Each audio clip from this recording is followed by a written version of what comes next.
What up? What up? What up, Jeremy? What up? All right, let me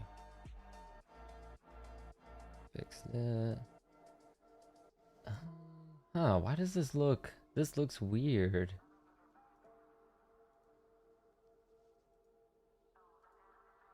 Let me refresh the page. That looks mad weird. Refresh that real quick. Let me see if it changes. Nah, that's just how it looks now. What the fuck? The thing for the live stream looks mad weird. What the hell? I'm not gonna be used to that shit. You got Izzy today? Yes, sir. Me too. Do or die for Izzy, man. He loses this fight, especially gets knocked out. He should probably retire. Alright, pull this up.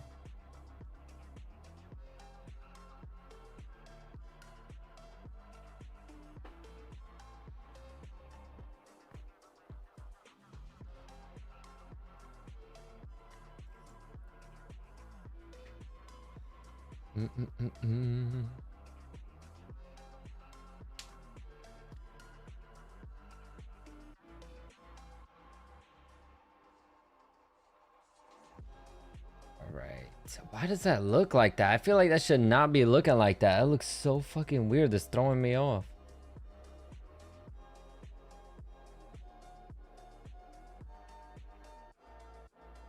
I wonder if I can like put that back to the way it was or something. That is throwing me off big time. That looks so weird. Let's see. Nope. Alright, well, closing it keeps it the same. Alright, well, oh well.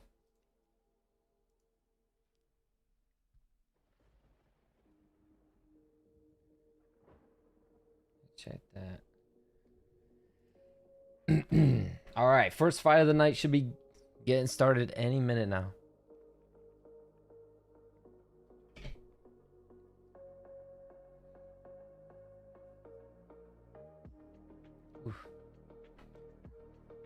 Let me check what the weather is, because outside my window, it was sounding kind of crazy out there. So I don't know if it's just windy. All right, no, it's just mad windy out today. I wasn't sure if it was just windy or if it was like storming outside. But no, it's just really, really windy.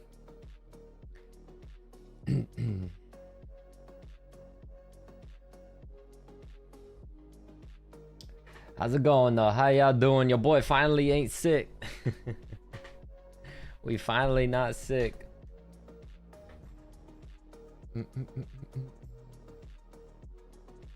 Alright, let me see.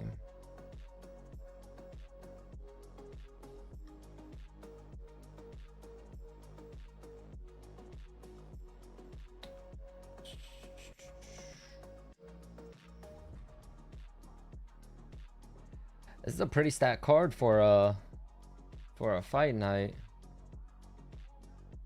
Yeah, this is stacked for a fight night.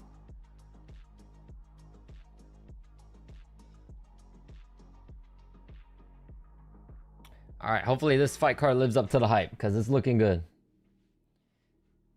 There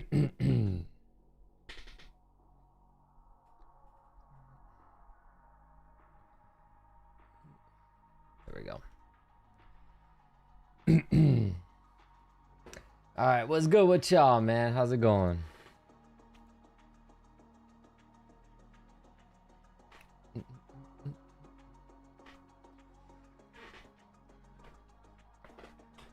Ooh.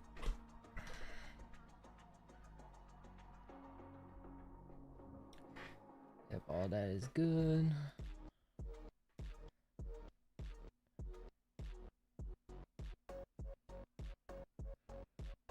Let me check this out real quick.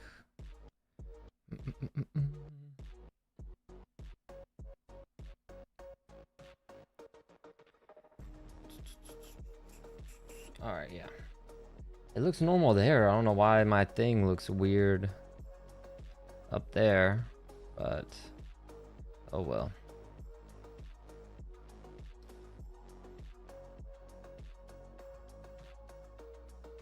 Okay. Thank you, content. Thank you. I appreciate that. Glad you like them. Already looking forward to the nutshell here. Yeah, this is a stat card. Should be a good one. Hopefully it lives up to it. What was good, Kush? What's good with y'all, man? Oh, it looks like one girl's already in the octagon. We're just waiting for the other girl, Bruce Buffer, wearing his little money green. Got his little money green on. Bruce Buffer's like pacing around, jumping around back there and shit. You know, it's a good ring announcer when even he's getting amped up. Bruce Buffer's hopping around more than the chick that's gonna be fighting. We're warming up, yeah.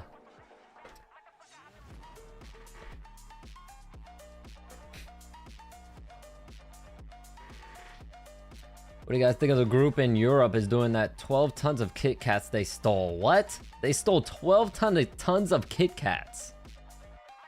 Like the candy bar? The chocolate bar? They stole 12. How the fuck you steal 12 tons of Kit Kats? They starting freaking Charlie and the Chocolate Factory or something? What's going on over there? Hoping for no body bag in the nutshell with some bending styles. Let's see what you did there. The TFS references the last nutshell video had me dying. Yeah, I love using them because they crack me up every time. That whole series is just it's so quotable. They have a lot of shit that's like easily used that could be funny.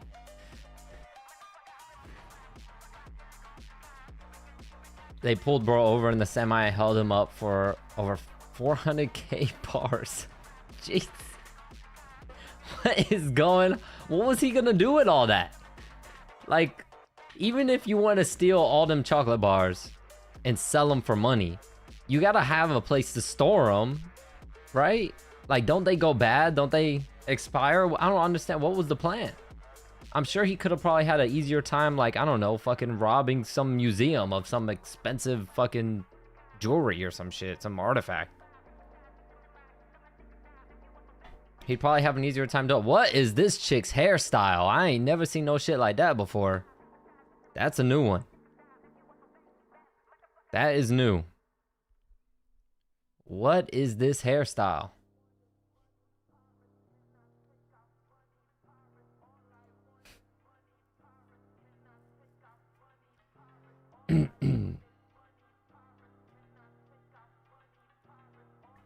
She got like an afro weave on.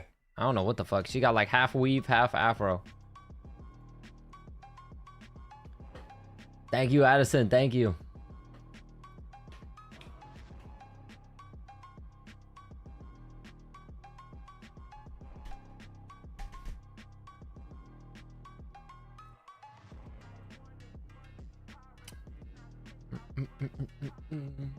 All right, both these Brazilian girls.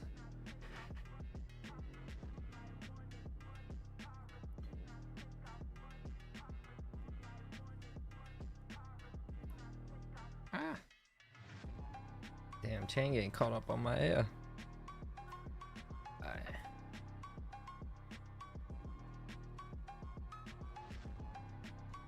Chocolate addiction got that man like Homer had Bart. I know, that's crazy. I just don't understand I wonder what the plan was. What was the blueprint? What was the layout? What was he trying to do with all that chocolate? Yo, Sam. Thank you, thank you. Do you think Nico Price retires as well when he gets... Yeah, he probably should. He probably leave it to Nico Price too to get knocked out by a fucking jiu-jitsu guy. By the way, Nico Price is on the fucking main card. How many times has he been... hasn't he been like knocked out like 5 times in a row? Let's see. 1, 2. Oh no, he got submitted. Still finished. 3. Okay, so he's on a 3-fight losing streak, which is way less than I was expecting, to be honest.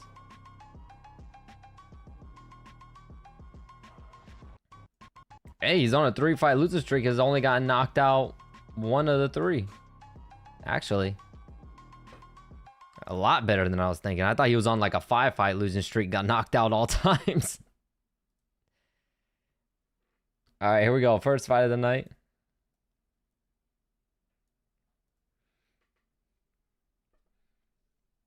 Two 7-1 in the last 10. Golly.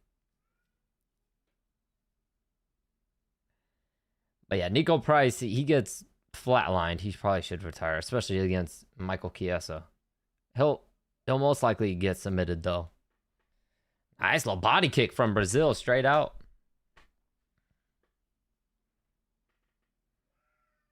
A little leg kick from Thainara.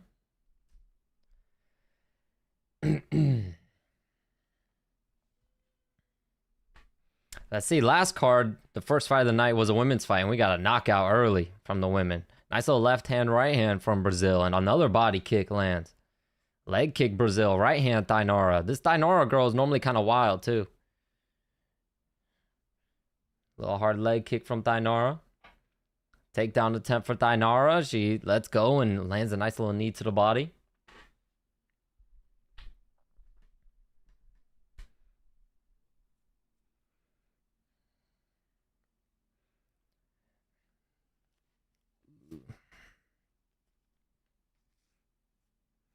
Hopefully this card is better than last week's too, because last week's card was kind of low-key lame. Nice takedown there from Thainara. Brazil pops right back up, but she eats a left hand on the way up.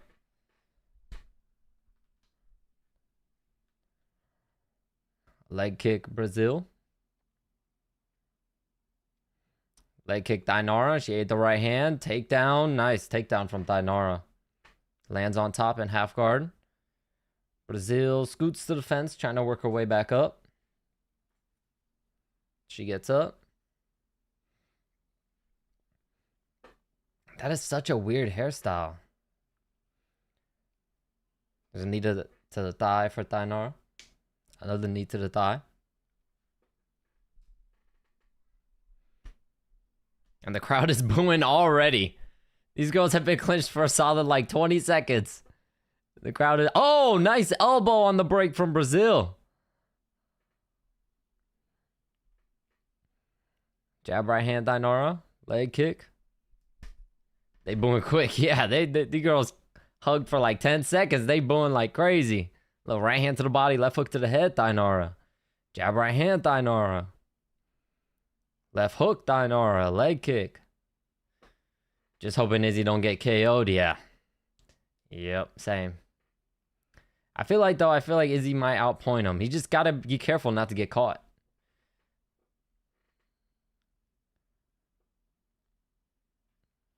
Thank you, Zeru. Thank you. I appreciate you. The right hand to the body for Thainara. Leg kick Brazil. Right hand Thainara.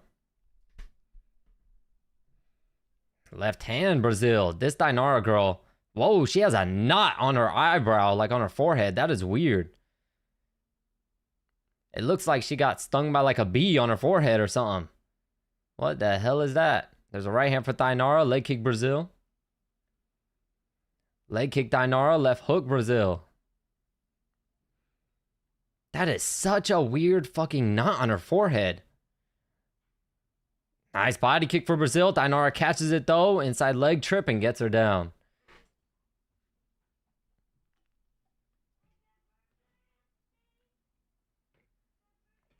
She looked like she got stung by a bee on her forehead.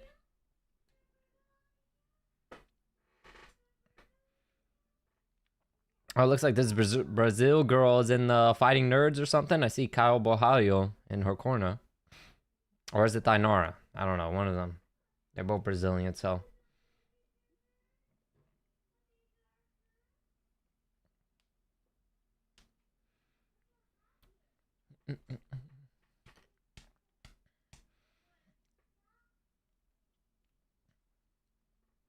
Right now, Thainara just chilling in Brazil's guard. Brazil's in the Fighting Nerds. Okay.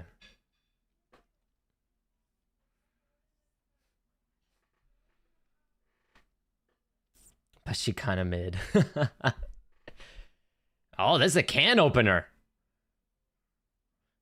That was like, yeah, Dominic Cruz just said that. That's a real old school can opener from Tainara.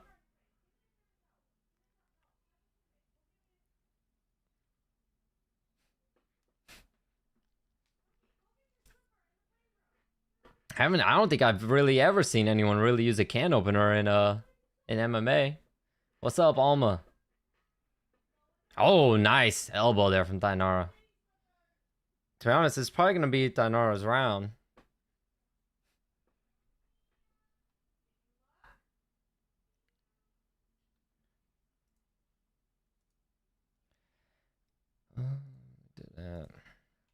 I'd give that to Tainara. I feel like the striking was fairly even. Girls going back and forth. The takedowns really gives the advantage to Tainara in that round.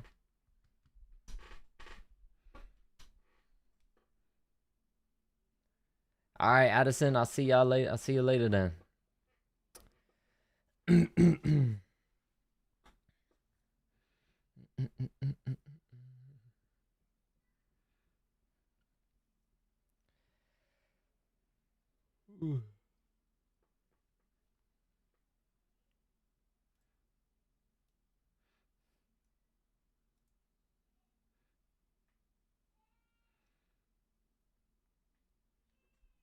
Is Pyfer your brother? What? He's saying I kind of look like Joe Pyfer. I feel like I get mixed everything. I get from like, like people say I look like a little bit of everybody.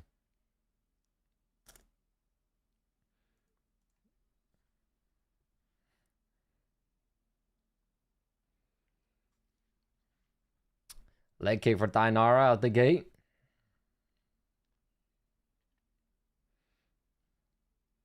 That's the first though. That's the first someone said I resemble Joe Pyfer. Got the same facial structure and jawline. Whoa, what the hell? That's swelling. They punched that shit down because it's gone. That's a right hand for Tainara. They clinch. Couple knees to the body for Tainara. Paint your hair red so we can compare. Thumbnail looks like you. Really? Let me go. I need to go pull it up so I can peep. What the hell? I'm fighting Israel Adesanya. A little turning side kick to the body for Brazil, but that might have been a mistake because Tainara gets the body lock because of it. He got into the main event, yeah.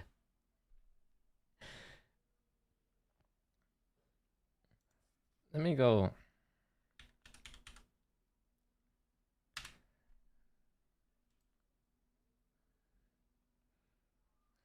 It kind of does. I guess I could kind of see it, yeah.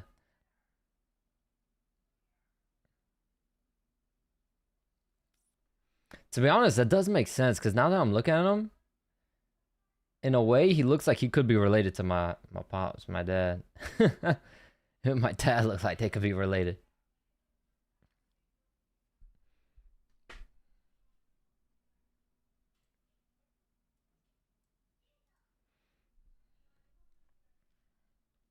Because my dad's a ginger too.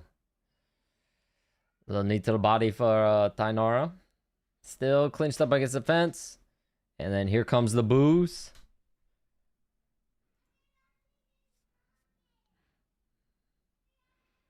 Takedown for Tainara. Brazil pops right back up.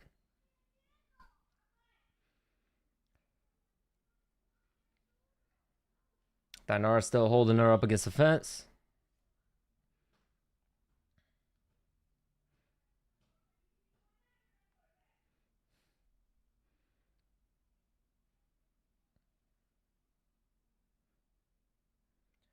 Both girls trading knees to the body. I've realized that now recently. Yeah, the commentary too, they complain about it every event recently.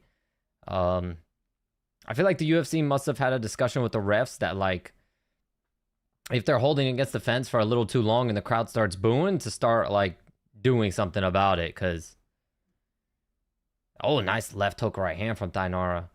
Jab right hand Tainara, jab right hand again. Another jab, left hook right hand. Left hook to the body, right hand to the head. Turning side kick to the body, Brazil. A little step in elbow attempt there from Brazil. Didn't really look like it landed though.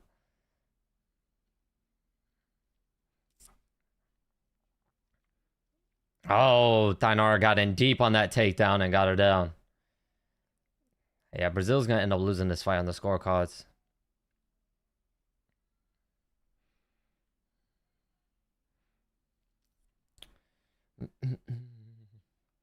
That is so weird, though. I never noticed until y'all said something. Pyfer does look like he could be related to my dad. That's mad weird.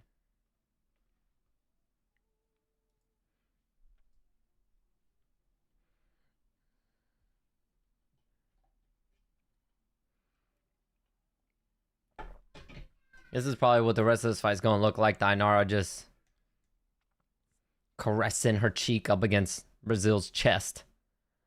Just holding on, cuddling.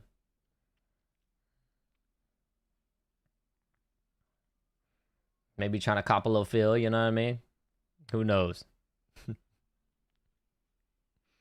She's doing a can opener again.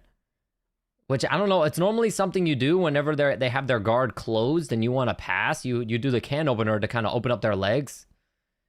But she's doing the can opener when Brazil's legs aren't even fucking closed. So I don't know what her strategy with using the can opener is. Whoa, she tried to like do a jumping punch. She got kicked midair. Whoa, that was... Tainara looked like she almost fucking headbutted her. This Tainara girl is weird.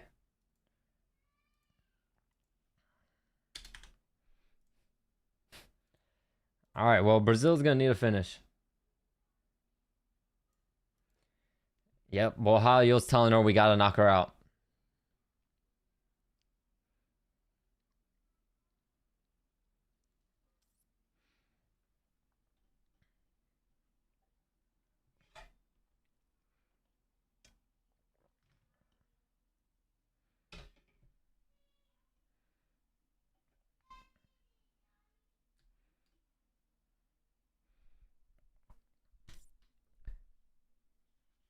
He wants her to knock her out with a head kick.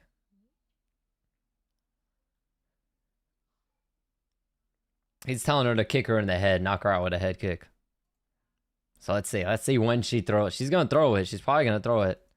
I wonder when. Because she shouldn't rush it. She got 5 minutes. See if she sets it up. I think he was asking her too to switch stances and then kick her in the head. Oh, she kicked her in the head right there with the left. Well, it was like a front kick. But he said switch stance head kick. So maybe her right leg is stronger with her kicks. There's the head kick. And Tainara caught it and fucking threw her to the ground. See, she didn't even set it up. She just threw it.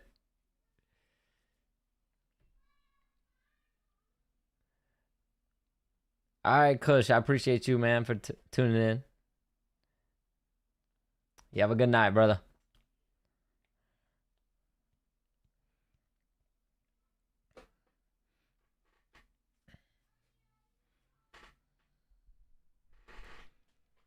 Ooh. Yep, Tainara is just chilling on top now. Chilling. Thank you, Bricks, for subscribing. Thank you so much. I appreciate that.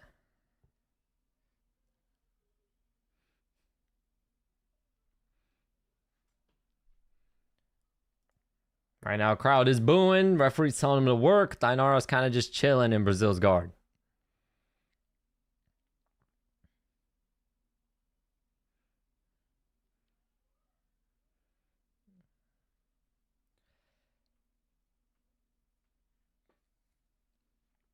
Tainara kind of ain't even trying to pass either. She's just chilling here.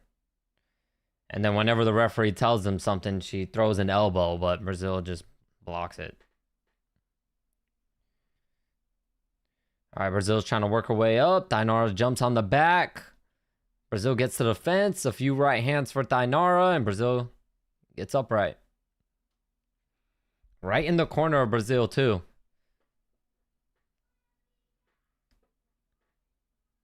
If Joe Pyfer loses, he got to remove the hairline transplant.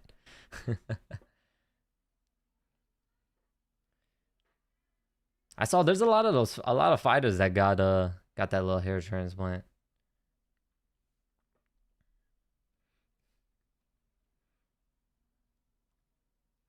Crowd is booing like crazy again. All right, they break the clinch. Left hook, right hand, Dainara. Leg kick, Dainara. Left hook. Leg kick, Brazil. That was checked, though. That looked like it hurt. Leg kick, Dainara. Left hook, right hand, Dainara. Jab to the body. Leg kick, Brazil. Right hand, Dainara. Leg kick, Dainara. Step in elbow attempt for Brazil. It's looking like she's just going for Hail Marys. Nice from Dainara. Right hand, left hook, Dainara. Brazil's gassed. Takedown for Dainara. She's definitely getting it. Yep. She just got in too deep, straight into Brazil's guard. And this is most likely where we're going to finish this fight. Brazil's got to throw something up. An arm bar, triangle, something. Closing her legs just is not a good idea. You got to throw up something. How could Brazil be so tired? I don't know. I don't understand how you could be training with the Fighting Nerds and have like zero jiu-jitsu. You got no time, girl. Just throw something up. You got nothing to lose.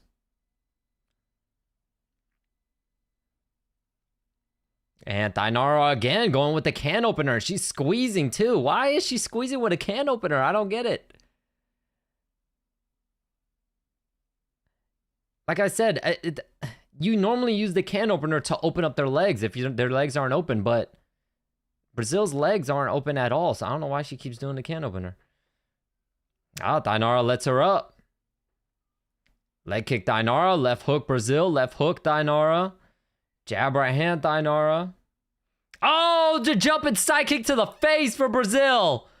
If Dainara would have gotten knocked out from that, her letting Brazil up would have been the dumbest move in UFC history. She took a spinning side kick straight to the jaw. Jesus.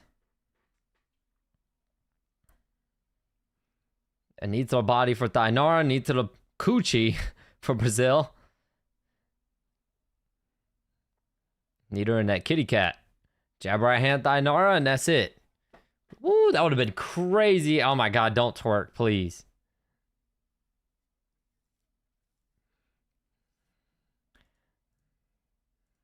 Damn. That was almost like one of the dumbest moves ever. Imagine she lets her stand up and then just gets fucking knocked out cold.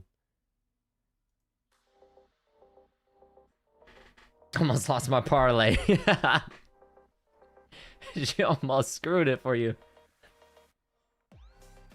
Should be a 30-27 though. She's trying to finish with a can opener. What's good, Maniac? Welcome back, man.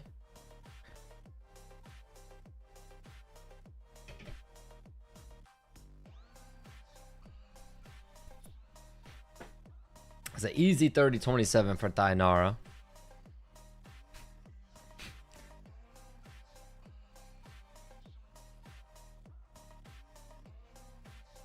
Let me pull a red card. Next fight. Oh, next fight is a banger. Holy shit. How stacked is this card? Ricky Simone and Adrian Yanez are up next.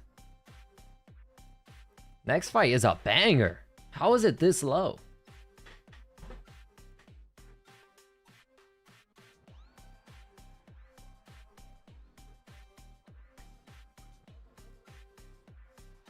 And man, whoever's working that corner with the, I don't know if they use an ice pack or that little like metal thing that they press down, but the swelling on Dainara's forehead was just completely gone.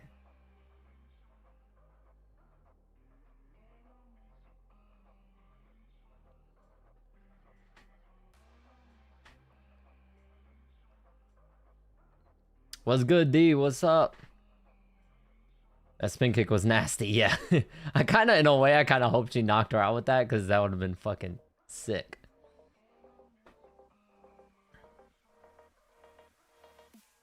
Should be on the main card. Yeah, that's on like second fight of the night is fucking Ricky Simone, Adrian Yanez. That is crazy. There's a few fights. Honestly, there's a few fights after them that they should be ahead of. Respectfully. Like Casey O'Neill and Gabriel Fernandez, they should be after them. And then Marcin Tybura and Taro Fortune, they should be after them too, to be honest. Who won? Thainara won.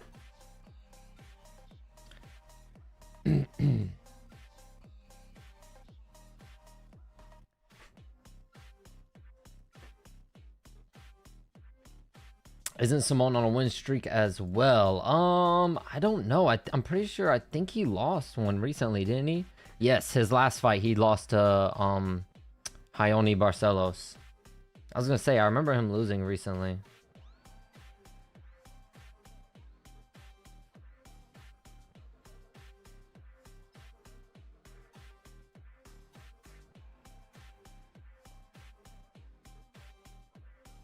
I get in and out or grill some chicken. To be honest, I've never had In and Out before. So I wouldn't even know. I don't know how good In and Out is. All right, we're jumping straight into the next fight. It's looking like Adrian Yanez making the walk. Fun fact, Adrian Yanez is one of my younger brother's favorite fighters.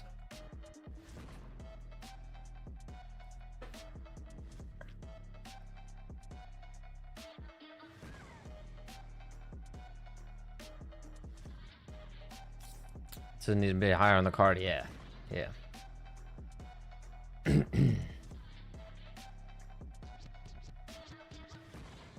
Adrian Yanez, probably one of the more better boxers in the UFC. His boxing is really, really nice. And there's these girls right here ringside that are looking Adrian Yanez up and down like he's a fucking... like he's a nice slice of cake or something, man. Are one of them his girl or something? They just like looking at him and smiling and shit.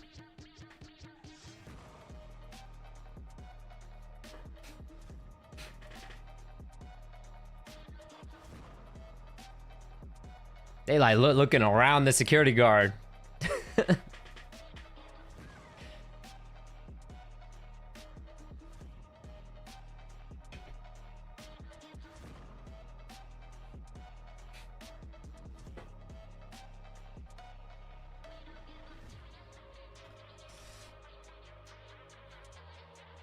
Giannis has sick highlights. Was boxing? Yeah.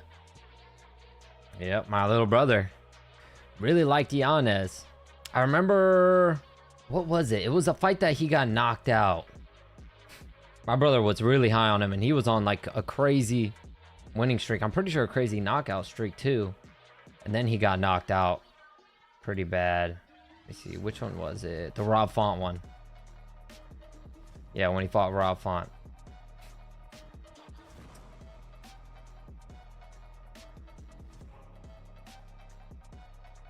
That was a good fight, though. Ricky Simone making his way to the octagon. Oh, no blonde hair for Ricky Simone. He got the buzz cut and no dyed hair.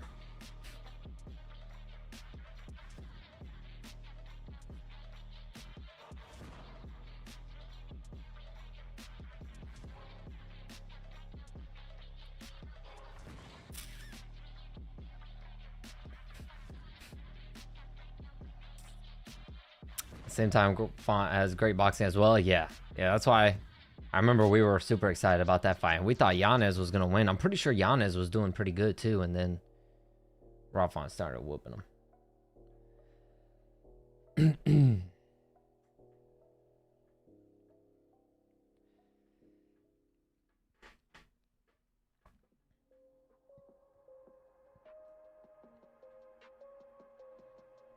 So yeah, this matchup, if I were to guess, I'd probably say Yanez probably wants to keep it on the feet, use his boxing. And Ricky Simone probably wants to wrestle, take it to the ground.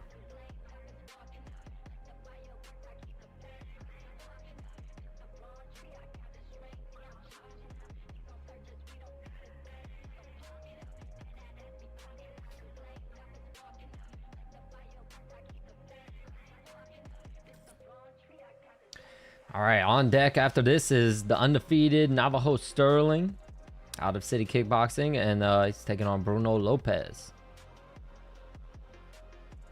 who has a pretty solid record, 14-2. Solid record, has double the amount of fights as Navajo Sterling. I feel like Navajo Sterling has like the making to be like a big name in the UFC and you know what I mean? But he just doesn't get finishes. He needs to start finishing fighters more often.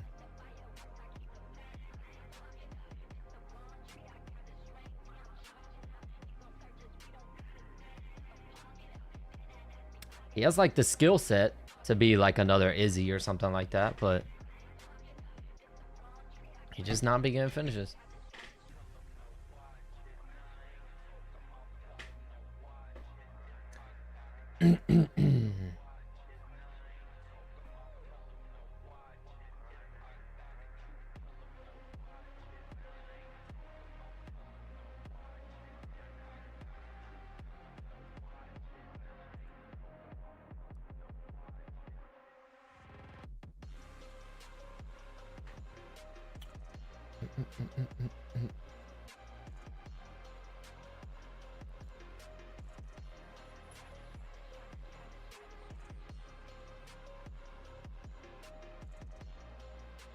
All right, here we go.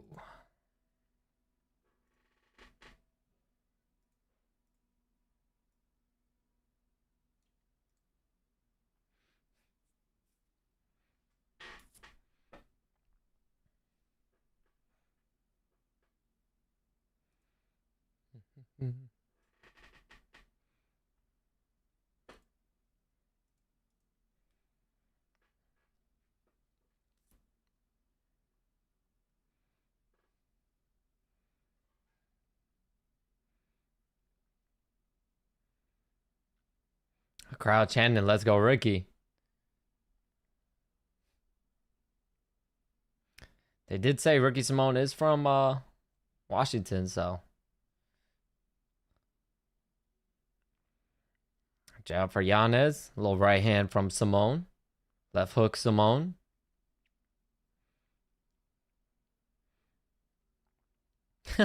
Why is Keith Peterson back there sitting there like that? He's sitting there like... He's sitting there like he's laying on the bed on his stomach with like his feet kicked up or something.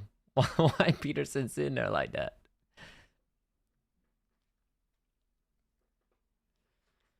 Jab right hand, Simone.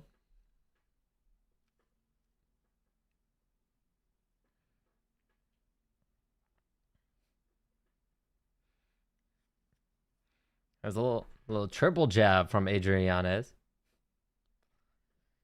Double jab right uppercut, left hook from Simone. Jab, Simone.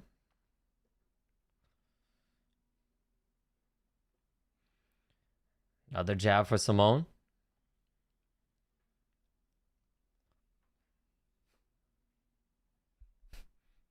Ooh, Yanez needs to be careful. He almost walked into a knee there. Triple jab again from Yanez.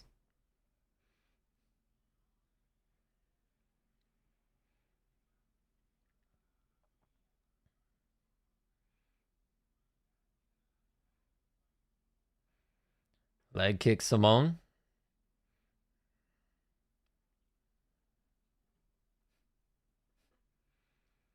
Straight left hand, Yanez. A head kick for Simone. Left hook, Yanez.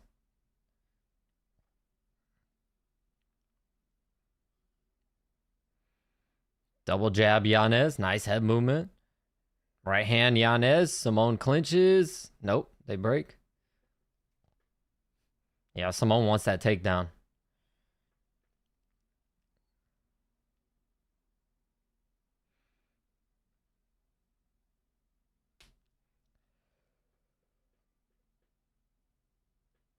Ooh, head kick, spinning back fist from Ricky Simone.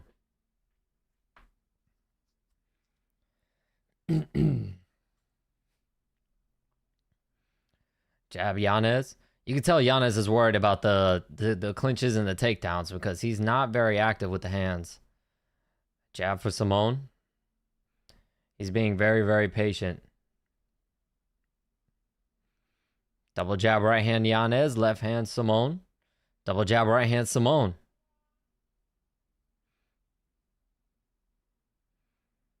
Nice right hand left hook from Adrian Yanez.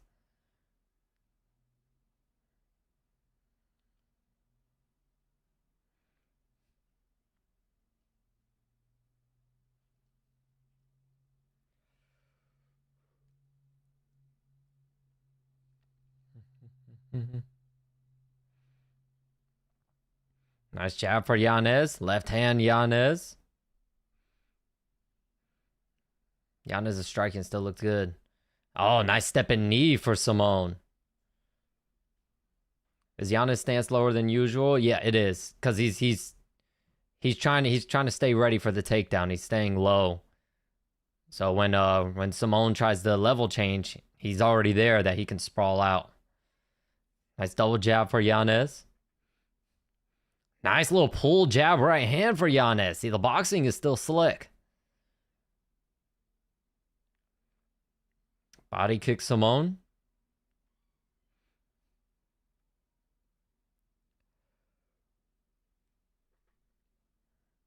Leg kick Simone. Left hook Simone. Jab Simone. Right hand counter for Yanez.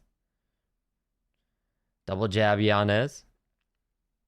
Jab Simone. Right hand Yanez. Left hook Simone. That left hook might have hurt Yanez.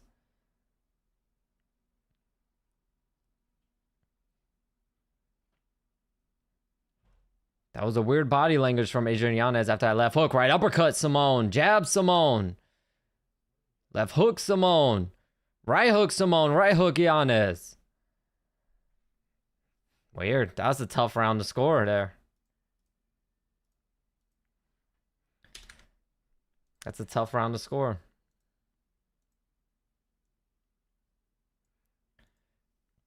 I think Yanez was winning that whole round pretty much, but Simone looked like he stunned him there at the end. What's up, Rusty? Welcome back. Good to see ya.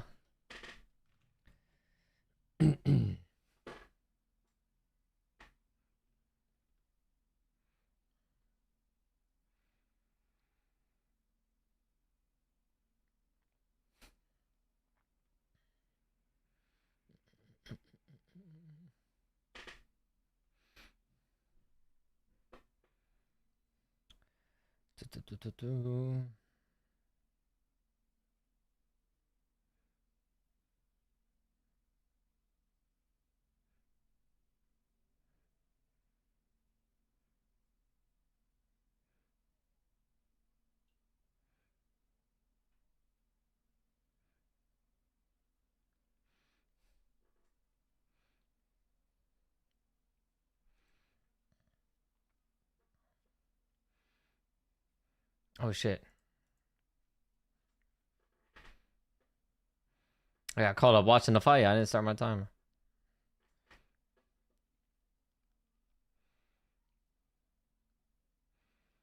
Body kick Simone. Looks like Ricky Simone might be bleeding a little bit from his nose. Yeah, I think so too, because he keeps wiping it. Little angle change right hand for Ricky Simone.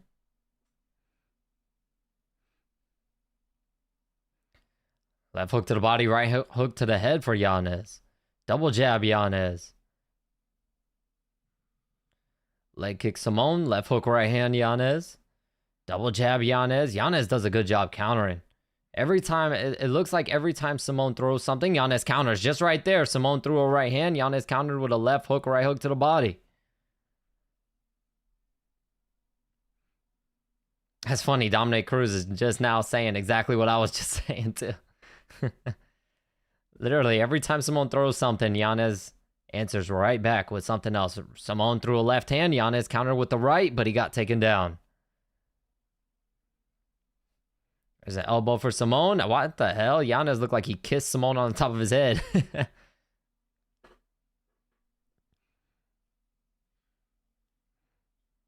Left hand Simone.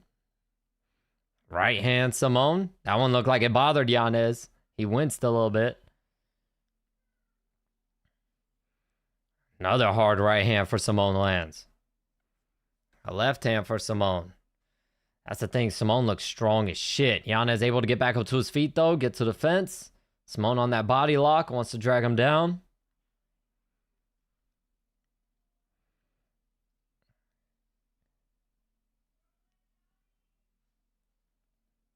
I didn't see it, but DC said that Yanez was grabbing the fence.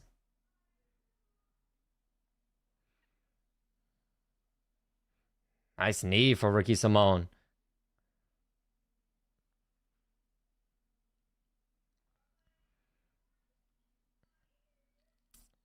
Yep, Simone picks him up, dumps him down. Simone is strong, man.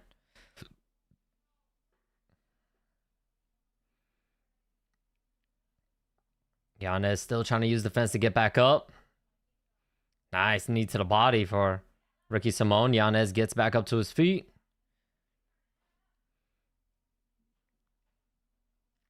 Yanez needs to turn, get his back off the fence, and separate, because I think he's just having a hard time because Simone is just so strong.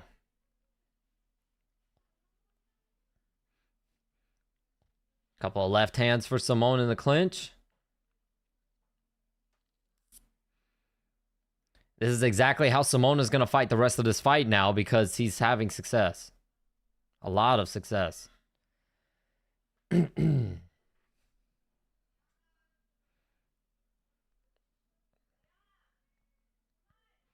Nice elbow for Simone, but Yanez able to circle away.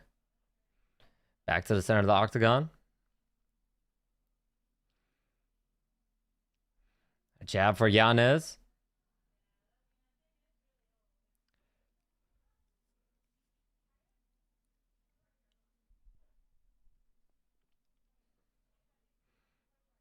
Jab to the body, Yanez. Nice jab to the body, right hand to the head, Yanez. Yeah, Yanez is ready. Yanez is ducking down. Every time Ricky makes a movement, Yanez kind of ducks down because he's anticipating that takedown attempt. He's got to be careful, though. He might duck down into a fucking knee. Nice jab, right hook. Stance switch, straight left hand for Adrian Yanez.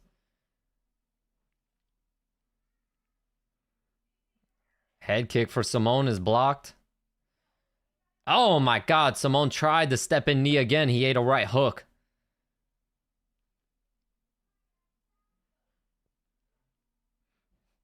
Nice jab for Yanez.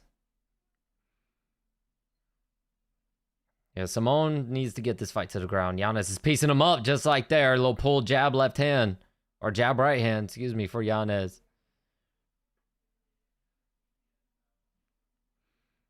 Nice, they both trade jabs.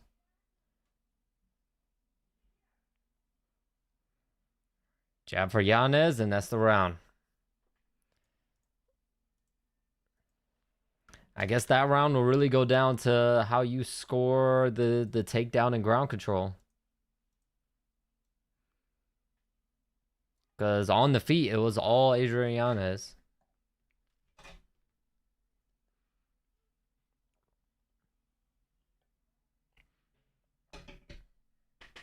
To be safe, I'd probably call it 1-1. First round, Yanez. Second round, Simone.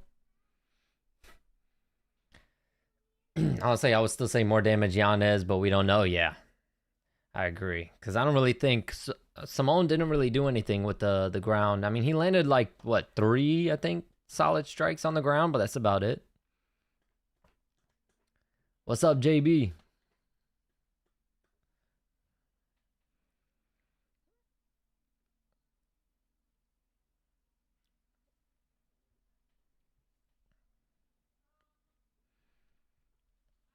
What's weird is they're not going to ads in between rounds.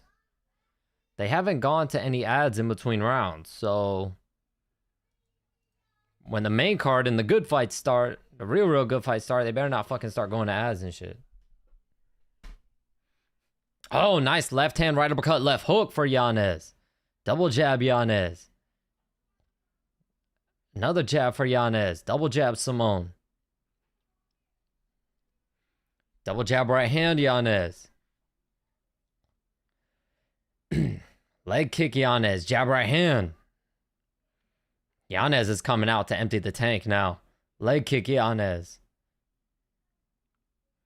So it sounds like on commentary they think it's 2-0 Yanez.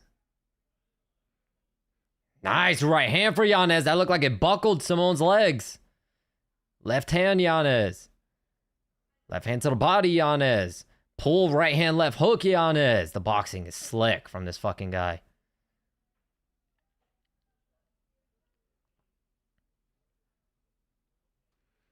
They trade jabs. Jab, right hand, left hook, Simone. Nice jab. Step back, right hand for Yanez.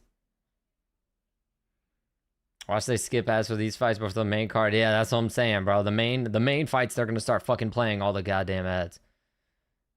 There's a right hand for Yanez. Little left hook, right hand for Simone.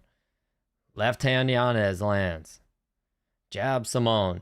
Jab, right hand, Simone. Left hand, Yanez, but a left hook to the body, Simone. Jab, Yanez. Jab, Yanez again. Oh, Simone got cut with that jab. He's cut bad. Blood streaming down the side of his face. Another jab for Yanez and a right uppercut. Simone is leaking bad, man. That fucking jab cut him real good.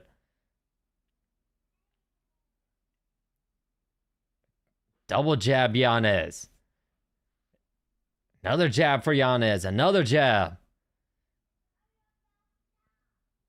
A jab for Simone. Here's the problem now. Judging based off of damage, Simone is going to end up losing this round and ultimately lose this fight. Jab right hand, Yanez. He's cut bad, man. That jab fucked him up. Another jab for Yanez. Oh, nice jab right hand for Simone. The problem with that cut is, too, he's getting a lot of blood in his eye and he keeps wiping it away. Especially when Yanez touches him with that jab. It's just putting blood in his eye. Simone attempts a flying knee. He doesn't land it.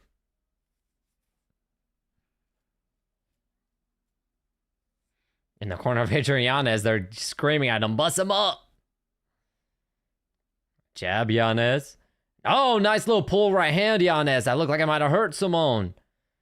Oh, yeah, I think Yanez senses it. Simone circling. Yanez just right in front of his face. Yanez like pointed at somebody. A jab for Yanez, I think at his corner. His corner's probably telling him something. Double jab, right uppercut, left hook, right hook, Yanez. Jeez. Left hook, right hand, Yanez. Right hand, right hook to the head, left hook to the body, Yanez. Double jab, Yanez. Oh my God, jab, right hand, left hook, Yanez. If Yanez had knockout power, Ricky Simone would be in big trouble. Double jab, right hand, Yanez. God, another hard couple jabs from Yanez. Ricky Simone's getting fucked up now. Yanez went to wipe the blood on his pants. And Simone dove in for a takedown attempt, but he didn't get it. Bad idea, Yanez. Just leave the blood on your hands, bro. A jab for Simone. Right hand, Simone. Simone is bleeding everywhere now. Holy shit, went from 0 to 100. Jab, Yanez. He's bleeding from the eye, from the nose.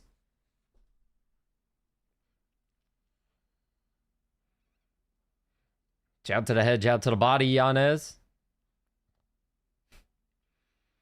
Leg kick, Simone.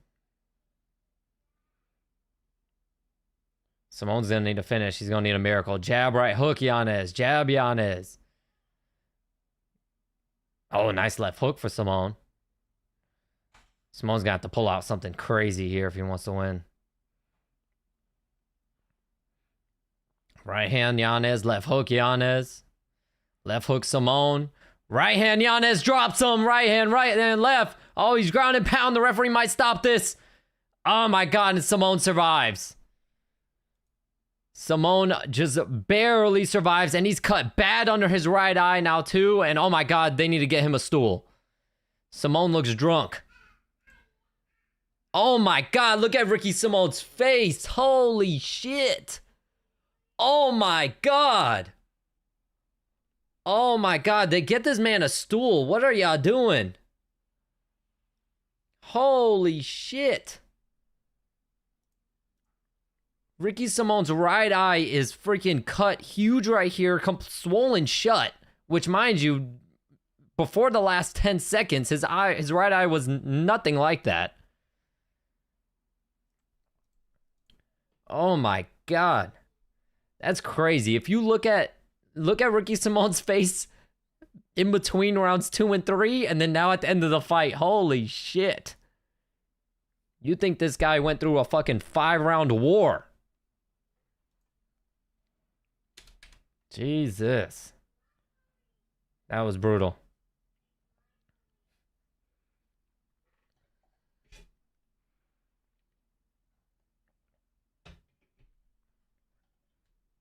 Jesus Christ. That is crazy.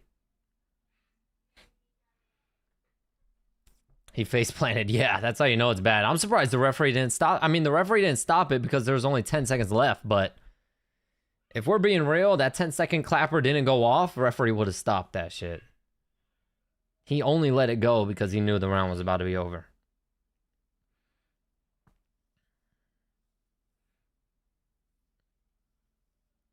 Damn, that cut. That's crazy.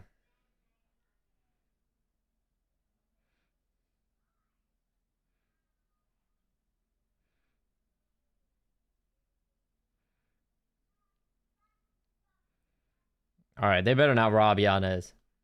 God, Ricky Simone's face. Holy shit. Mind you, after round 2, he had nothing. Jesus Christ. Oh my God, someone gave it 29-28 Simone. 28-28? 28-20. What? A draw. What? Nah, bro. Someone needs to get fired, dog. Somebody needs to get fired. That is bullshit. What the fuck? What the fuck? They just robbed Yanez in broad daylight. The sun ain't even down yet. In broad daylight, they fucking robbed Adrian Yanez. Wow. On all 3 scorecards, they gave the first 2 rounds to Simone. What the fuck? What the fuck?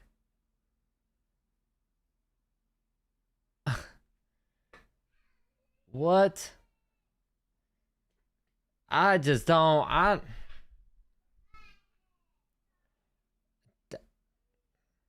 That's crazy. That's crazy. That's crazy. I don't even know what to say to that, bro. I honestly, I don't really call fights robberies that much. That was a robbery, bro. That's one of the few on the channel that I've been live for that I'll openly say that they robbed Adrian Yanez. That was bullshit. It's crazy to think too. They don't give a 10-8 that last round. If Ricky Simone doesn't get hurt in those last 10 seconds, they fucking give Ricky Simone the win. Holy shit. They literally only gave it a 10-8 because he almost got finished at the end there. Wow. Which, and honestly, I didn't even think that was a 10-8 round. I honestly didn't think that was worth a 10-8. He only almost finished them in like the last 10 seconds. It wasn't like a dominant ass whooping fucking of a round. That's crazy.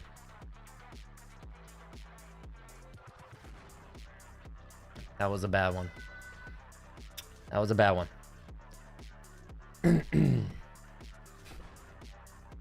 Everyone always screaming robbery waters it down, but this is definitely a robbery. Yeah. If it was a close enough fight, I can understand, you know, maybe thinking one fighter won and the other one They give it to the other one. Fine, cool, whatever. This one was bullshit. This one was bullshit. Honestly, it probably should have been 30-27 if we're going off damage. The second round, I kind of just gave to Simone just because of the takedowns. But if we're going based off damage, Yanez probably should have won the second round as well.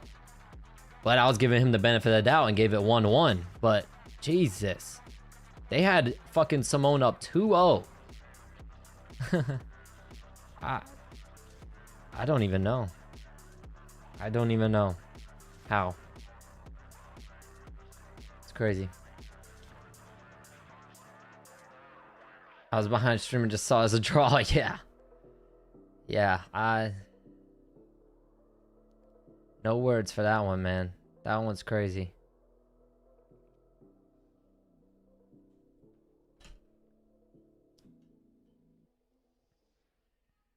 The thing is, too, you know how in fights when they pull up people's tweets and stuff, people were tweeting out saying that Yanez was up 2-0. They all had Yanez up 2-0. That was a bad one, man. That was a bad one. That sucks for Yanez too, because he had like what, over a year layoff. So to come back and beat someone like a Ricky Simone, that would have been a big confidence boost. That would have been, you know what I mean, very beneficial for his career. And for it to be a draw, it's fucked up. It's fucked up.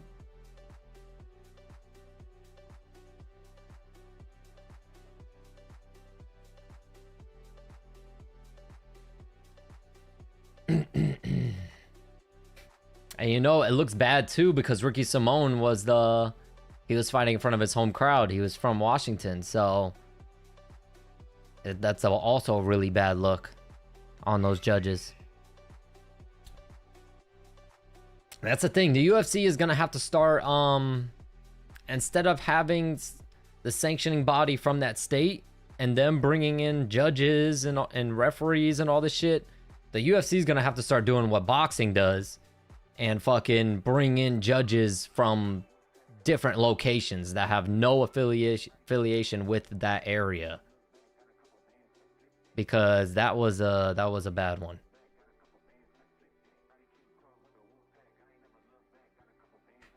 I feel like I need to I feel like I should probably keep track of like maybe for the rest of the year I should keep track of the judges and put like asterisks next to their fucking names every time there's a bad call and see like what judges should get fucking fired for how many bad decisions they do, because that was awful.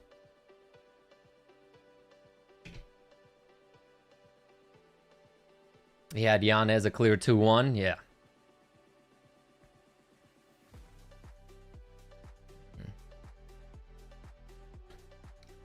All right, we're moving on straight to the next fight. Navajo Sterling versus Bruno Lopez.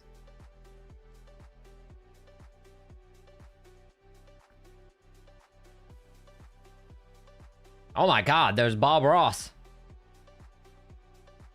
Bob Ross is still alive and he's in the octagon right now working as a fucking security guard or whatever that guy is.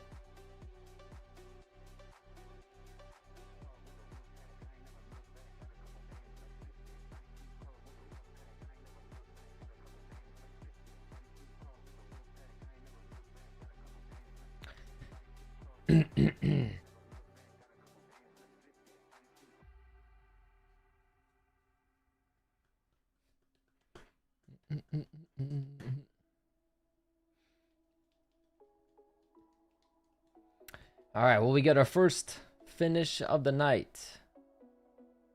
Yanez liable to murk a judge tonight.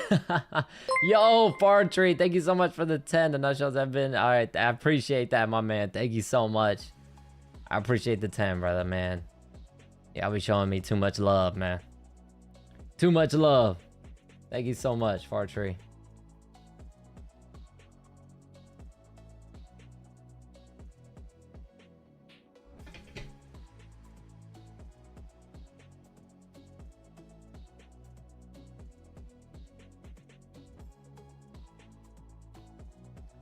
All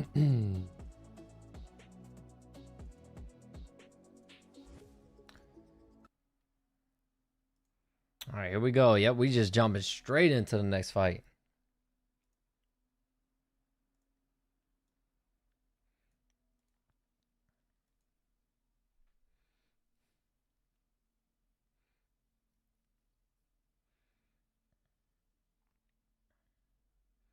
What I miss? Fucking bad robbery. Really bad robbery. They gave it a draw when Adrian Yanez just smoked Ricky Simone. Honestly, probably should have been all 3 rounds for Yanez. I still, just being generous, was saying 2-1.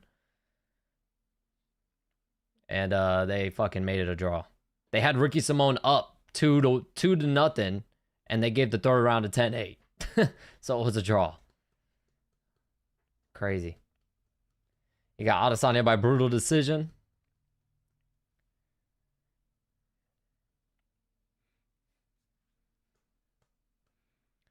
Leg kick Sterling. Sterling looking big, yeah. Whenever I see Sterling, I always think he's a middleweight, but he's a light heavyweight, and he's fucking massive. Leg kick Lopez, leg kick Sterling. Sterling, too, is really well-rounded. Good on the feet, good on the ground. Like I said, the only thing he's missing, really, are the finishes. He starts finishing these guys, he could be a big name. Leg kick Lopez, jab to the body Sterling.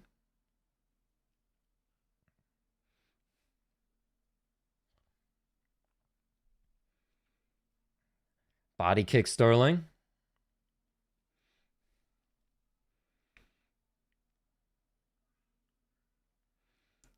Left hook right hand Sterling, a left hook Lopez.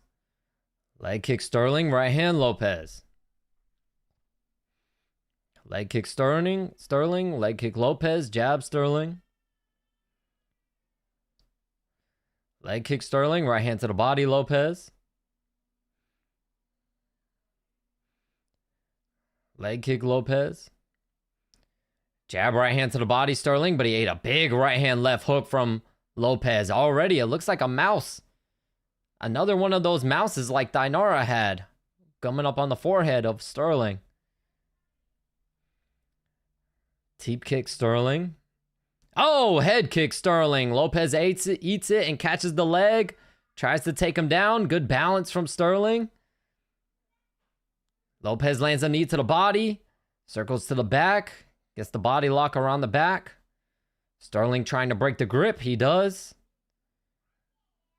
And now Sterling trying to separate. Nice elbow for Lopez. Lopez ain't come just for a paycheck, man. Lopez is here to win. All right, hook for Lopez. And they break the clinch. Jab to the body, Sterling. Single leg takedown attempt for Lopez. Sterling does a good job defending. Knee to the body, Lopez. Knee to the body, elbow Sterling. Right uppercut Lopez. Elbow Lopez, and they break the clinch. Left hook right hand Sterling. But someone's going to get knocked out. These guys are swinging. These guys aren't afraid to exchange either.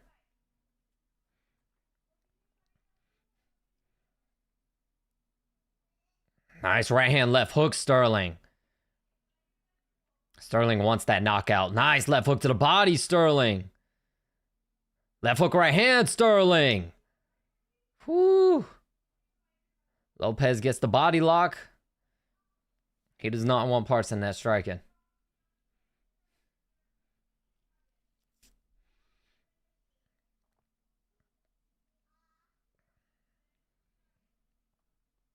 Lopez still on that body lock. Lands a knee to the body. Nice shot from Sterling to break the grip. Lands a knee to the body also, and they break the clinch. I keep fucking like stuttering over my goddamn words. A jab for Sterling. Another jab Sterling. Jab to the body. Left hook right hand. A spinning elbow attempt from Lopez. Oh, nice knee for Sterling, but Lopez catches the leg again. Almost takes him down. Good defense from Sterling, and he's able to break the grip and break the clinch. Lopez is starting to fatigue, and it's starting to show, and Sterling is taking advantage of it. Left hook, right hand to the body for Sterling. Left hook to the body. Left hook, right hand, Sterling. Lopez takes a deep breath. Body kick Sterling. Sterling should probably abandon the kicks right now. Only kick the leg, because Lopez is catching it every time. And he's desperate. He wants this takedown. Lopez tries to go for a takedown again. Gets the body lock. Sterling easily breaks the grip. There's a right hand left hook for Sterling. Another spinning elbow attempt from Lopez. He's getting desperate. Sterling could knock this guy out second round for sure. Lopez is getting desperate, man. The desperate takedown attempts. The desperate spinning elbows.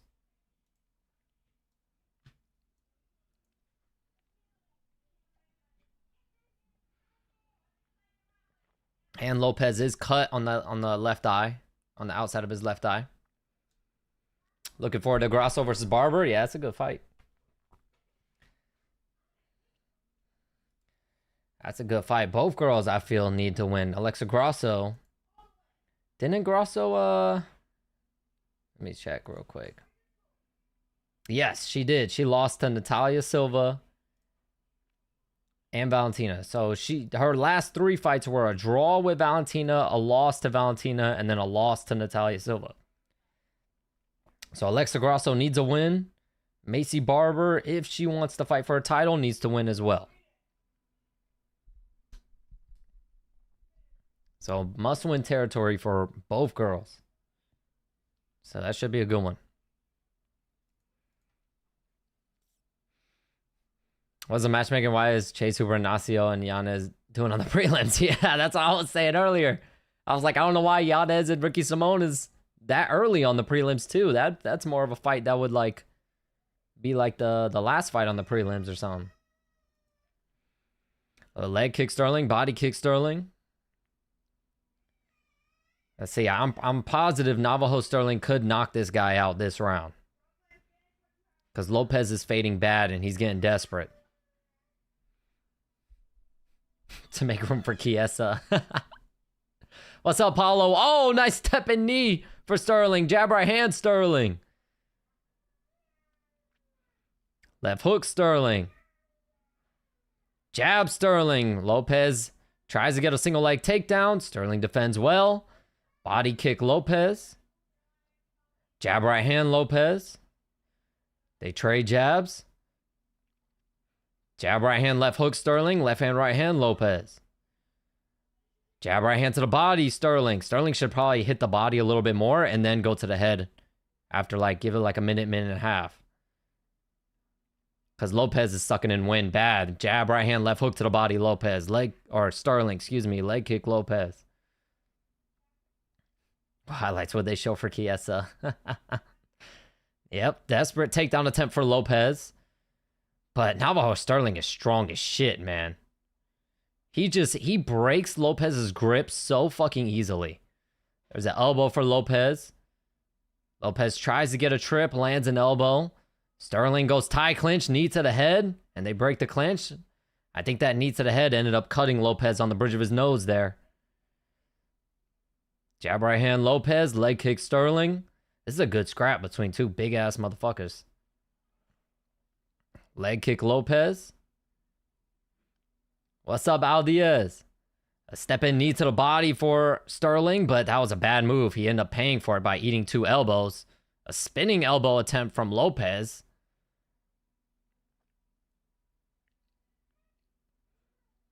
Leg kick Lopez, right hand to the body, Sterling. Lopez takes a deep breath, left hook to the body, Sterling. Jab right hand, Sterling. He's hurt. Right hand, Sterling again. Left hook, Sterling. Lopez goes down. Here's the ground and pound. A right hook for Sterling. Lopez falls to his back. Big elbows for Sterling. Another big elbow. Oh, guillotine for Sterling. It's under the chin. No. He can knee the head here. He doesn't. Lopez is hurt bad. Oh, right hand Sterling wobbles him. Left hook, right hand. He falls down. Right hand Sterling. Elbow Sterling. Lopez gets back up. And he can't even stand up. He just falls over, eating some big right hands. Referee looking close. Referee almost stopped it. Right hand, left hook. Elbow Sterling, elbow, left hand, left hand, left hand. Lopez surviving though. Referee looking close. 3, 4, 5 right hand, left hands, 2 more left hands, an elbow, hammer fist. 3 left hands, hammer fist, left hand Sterling. Lopez still doing what he has to do to survive. Lopez is a dog. He could have easily found his way out of this fight. Lopez got blood all over his face. Oh, an elbow for Sterling. Lopez got no quit in him, man. Hammer fist, left hand, right hand, left hand, right hand. Sterling into full mount. Lopez is in trouble. Referee might have to save this guy because there's no quit in him. A hammer fist for Lopez. Left hand, right hand, or Sterling, excuse me. Elbow Sterling. Hammer fist for Sterling around his face. He's literally choking his ass and hammer fisting him in the face. And the referee stopped it. He was literally holding his ass down by his neck and fucking hammer fisting him in the nose. Jesus. Referee wanted to see blood, boy. And as we were saying, man, Lopez just looked like he was ready to go after round 1.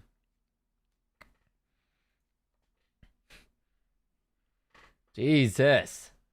Late as fuck. If he dies, he dies. That's all I was saying, dog. The referee, man. He was going to have to save that guy because there was no quit in him. He was going to fucking die in there.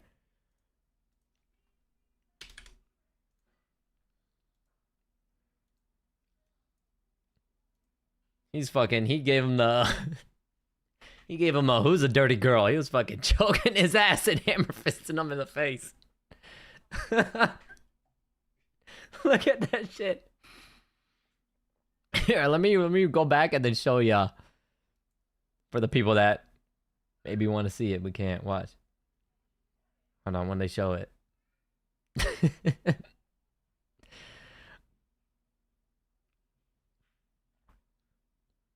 Hold on. If I show, oh, there it is. Look at him choking his ass and just hammer fisting him in the face and shit. Yo.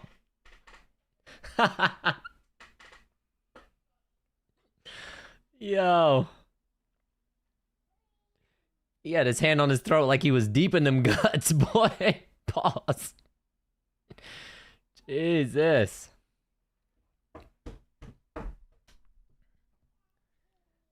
Good fight, though. Good fight. We got our first finish of the night. Not show worthy for sure, yeah. What's good, guy on YouTube? What's good? What's good? We just witnessed a murder. Oh, man.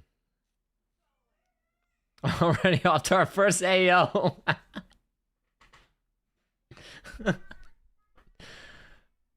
Oh, man.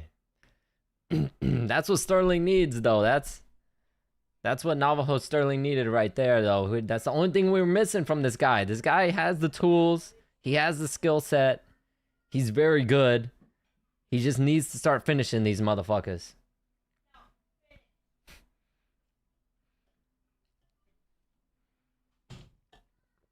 Kind of looks like Sid the Sloth with them eyes. His eyes are a little too far apart, but... You know what I mean? It's good for his vision, you know? That motherfucker could see everything coming.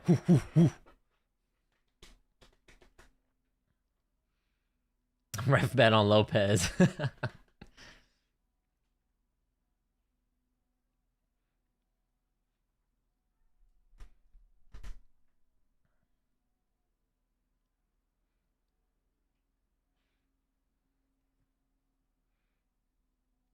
Jesus Christ. He makes DC look tiny, dog. Holy shit, he's big. With him standing next to DC, he looks like he could be a fucking heavyweight. Kind of looks like white Adesanya. He does. He does. Like, I'm seeing him now when they're doing the interview and they pulled up the little preview for Adesanya Pyfer. He does look like the white version of him. Looks like Adesanya's albino brother with the blonde hair, too.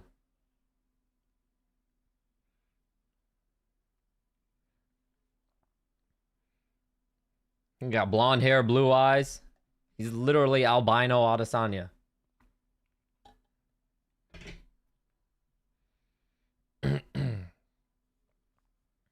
The last snowflake.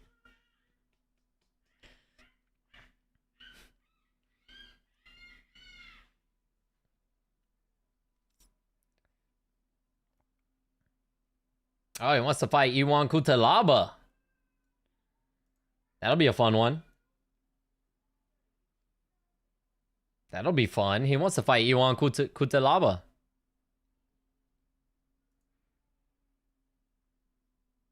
Good call out. Very winnable fight for him, too. I could see him knocking out Kutalaba. So that's a solid call out.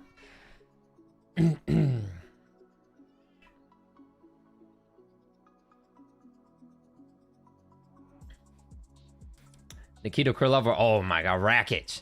I'd like the Krylov too would be a good one, but either of those two, yeah, that would be. That's got knockout all over it right there. All right, Casey O'Neill, Gabriela Fernandez. So we got a little intermission. We got an intermission for the next fight. Go ahead and get your snacks. Go use the bathroom. If you need to go take a shit and it takes you a little while, go ahead. We got a women's intermission fight.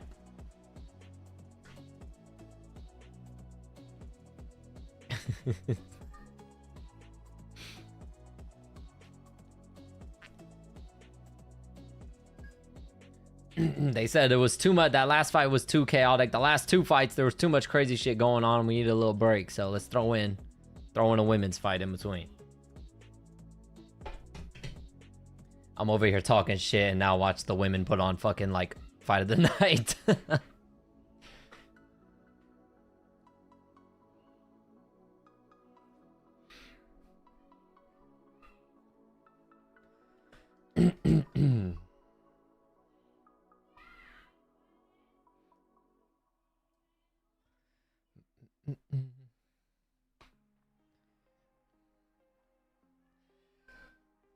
Ooh.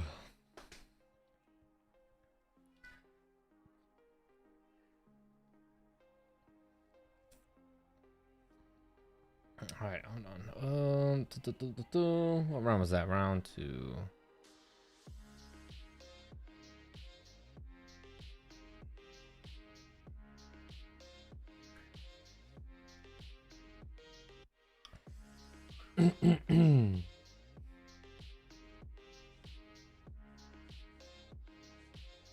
Oh wait, let me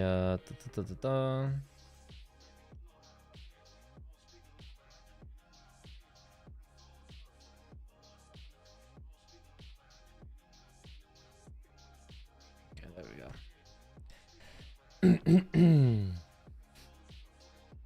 Damn, what sucks too is after this women's fight, it would have been Marcin Tybura and I don't know, they were probably on the main card. They probably bumped them down.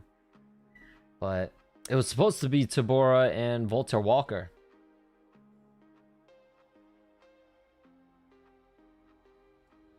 The parlay continues. Who else you got on the parlay, Addison? Who you got left?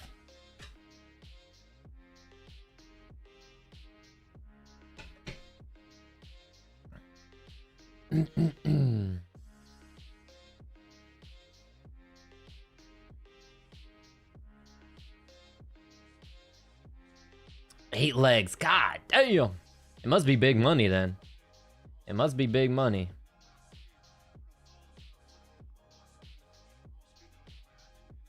Thoughts on the White House card? I think it's good. I think the White House card is good. The problem is they overhyped it. They overhyped it, so people had their expectations way up, and it's not as good as people were hoping. But I think it's still good.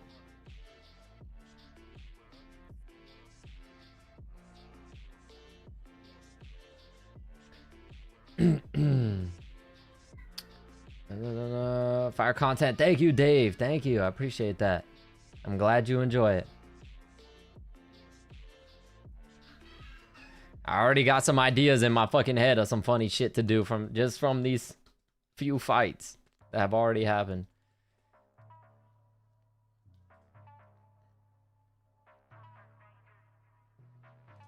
Who we got next? Next is Casey O'Neill and Gabriela Fernandez. We got a little intermission. And then after that is Marcin Tabora and Tyrell Fortune.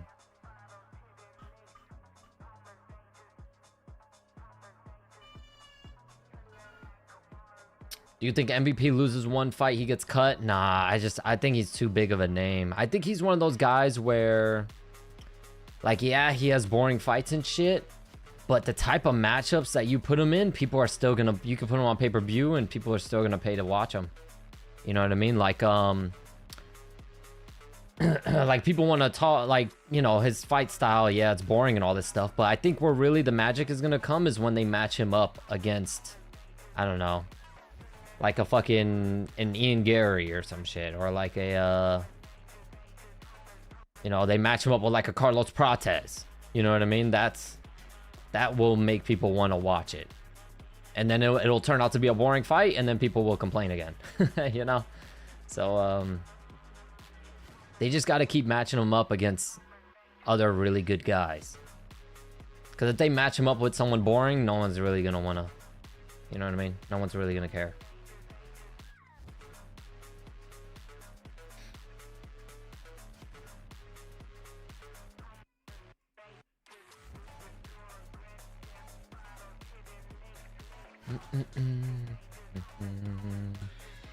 Who do we have winning next? I don't even know, honestly. I don't even know.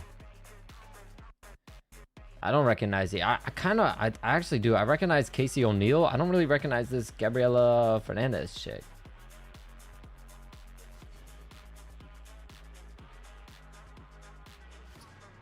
Real question is, how long would it have taken Walker to get the heel hook on Tabora? Probably not long. Tabora just loves to get finished. Ian Gary beat him already, yeah. Yeah. Or they could do him versus Leon Edwards. Nah, they probably don't want to do that. Would we, you know, British dude on English dude on English dude. They probably don't want to do that. Leon Edwards versus Conor McGregor. That'll be solid. I did see something people were talking about. They're planning on doing Conor McGregor versus Ian Gary, which would be interesting. That fight would kind of remind me of like a, maybe they want more of like a passing of the torch moment, kind of like when they did Anderson Silva, Israel Adesanya. Because Conor's, I saw Conor was posting saying that on his end, he's signed. He's ready to fight.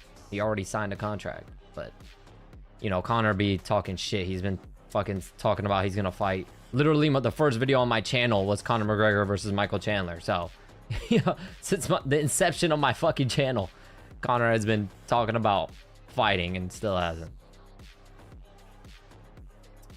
8 leg is Alexia Sterling, Chase, Bahamondes, Terrence. Terrence to finish. That's going to be a tough one. McKinney loves to fucking get finished. Against Kyle Nelson, too. That's going to be a tough one. Could happen, though. Oh, Terrence to finish or be finished. Okay, never mind. That's solid. Chiesa by sub or decision. That's solid. Grasso and Joe by KO or sub. 4 leg, Alexia, Sterling, Ignacio, and Chiesa. That's a solid 4 leg. That 8 leg, man, you probably getting, that's probably big money, huh? You probably you probably ain't gonna lose much, but the payout's probably a lot. It's gonna be such a size difference if they fight each other. Yeah, Ian Gary's huge. The thing is, I don't know. I feel like Ian Gary's gonna be starstruck, and he's not gonna want to like murder Conor McGregor. I feel like he's just gonna want to let him go to the final bell and just maybe win by decision.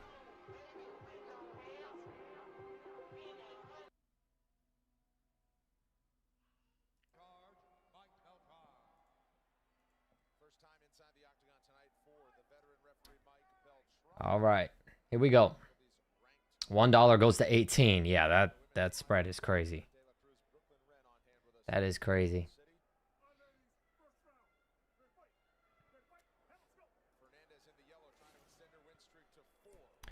All right, here we go.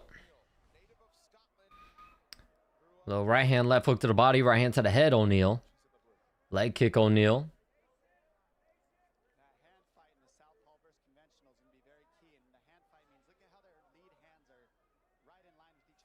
Damn, both these chicks are ranked. I don't even fucking... Where have I been? I don't recognize really either of these chicks.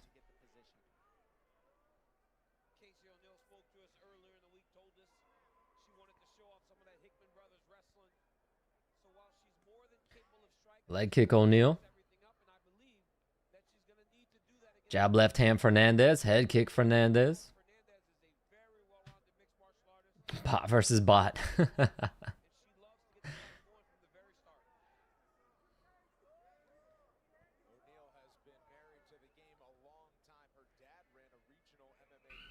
Who is O'Neal? How's she 12? That's what I'm saying. I don't recognize either of these chicks, to be honest.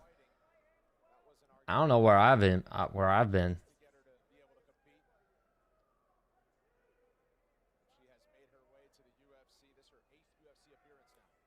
Damn, there's some dude in the crowd. He is fucking jacked.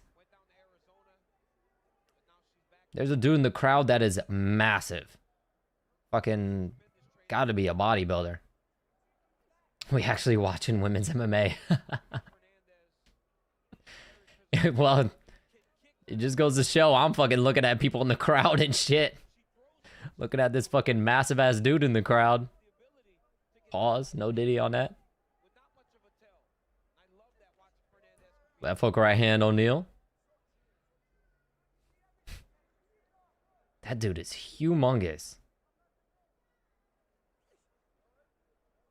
There's some chick sitting next to him, and he's like fucking double her size. Jab left hand, O'Neal. Do you watch RAF? I haven't. I haven't really like watched it, but I've been like keeping up with the match because the matchups look interesting and fun. So I've been keeping up just with like who wins. Right hand to the body, jab to the head, O'Neal.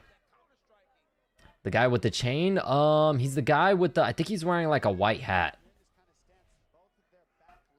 Let me see. Yeah, he's back there wearing a white hat. He might be wearing a chain. He's fucking huge. The dude and the chick is Cruz and Cormier.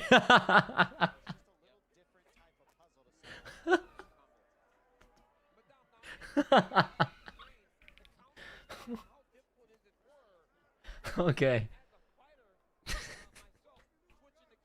That's a good one. Nice little jab there from O'Neal. Jab right hand, O'Neal. Jab right hand again. She's got her stumbling. Oh, jab right hand, left hook, right hook, left uppercut, right hand, left hook, right hook, left hand, left hand. And she dropped her and KO'd her.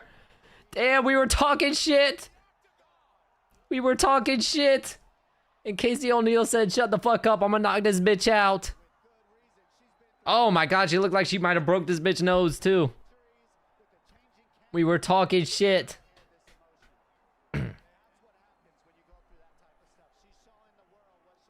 I just knew that was gonna happen the second I started talking shit about women's MMA, talking about some fucking, this is an intermission. God damn. She might have broke that chick's nose too, or there's like a knot on there.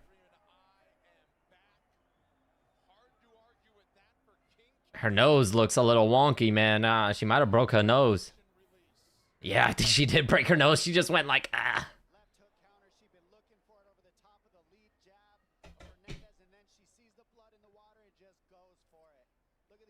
See, actually, that's the strategy. We gotta talk shit about every women's fight. We didn't say nothing about the first women's fight. We gotta talk shit about every women's fight, and then maybe we'll get something good. See, that's the strat right there. You gotta put the screams in the nutshell. Women's UFC would be bigger if they actually moved the divisions and didn't just fight the 14 versus the 15 every co-main. They need more. I don't know. I was gonna say they need more divisions too, but I think they're having a hard time finding bigger girls. They need to have two like fucking fat chicks in there. You have two like fucking fat slobs.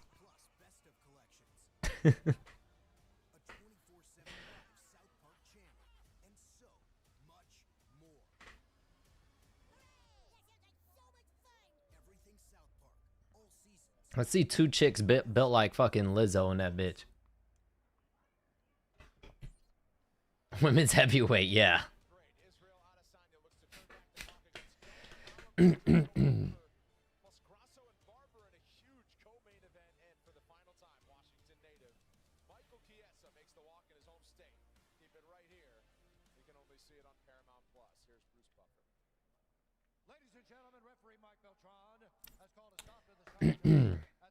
By the way, Mike Beltran, is that a fucking... Does that classify as a beard, or is it just a long-ass mustache?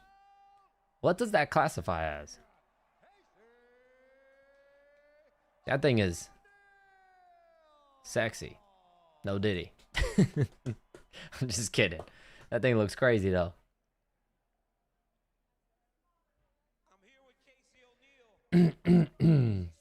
Women's heavyweight would go nuts. That's what I'm saying. We need to get two bitches built like Chris Barnett. Throw them two chicks in there.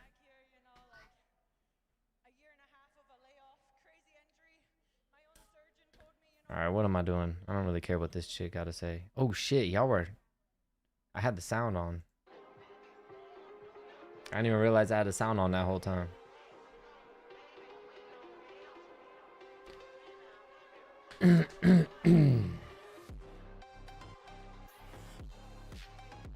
He's a cop. Oh shit.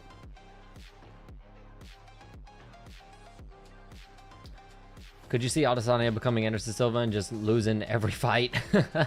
After this, maybe. This Hill versus the girl from This Is Us. I hate how I know what girl you're talking about because my fucking mom watched that show. That show used to make my mom cry.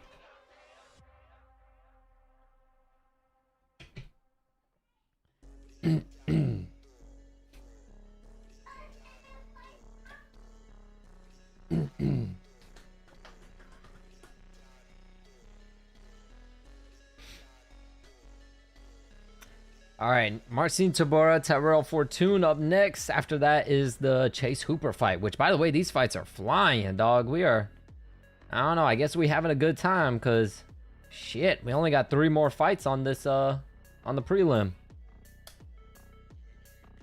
I feel like this card is going way faster than the last one was.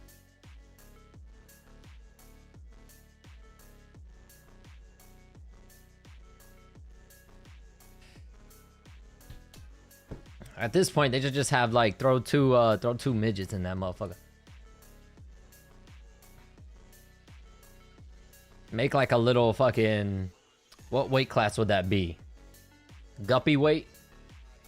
Make like a little guppy weight division, have 2 midgets going at it.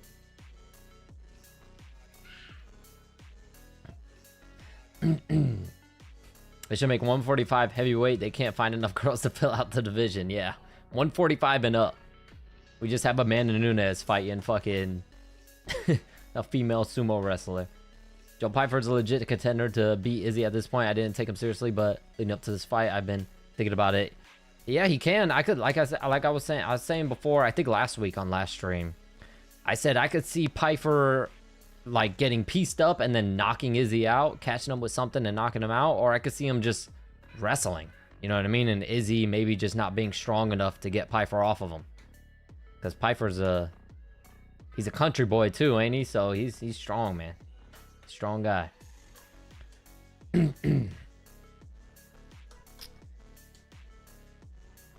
So TC says he's a woman, he can fight in the women's heavyweight. In this economy, maybe. Hey, they're fighting in Seattle too. I'm sure in Seattle. I'm pretty positive in Seattle's one of the places where they're cool with it. Crazy thing is too, the world's getting so crazy. DC don't even need to grow his hair out. He don't even need to change nothing. He could just say I'm a chick now and go be a 2-time champ in the women's division as well.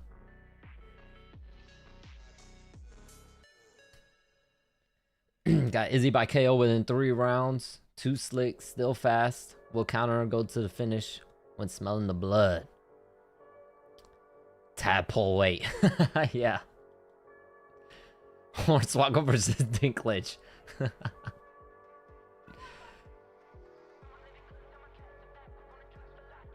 Cormier transition timeline incoming. What's good, 300? Thank you so much, man. I'm glad you love them. Yeah, we got another one coming up, right? Yeah. I mean, I won't be able to go live next Saturday for that fight card, so I'm gonna miss out on that one. But yeah, I got another OG intro for the Prohaska Olberg fight card, which is stacked. That one is stacked too. That's a good one.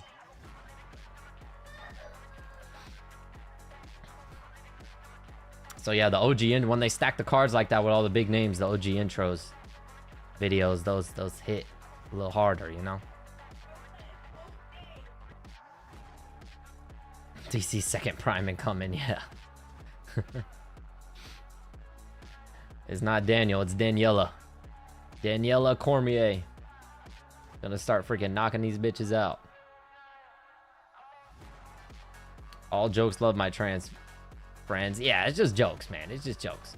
Real trans people, you know what I mean? And gay people, you know what I mean? I got some gay people in my family. I feel like every Hispanic has gay and trans people in their family. But, you know what I mean? The real ones understand. You know what I mean?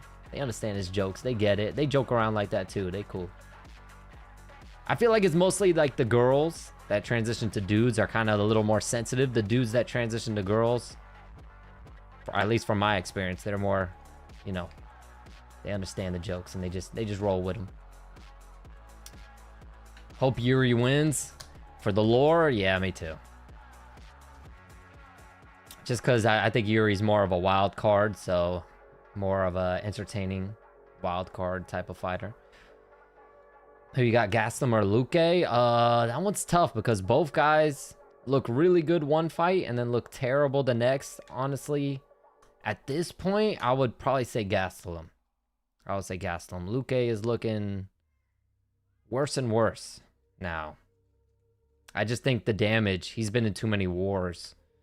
I think the damage is starting to catch up to him. Whereas Gastelum, he's like, you know, hard-headed Mexican dude, so he could still take some punishment. If Izzy starts losing bad, I'm gonna drink a lot of beer and put on the Gastelum fight, act like it's live. Great fight, man. That was a great fight.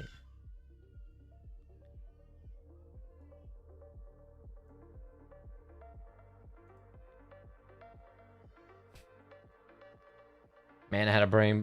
Oh, Luque did. Luque had a brain bleed. Shouldn't even be fighting. Yeah, that's tough, man. That's rough.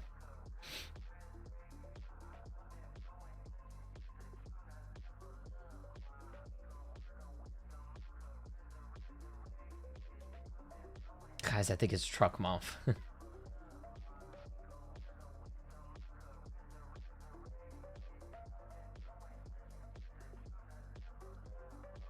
I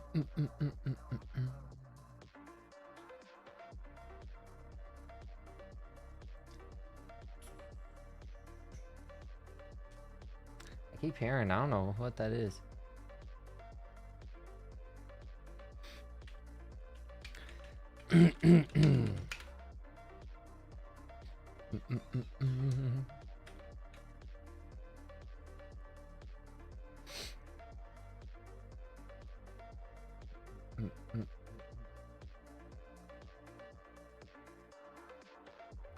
Thoughts on Yoel Alvarez versus Yaroslav Amoslav?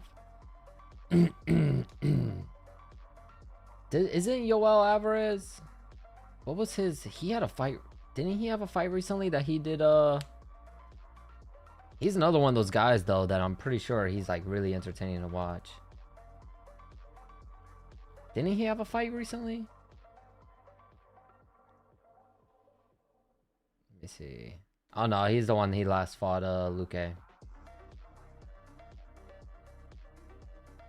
I know he's an exciting one though. Yeah, that should be a good fight. It's always the cards that have no name value that deliver the best fights. This has been a sick card so far. Yeah, this one has been good. And this one has the names. And this one's been good so far. Hopefully it keeps delivering.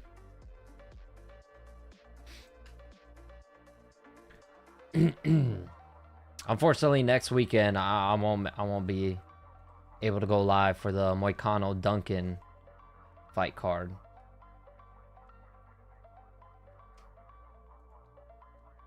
But I will be live back thereafter for UFC 327.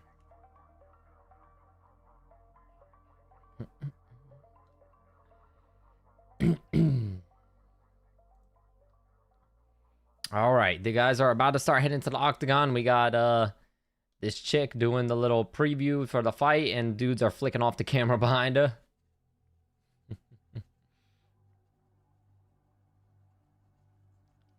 He's inactive, but boy, he's fucking fire, fellow Spaniard. Okay, yeah, I was gonna say I remember him fighting. I remember his fights probably before Luque. He's like kind of wild. Yep, there's a dude behind her flicking off the camera.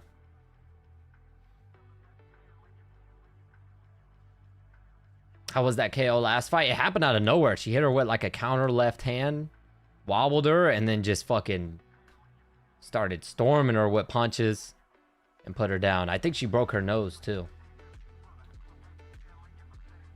I think she might have broke that chick's nose.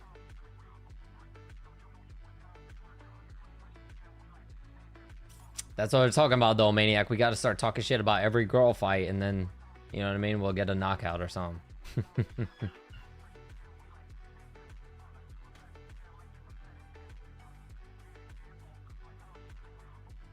Very strong card so far. Yes, for sure. For sure. It's been good. The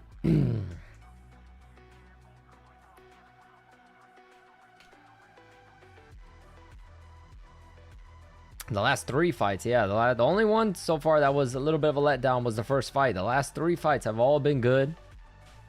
Let's see if we can keep the train rolling on this one.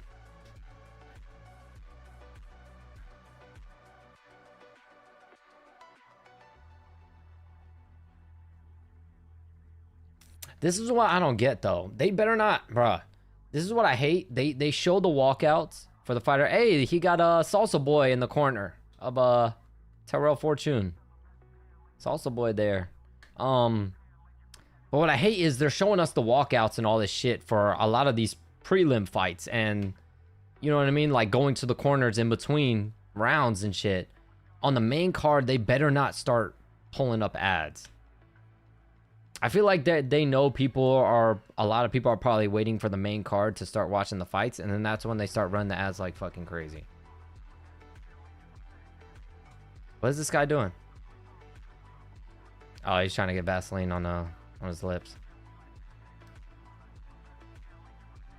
Yeah. So far, Jeremy, yeah, so far has been less ads, but watch them start running the ads like crazy when the main card starts, bro. That's bullshit.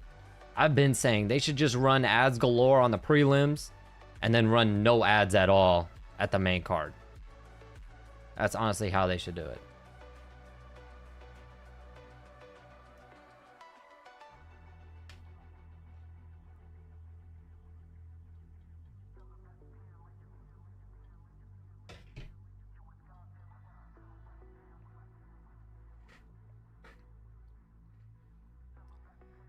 I'm on the minority. I think the matchmaking quality overall has been better with Paramount. I think it's been good. The matchmaking has been good. It's just the fights that people are really excited about. A lot of them just haven't been delivering. I think that's where the problem is that people are having. I think they're blaming the matchmaking when in reality it's just, you know, I just think the big fights aren't really delivering that much. I mean, the Paddy Pimblett, Justin Gaethje fight delivered, but other than that, you know what I mean? A lot of these big name main card fights aren't really delivering, you know?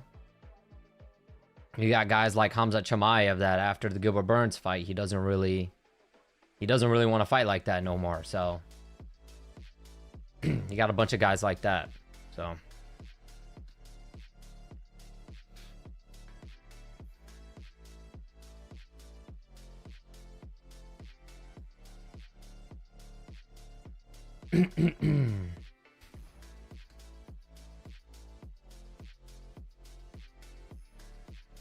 Tabora a bit like you.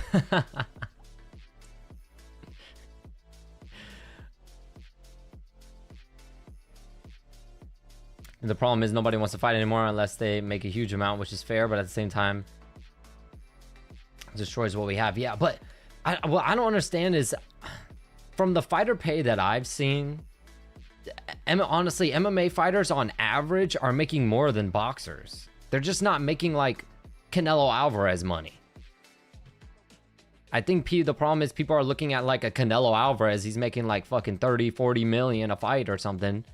And people are like, oh, well, why aren't fighters making that much? But it's like, you know, another superstar, Gervonta Davis, for the majority of his fights, I saw he was making like only a couple million, a few million.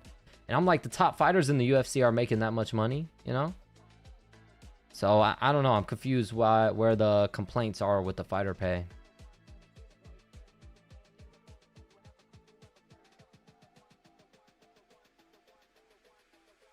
Or if they just don't care, they just want more. They just think a few million for like the UFC's top stars isn't enough, maybe.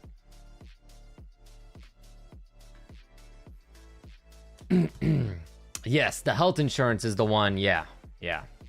They need full coverage on health insurance is probably the main thing where I also would have a problem. All right, hold on. Let me mute the music. I forgot to. There we go.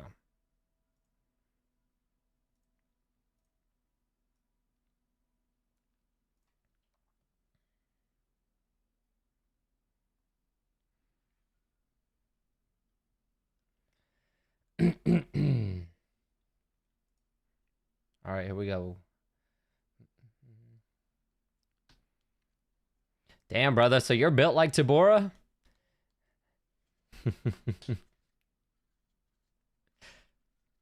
Hey, that's not too bad, man. That's not that bad.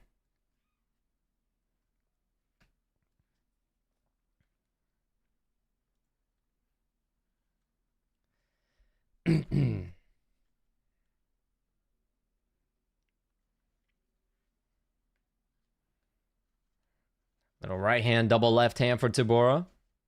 Right hand, Fortune. Takedown for Fortune. That was a big takedown. Big right hands for Fortune. Oh my God. He's trying to spoil. He is trying to play spoiler big time.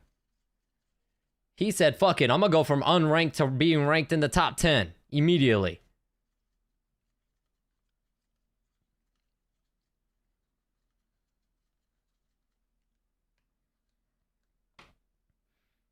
Another right hand for Fortune.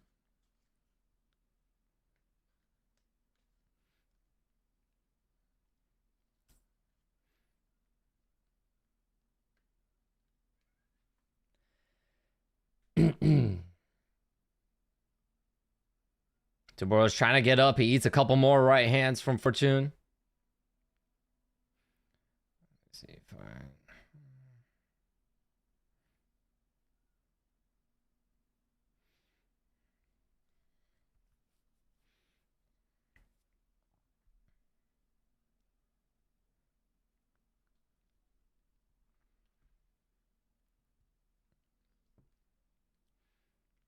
Whose corner are they by? Oh,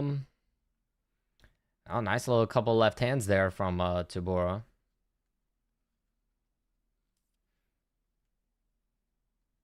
It looks like they're in the corner of Tabora because it looks like they're not speaking English.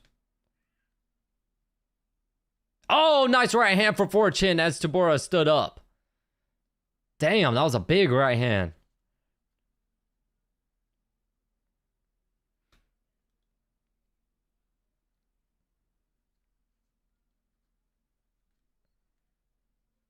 Yeah, they're definitely in the corner of Tabora because they're not speaking English. They're speaking, what is he? Is he Polish or something? I'm not sure what he is. Tabora now trying to create space, lands a knee to the body. Fortune, though, the game plan is evident. He does not want to stand up. He definitely wants to fight on the ground. That takedown alone would have folded me. That's a big boy, too. That's a big boy to take you down like that.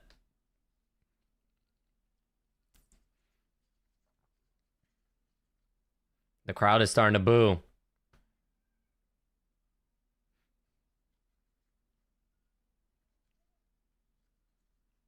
Fuck it, I'm putting my broadcast in Portuguese. Do you understand Portuguese or no? You're just like, fuck it, I'm gonna just do it.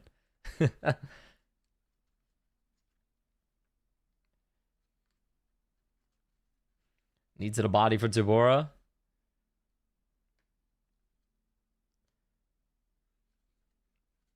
What do you mean by... All right, Maniac. Oh, nice little left hand for Tabora there to break the clinch. Hell no, why you gonna put it? Why you putting it on Portuguese then?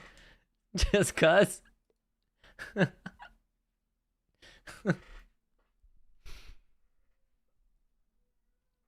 You just love the language. You just love the way the language sounds or something. It's funny as hell.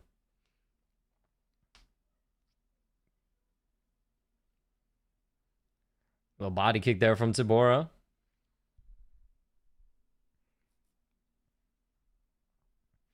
Right hand jab, right hand Tabora.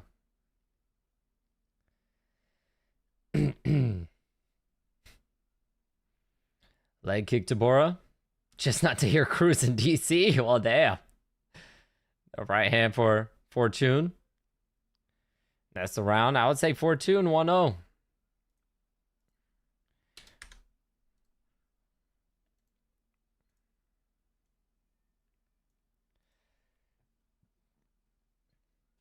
I wish there was a no commentary option. That would be cool, man.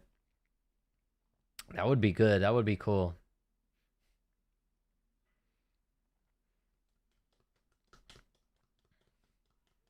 Need Dustin Poirier commentating. I wonder why he doesn't. They have him on like the do they still put him on like in the broadcast booth? I'm surprised they don't have him commentating sometimes. They should add an option with 0 commentators other than... Yeah, they should add like a higher, more expensive subscription. They could even charge like double, because isn't the normal Paramount subscription around like $10, $12 or something like that? Make like a $30 subscription where no ads and no commentary option. They'd make literally double money off of the people that want to pay for that shit. Have that option in Spain? Damn. We're gonna all make the move to Spain just so we can get that option. Oh, nice right hand for Fortune. Tabora walked right into it.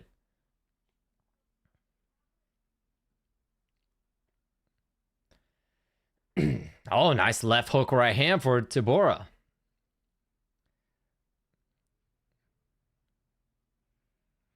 Oh, left hook right hand Fortune. These guys throwing big. In Spain, it's through HBO Max. I'm booking a flight. We're all going to move to Spain.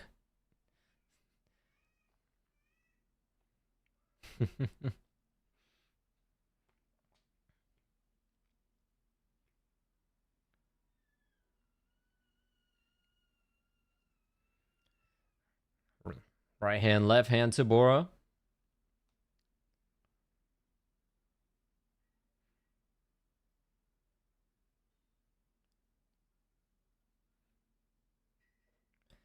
Oof, both guys wing right hands. They clinch. Knee to the body Fortune. Knee to the body Tabora. Come to Spain. I do want to go to Barcelona. In Barcelona, they got a lot of really good tattoo artists. I've been wanting to get a tattoo from one of those artists in Barcelona. Oh, nice right hand for Fortune.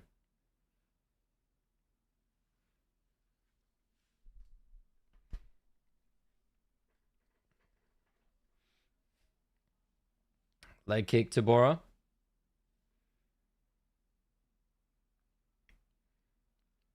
Tabora's cooked. Tabora's not doing bad. Ah, he kicked him in the nuts.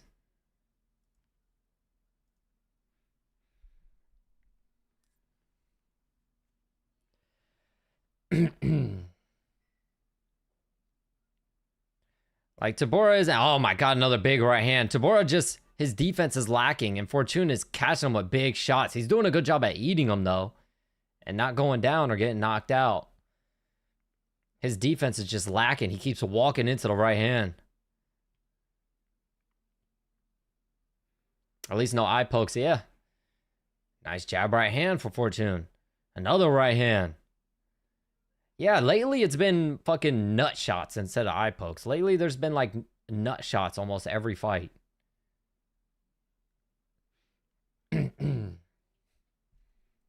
I guess we'll take the trade, you know what I mean?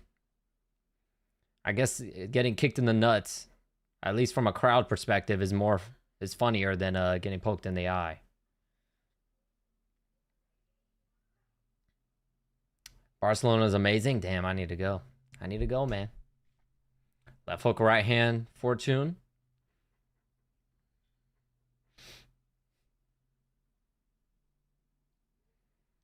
Oh, nice leg kick from Tabora. He kicked the leg out from Fortune, dropped him, but he popped right back up. A little straight left hand for Tabora as well.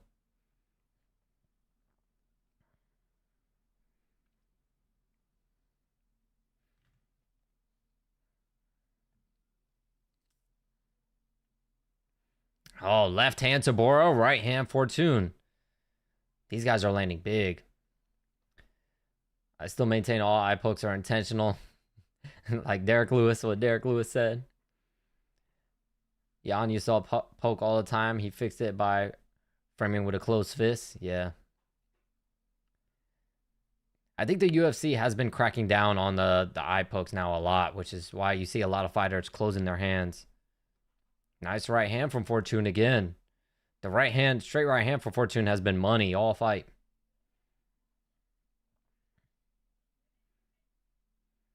Fortune taking the second round too, yeah.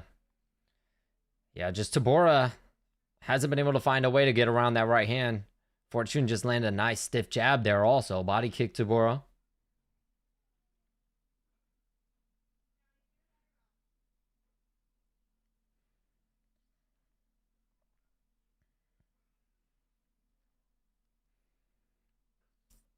Nice jab right hand, Fortune. I don't know. I think it might be just his speed. Fortune's speed is what looks like it's causing Tabora problems. Fortune just landed another right hand.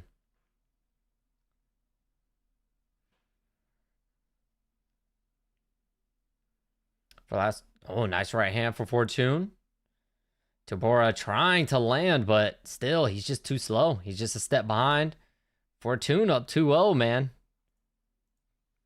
He's going to go from unranked to being ranked in the top 10. Crazy.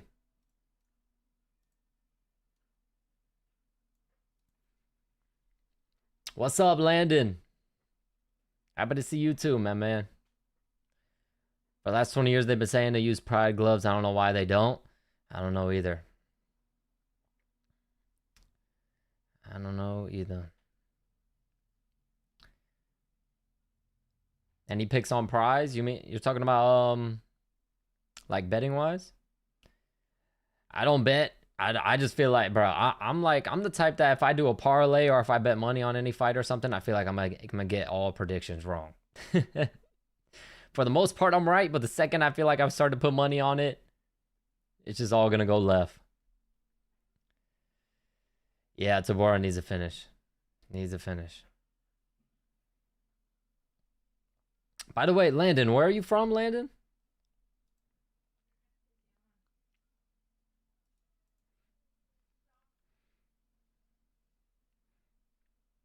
Thank you so much, Ray. Thank you.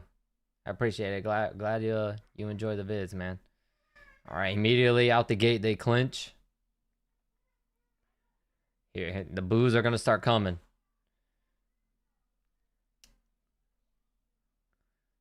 Betting ruins my enjoyment. I take small bets with friends, but that's it. Yeah, it'll have you on edge. Yeah, my family, like my brothers and my dad, they start betting on sports and they're like fucking they be stressing. They be stressing. They're still clinched up against the fence. Not much action going on. Did you hear the Misfits news? I did. That's crazy. Misfits are like the king of like crazy gimmicky fights now. The Netherlands originally, but now in Pennsylvania. Oh, okay. Because I was gonna say, I think Desi's talking about she wants to go to the Netherlands. So that's how I was like,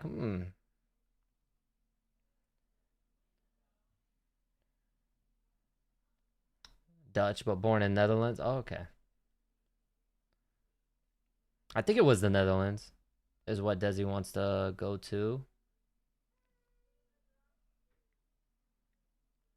Or it's like Switzerland or something. I don't remember exactly. There was just like some like buildings that Desi saw, like some like structural stuff that she wants to go see in person. A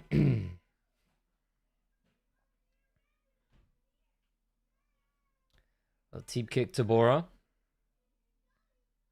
Which, by the way, for some of my OGs, y'all know who Desi is. Y'all know she'll be tuning into the chat and be watching all the streams and everything. She's actually coming over, so y'all probably y'all are gonna see her when she gets here, cause she's getting me a little slushy from Sonic. So when she gets here, she's gonna pop in and give it to me. I'll make her say hi to y'all. She's camera shy, but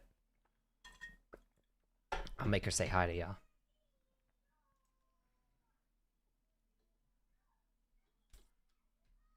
A little elbow there from Fortune. Not a whole lot going on in this fight. I'm surprised the crowd isn't booing more. Teep kick to Bora. I said, when we going?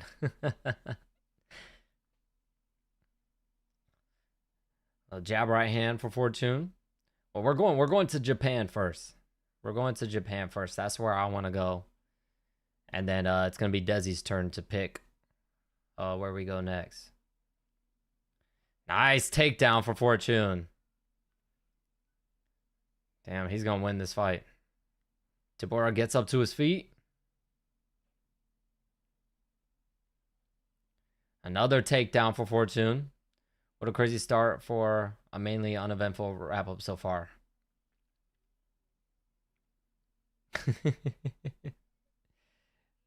Shit, when we going to Japan. Where me and Desi are planning on going next year. 2027.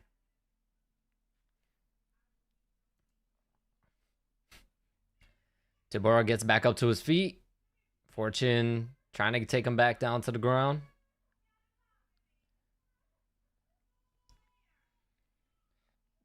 Tabora gets the underhooks and reverses position.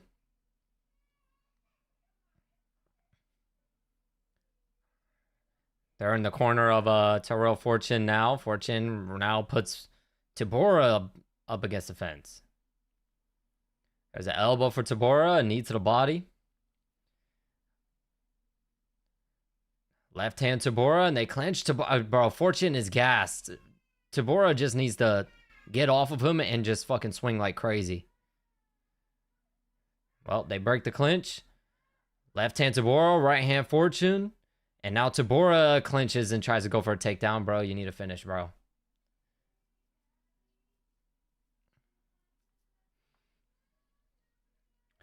One of my buddies is stationed in Japan. Hope I can visit him soon. Oh, that's what's up. That's what's up. I got an uncle. He's stationed in Germany. Oh, nice jab left hand from Tabora, but oh, right hand Fortune. Right hook Tabora. Teep kick Tabora. That's going to be it. Tyrell Fortune spoils the party. And is definitely going to go from unranked to being ranked in the top 10.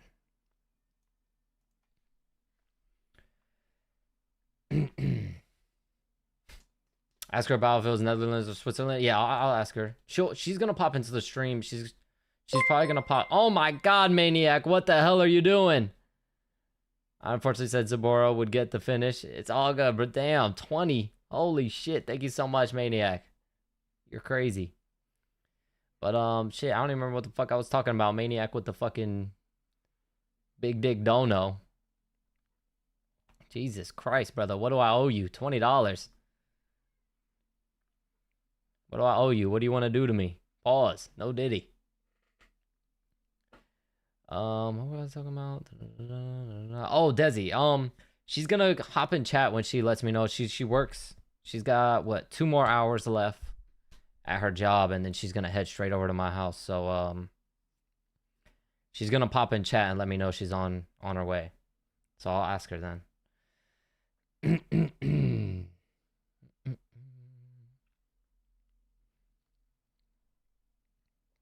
me put the music back on because they're not doing no interviews or nothing. And Fortune definitely won that fight.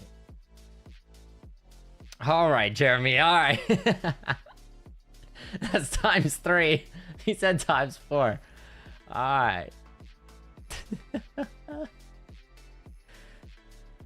Selling his soul.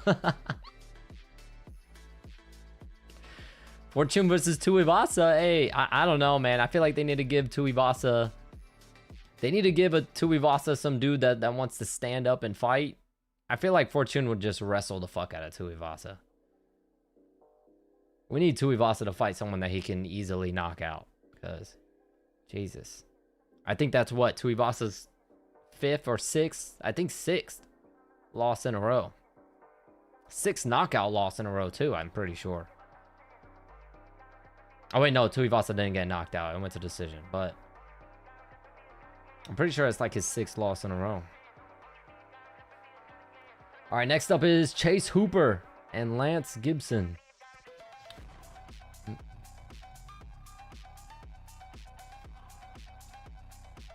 Wait, what?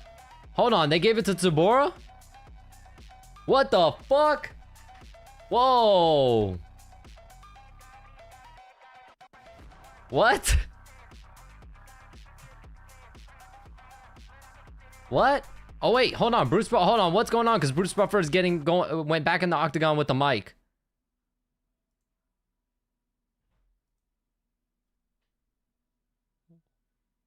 Okay, yeah. They made a mistake.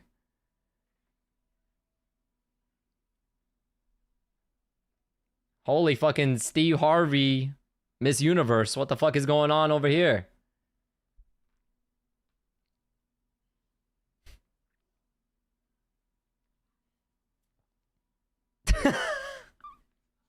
I love Bruce Buffer.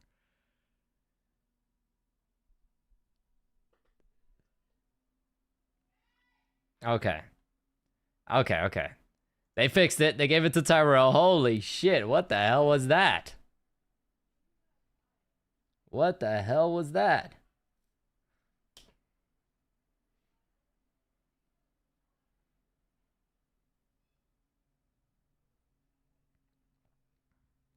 Put that down.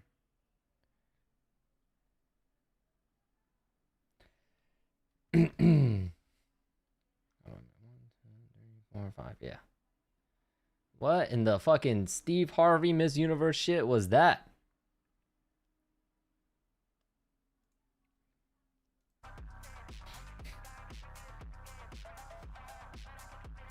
Bruce goated, it's chill.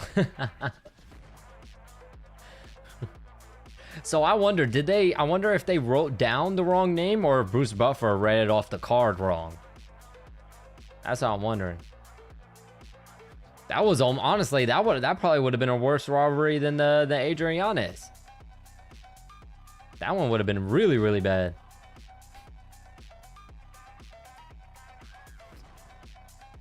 I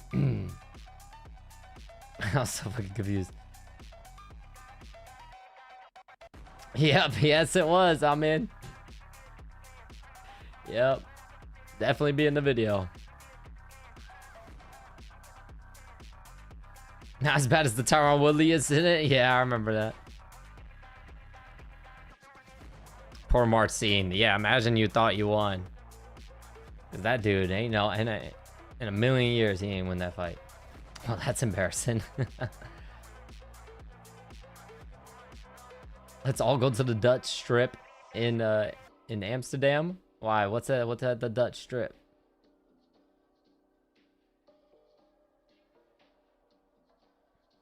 I don't even know, Dave. I don't know. Tonight has been... We're seeing like a little bit of everything tonight. I don't know what the fuck is going on. We're getting robberies. We're getting fucking... We're getting flipping decisions. What is this guy's tattoos? I hope Chase Hooper knocks this dude out just for them horrible ass tattoos. What the fuck is that?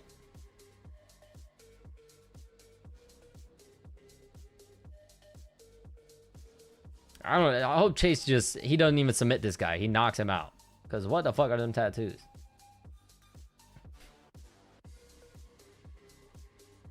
Tuivasa's book versus Sean Sharaf, who's the last victim of Asplin and Junior Tafa. Okay. Junior Tafa is still in the UFC? You're joking. How? They really fucking like the Tafa brothers, bro. Because how?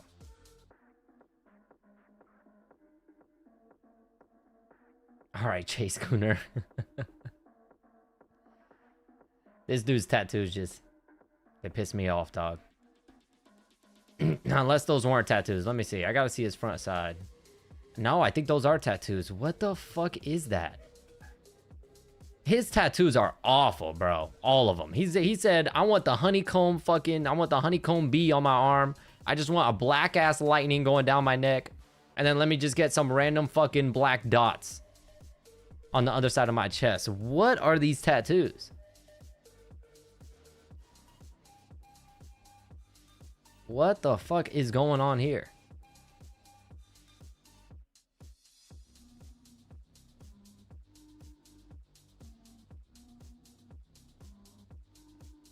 You look like Pyfer. God damn, that's 2 times today now. Fuck.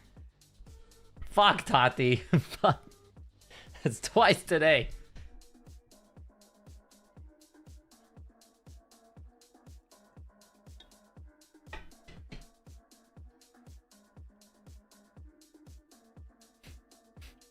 I'm seriously, I'm curious. What are those like dots on the right side of his chest? What is he trying? What? It looked like he got fucking Ebola, eczema, COVID. He got them all. It looks like a disease. Like what was he trying to do with that? What are those supposed to be?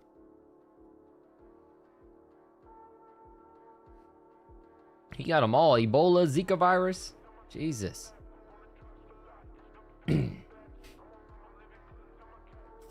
It's cyberpunk?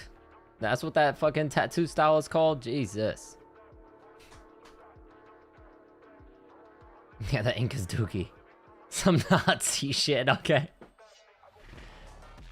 Alright, can't unsee it now. Alright.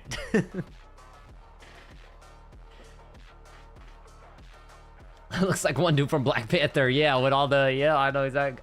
Killmonger. You watch UFC for free or pay for it? I pay for it. I have the Paramount subscription. Bro got COVID on his heart. It's like the Cody's sword over Zion it being uneven.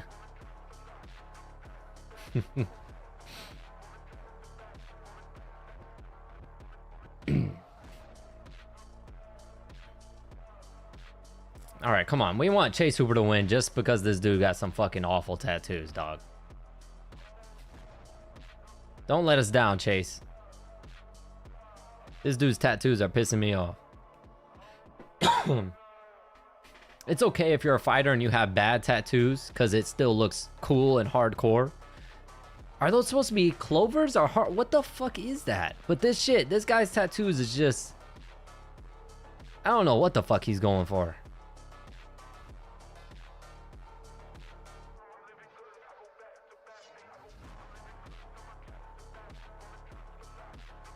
He said, fuck it. On this side, make me look like a Dalmatian giraffe. Make me look like every spotted animal that's ever existed. Give me a little bit of giraffe, a little bit of Dalmatian. What the hell?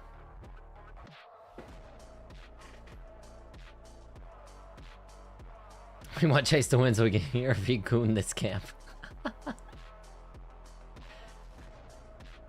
A mix of Joe Pyfer and Jorge Masvidal. Oh my god.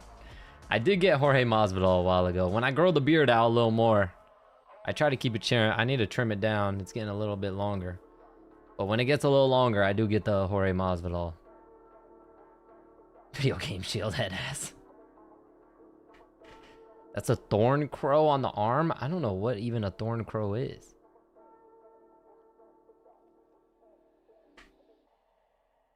Alright, Landon. I remember, yeah, Landon is in love with the Dutch baddies.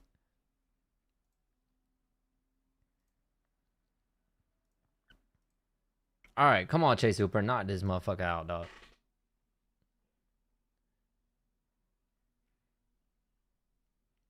Like Chase's cousin.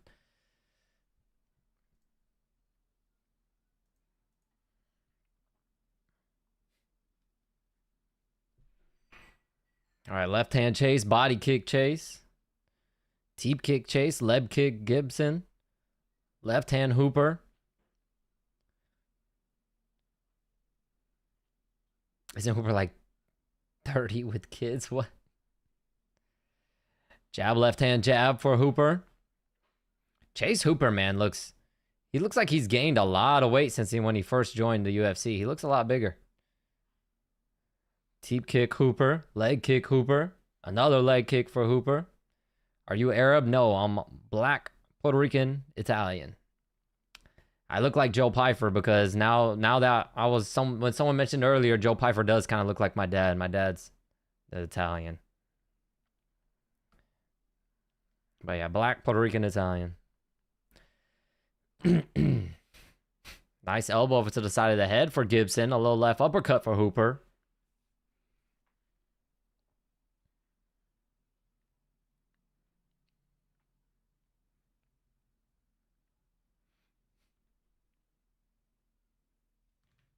You got white and you also, yes, white and black. Jab left hand for Hooper. Body kick Hooper. A nice hard right hook to the body for Gibson.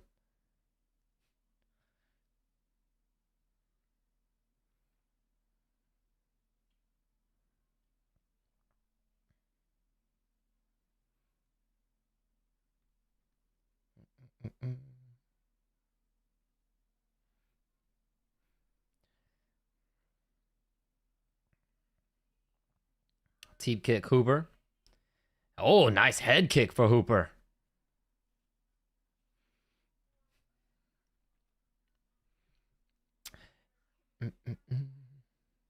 Cooning builds an appetite. Met streams are like 20 seconds behind. Oh, crowd chanting. Let's go, Hooper.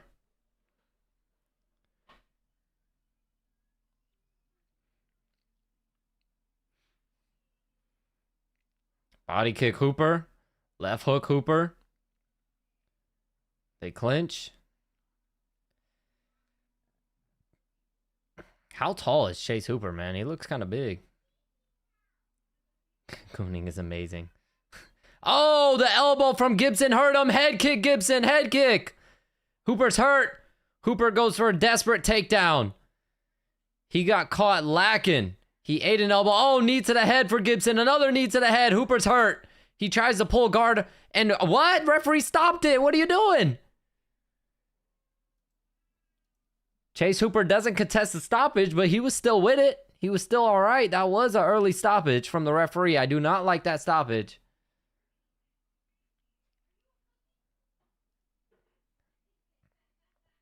Hooper was hurt. He was almost ready to go, but I think that was slightly early. I think Hooper was still fighting. That was completely different from the Sterling fight. They let that dude go like crazy. And in this fight, this referee stopped it right away.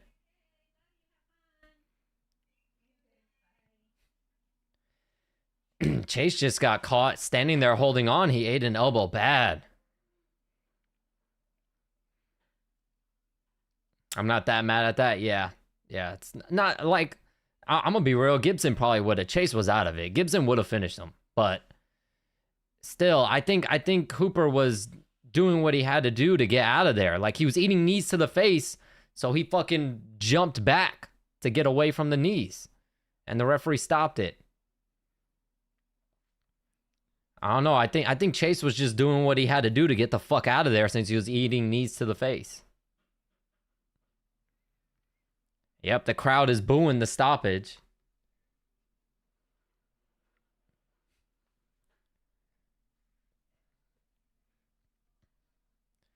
So yeah, I still think I firmly believe early stoppage, but oh well. Nothing you can do about it now. What are you talking about, Landon? What? Landon's over here rapping.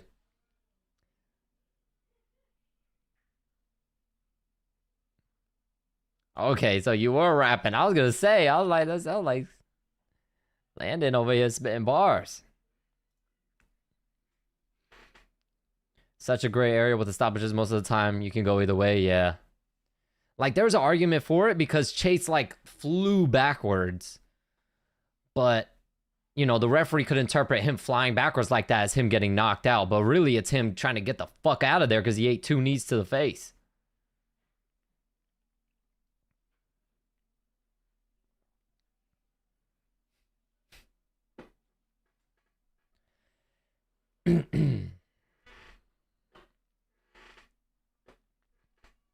Yeah, Hooper didn't contest it at all.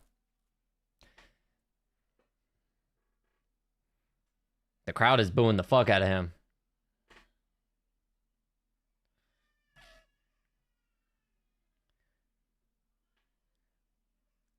Dancing while recording it. All right, Landon.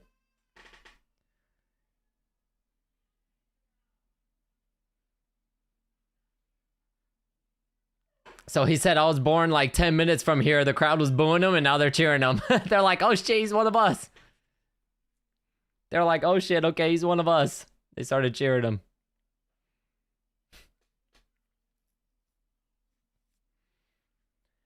Now that we're close up, I still don't know what the fuck those tattoos are.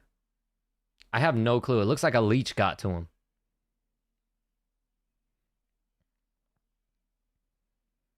Poor Gibson Jr. He's like pouring his heart out, crying. Talking about this is his dream. The whole crowd was literally just booing the fuck out of him.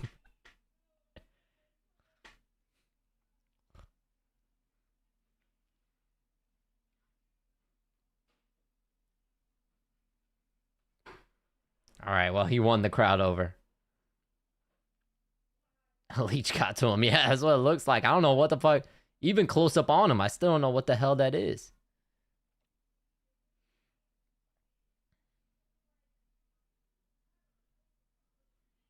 They look like edibles.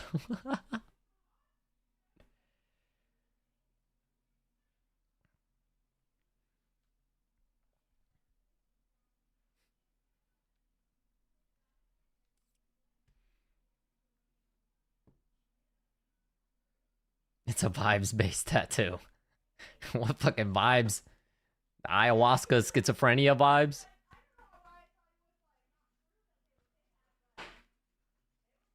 All right. He said, I don't care if people talk crap about me as I'm talking shit. And he said, I'm here to spread love. All right, I feel bad now.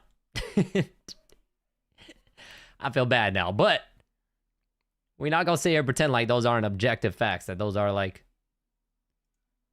possibly top 5 worst tattoos in UFC history.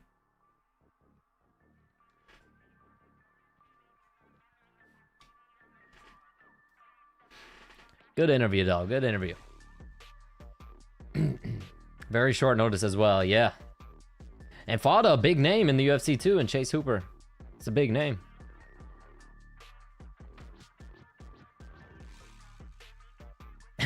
Like he did put random polygons on his body. Giving Donald Glover acting.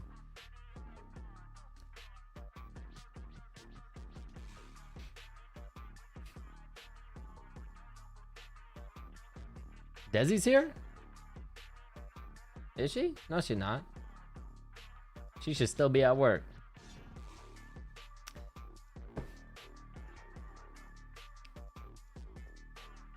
I can't talk. I got a couple tattoos I regret, but that was not on anybody's flash. There are bad tattoos, though, that still look cool. Like, there's cool looking bad tattoos, and then there's bad looking bad tattoos. His are just bad looking bad tattoos.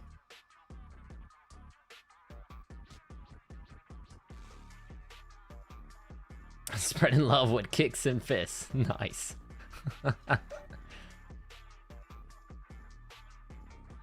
They talking about knocking out GM3 like it's hard to do. Damn, already only one more fight left on the prelims. Only one more preliminary fight left. And then we move it on to the main card.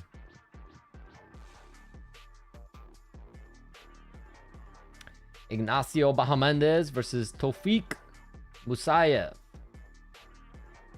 And with a name like that, you know. You just know that he's a wrestler.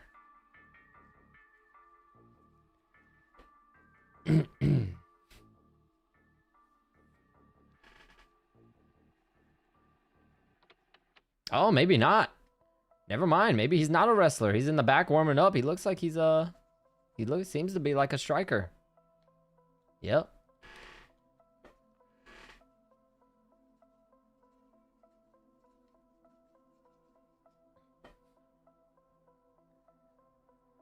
Prelims fly by and the main card gonna be 4 hours.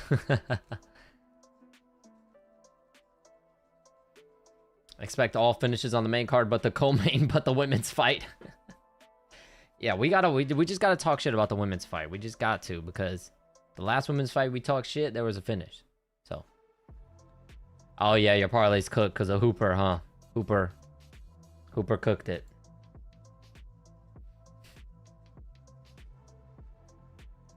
And Tabora, right? Tabora and Hooper.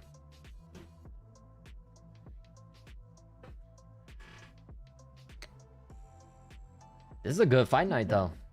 This fight night, I would say, is already better than fucking last week's. Already better than the Evloev Murphy card.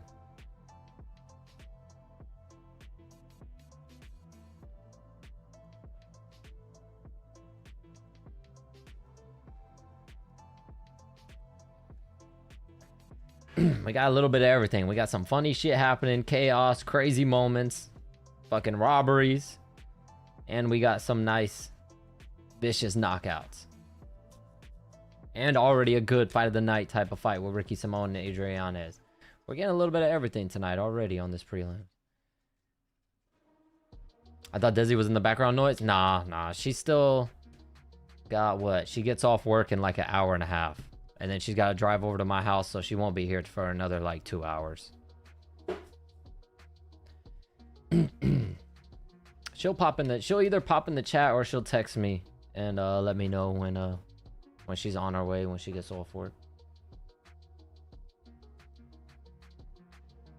Macy, I'm going to be the youngest champ, but pull out of my main event fight, Barber. Oh, you didn't bet on Tabora. Okay, so it was really just Hooper. Evloev Murphy card stank, except for that Jones. Yeah. The Mason Jones fight was sick. Fell asleep because the prelims are ass, and I woke up to, oh shit, the fight of the year. Yeah, that was a crazy fight.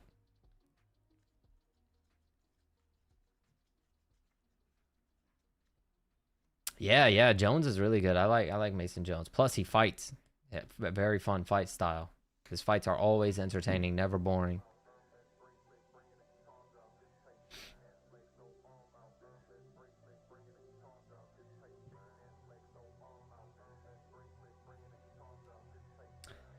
All right, Ignacio Bahamondes, who's coming off of a loss to Fiziev, right? Yep, coming off of that loss to Rafael Fiziev.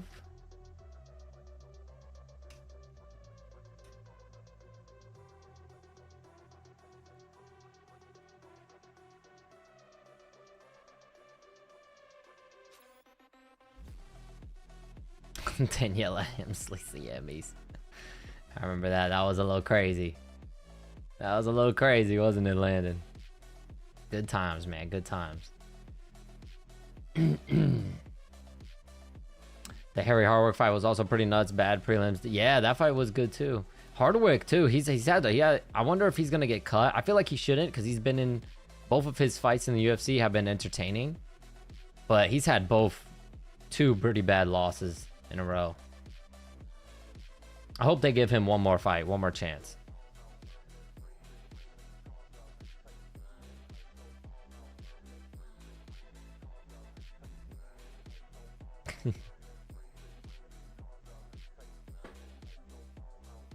What, Landon?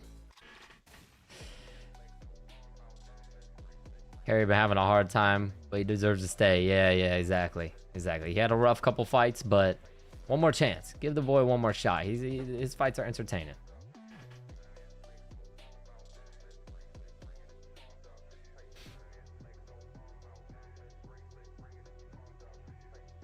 He posted from the hospital saying Hunter Brown nosing him on the phone. He'll get another chance. All right. Good.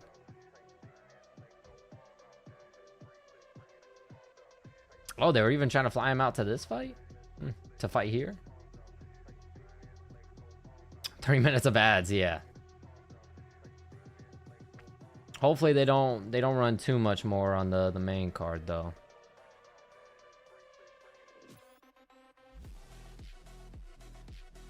Hi, Lanton. Oh, probably to negotiate. Okay. Give him a winnable one. I like the guy, you know what I mean? He fights fun.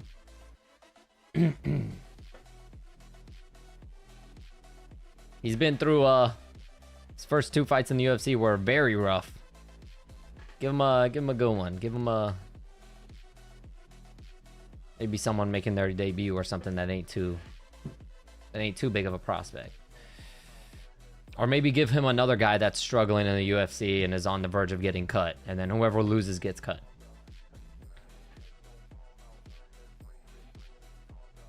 How Paramount feels running ads for their own company 8 times a night. Like, why do I, South Park is on Paramount if I already have Paramount?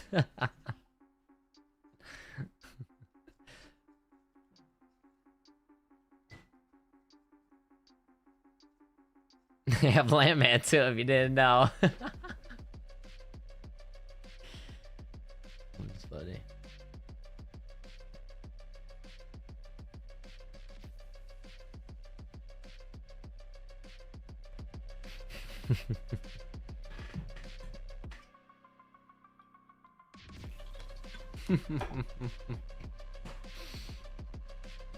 I'm purposely never watching Landman.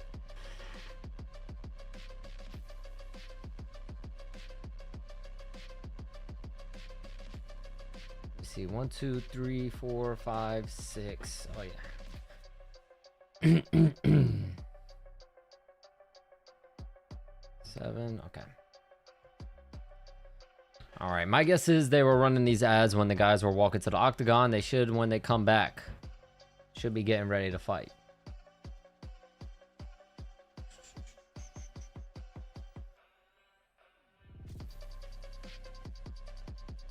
Bring back the one ad with Buffer and Dustin Poirier. Yeah. They used to, ESPN used to run that ad like crazy.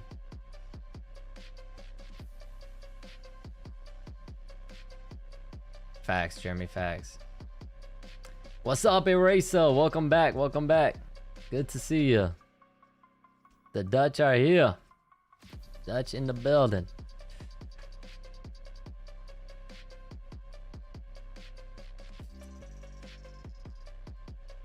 I know, I just got a feeling that fucking, when he leg kicked the fucking, the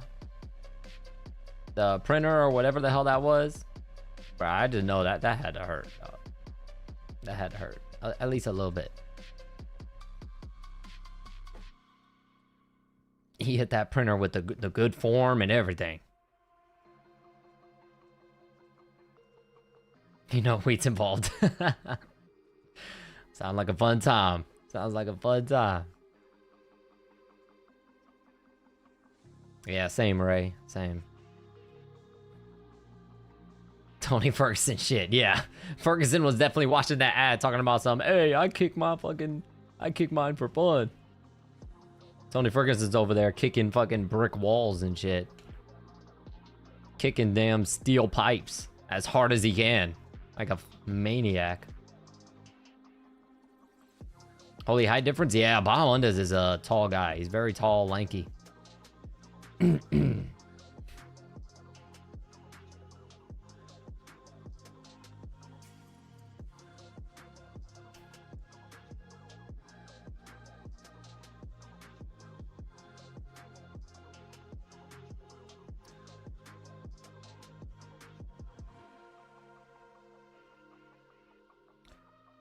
Yeah, that's big height difference.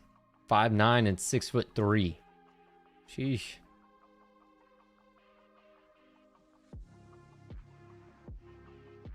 When can we expect some sort of clowning buffer for the mistake?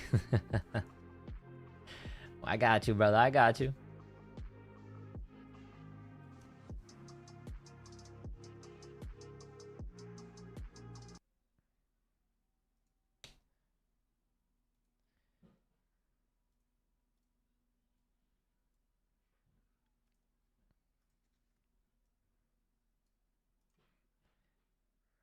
All right, here we go. Calling him the most Chilean looking man ever. Khabib's dad told him to avoid Tony at all costs. They said that motherfucker's nuts. Got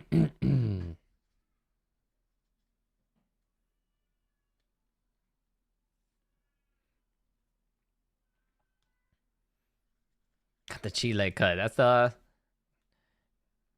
Yeah, definitely looks like a Chilean cut.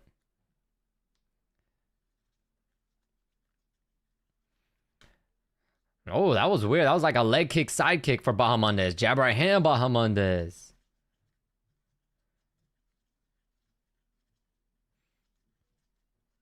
Straight left hand, Bahamondes. Body kick, Musayev. Teep kick, Bahamondes. Mr. Baja Blast. Body kick, Bahamondes. Right hand to the body for Musayev.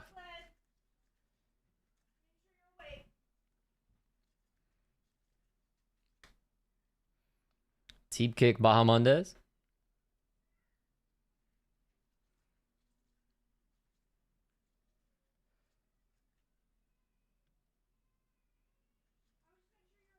Body kick, Bahamondes.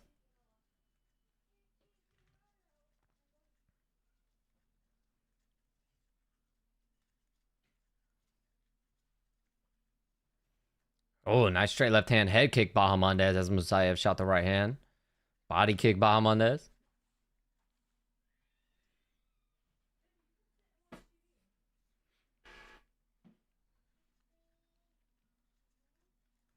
Ooh, head kick attempt for Bahamondes, just misses. White homie's got that same cut.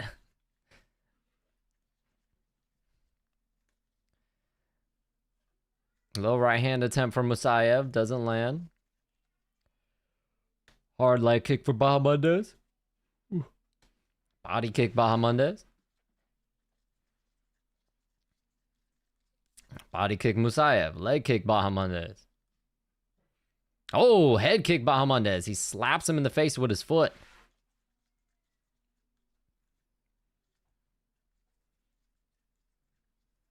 Leg kick, Bahamondes, but that was checked. Nice right hand jab for Bahamondes. Musayev tries to return fire, but Bahamondes is just too long. So when Bahamondes hits him, Musayev can't reach him. Nice little pull. Jab right hand from Musayev. They clinch. Knee to the body, Musayev. Takedown attempt from Musayev. He doesn't get it.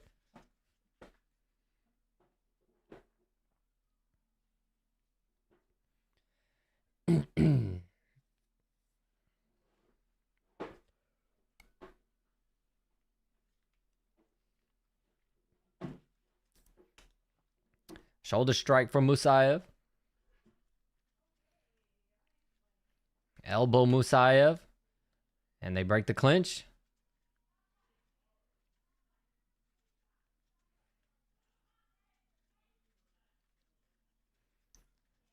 Musayev just kicked Bahamondes right on the ass.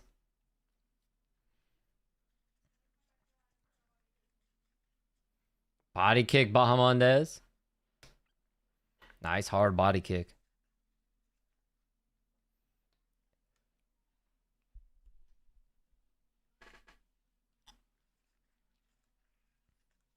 Leg kick Musayev. Leg kick Bahamondes. Teep kick Bahamondes. Turning side kick to the body Bahamondes. Another leg kick for Bahamondes. Find shoulder strikes to be... Please don't separate us, ref. Leg kick Musayev. Nice left hand for Bahamondes, a jab right hand from Musayev, and a right hook for Bahamondes.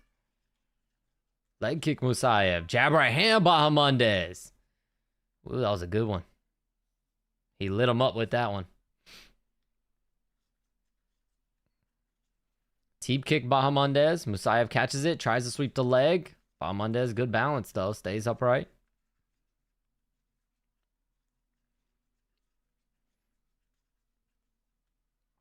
Body kick Musayev.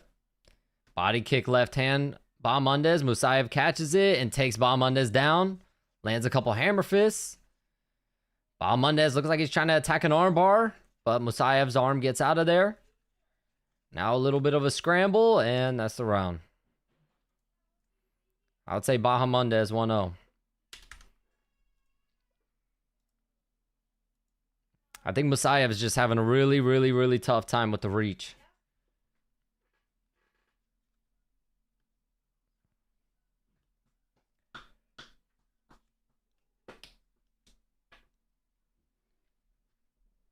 Ugh. Yeah.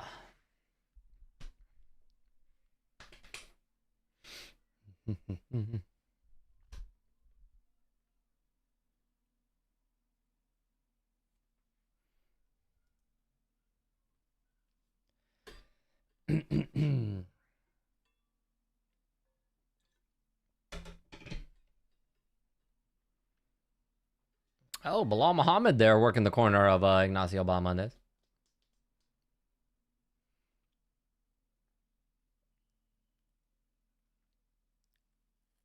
Oh, it's Michael Chiesa's last fight. I didn't even know it was this was gonna be Chiesa's last fight.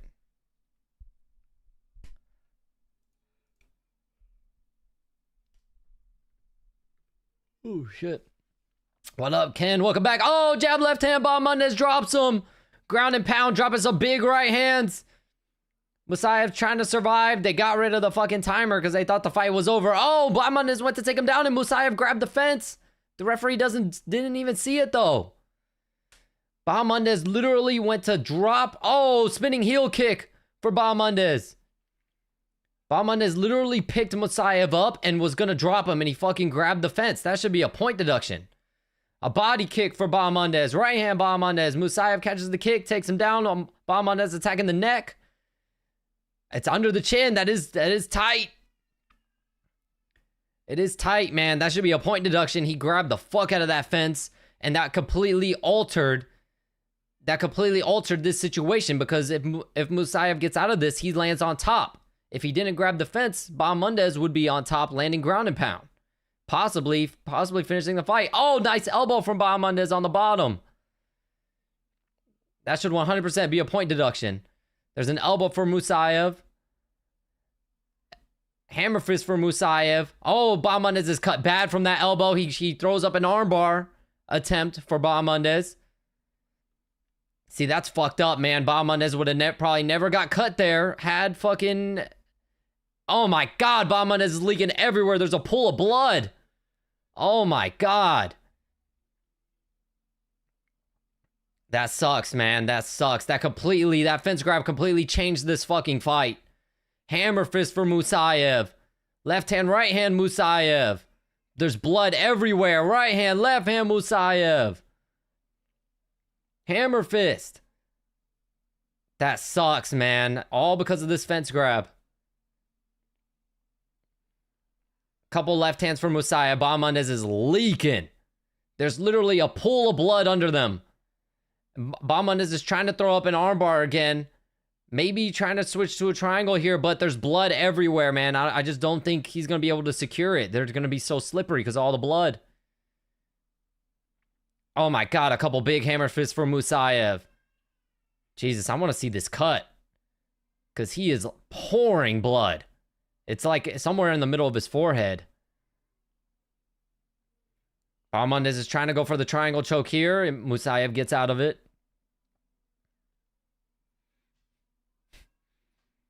Doctor stoppage? Maybe, but they're probably... I don't think he's not going to stop the action. It's going to have to be in between rounds. Oh, yeah, that was a headbutt. There was a headbutt from Musayev. Bahamondes kind of sat up and Musayev slammed him down, but he fucking headbutted him. Oh, an elbow left hand from Musayev. Jeez. I'm pissed. If I'm Bahamondes' corner, I'm pissed. Oh, Bahamondes landing some 12-6 elbows from the bottom, but Musayev landing some good ground and pound as well. Oh my God, another big elbow from Musayev. And a couple of right hands. Another elbow from Musayev. Another elbow. Bahamondes throwing a couple elbows of his own from the bottom. He said, fuck defending. I'm going to throw my own strikes. God, I want to see this cut. There's so much blood. Another elbow for Bahamondes as Musayev throws a hammer fist. It's such a dirty fight. Yeah, this is... Jesus. Like I said, we're getting like... Oh my God, that was a bad headbutt. What the fuck, Musayev?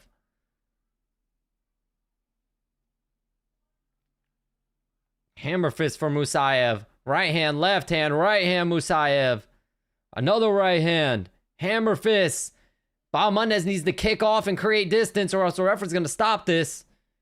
Yep, he does a good job scrambling, surviving. God, I want to see this cut. There's so much blood. Oh, nice elbow from Bahamondes on the bottom. I'm surprised Musayev didn't get cut from that. Oh my God, the blood is dripping. There's an elbow from Musayev. It sounds like on commentary they think that the doctor is going to stop this fight due to the cut in between rounds. Oh my God, he's got a fucking crimson mask.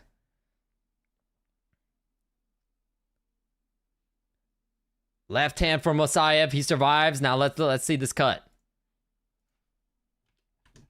Let's see that cut. Come on, wipe it. Let me see it.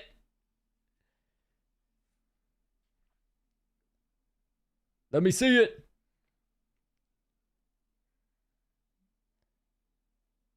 It's in his hair, so you can't even see it. Oh no, never mind. It is right there. It's not big, but it's deep. Oh my God, it's deep. It's deep because when they put the fucking thing on it, blood just came pouring out like a faucet.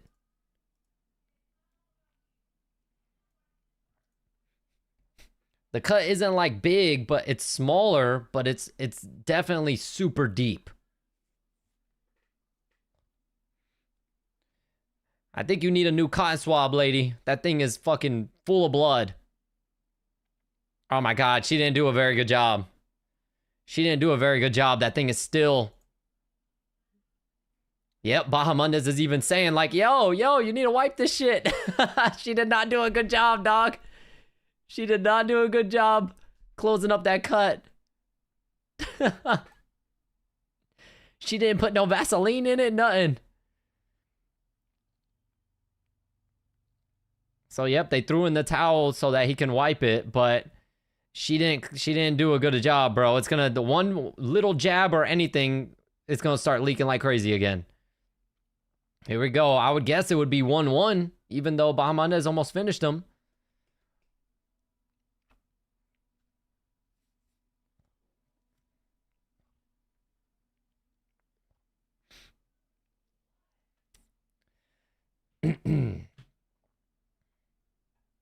Oh, left hand Bahamondes. Musayev, that was a big shot. Musayev ate it. Again, we're seeing like a little bit of everything. Oh, nice spinning back fist for Bahamondes.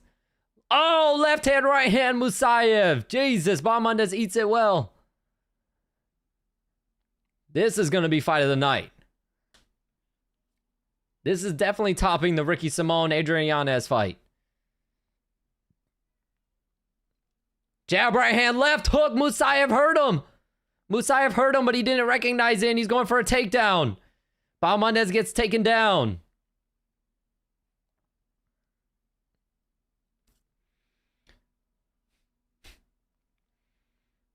The crowd is booing. The crowd is booing. They want them to just have like a bloody war, a bloody stand-up fight. Ref didn't see either foul. Yeah, nah.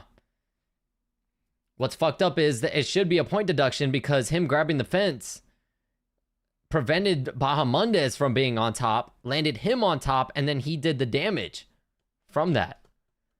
So that's bad, man. They're gonna have a stern talking to with that ref. Oh my god, and now Musayev is landing some hellacious ground and pound. Bahamondes trying to roll out of it to survive. Bahamondes, oh, he's got a triangle here. If he can pull Musayev down, nope, Musayev gets out of it. They're right in the corner of Musayev too. The instructions want him to fucking rain down big shots. They want him to posture up and land ground and pound.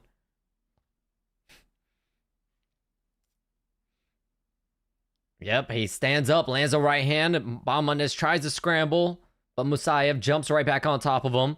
Oh my god, there's blood pouring out of his fucking face. Oh my god, there's a pool of blood. 2 pools of blood. Bahamondes lands a nice elbow from the bottom. Jesus.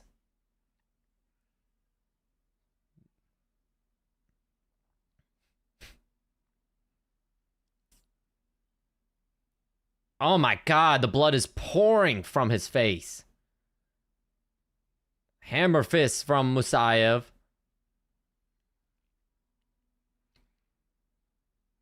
Could you imagine being the next person to have to go in the octagon to see this shit? You're just seeing the octagon, you're like, holy fuck. Did someone get freaking executed in this bitch? Did someone get murdered? There's blood everywhere, man. It looks like freaking... It looks like someone murdered somebody and chopped them up into freaking a million pieces. There's an elbow from Bahamondes from the bottom. He tries to get up, but Musayev drags him back down. I have to go wash a spoon. I can't get up.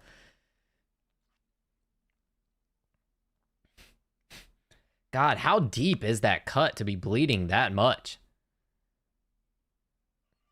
Oh, Bahamondes sweeps and lands on top. Bahamondes needs to do something. He needs to land some ground and pound here to take this round.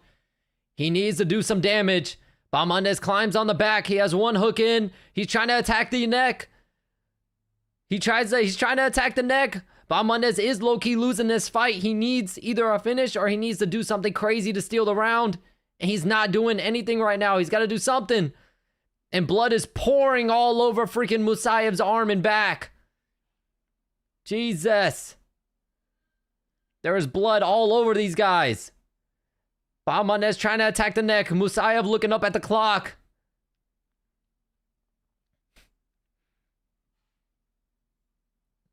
Bahamondes just needs a... Oh my god, he's going to lose this fight. He's going to lose this fight. That sucks. Off of that fence grab. He's going to lose it. He's trying to attack the neck. He's squeezing. Musayev is wincing. Oh my god, he's wincing. Oh shit, no way. No way, he's wincing. Bahamondes is squeezing. Oh, he got too high and he slipped off. Oh, he slipped off. Now Musayev is on top. A right hand, left hand Musayev. Hammer fist Musayev, and that's going to be it. God, that's going to be controversial. Even though it was a great fight. Bloody. Still, though, that fence grab might have been the reason Musayev wins this fight. Very, very controversial.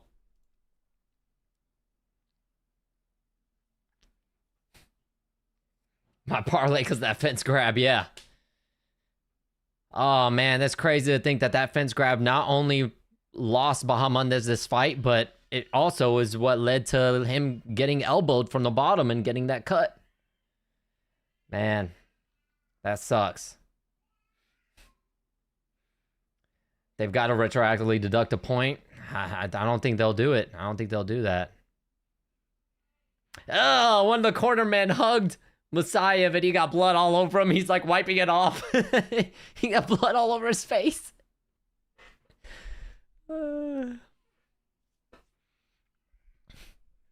Jesus, we are really getting a little bit of everything tonight.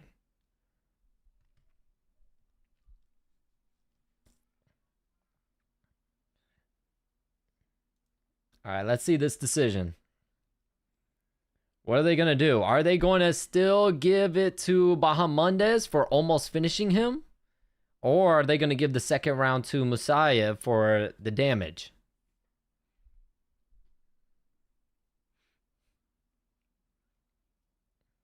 The same.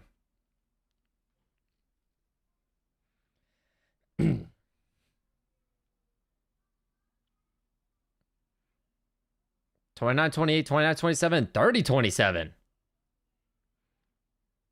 Yeah. Musayev won, but they have two judges gave, I guess, I'm guessing the second round a 10-8 for Musayev, despite almost getting finished. Interesting.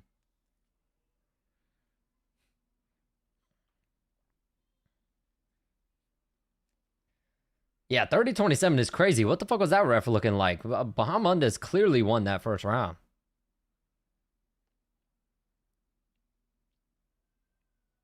All right, well, they're not speaking English, so I'm gonna just put the music back on. Damn, that sucks. That sucks. 30-27, that judge needs to... We need to look at that judge and see what the fuck he scored in that robbery earlier. Earlier today in the Ricky Simone fight.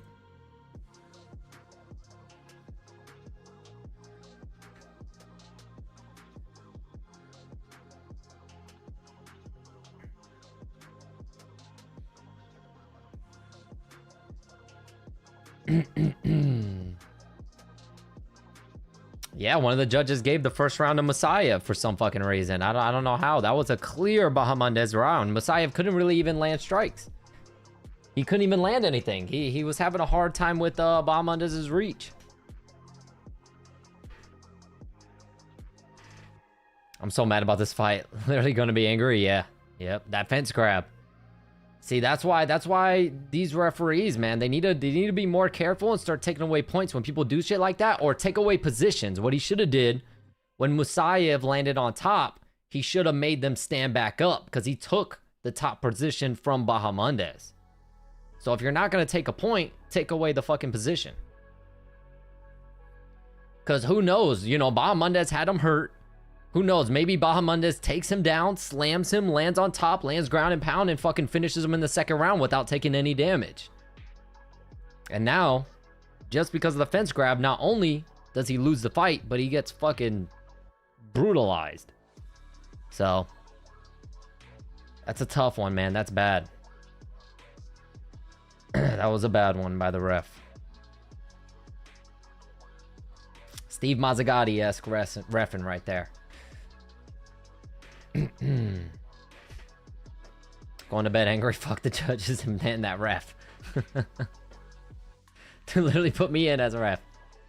Ignacio got Michael Chandler level fight IQ. I deadass knew he was gonna start almost winning, but somehow end up getting fucked up and losing.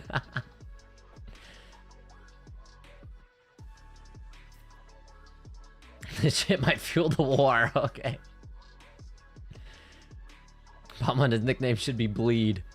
Well, he did a whole lot of that. He would live up to the nickname that fight. Holy shit.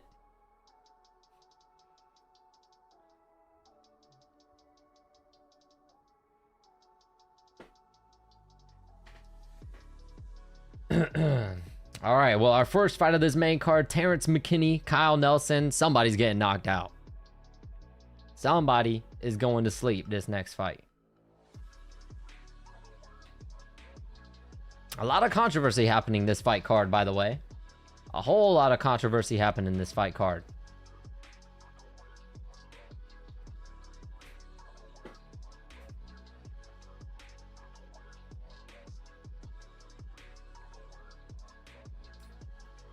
Bahman is losing back-to-back. Yeah, to Azerbaijan's, yep.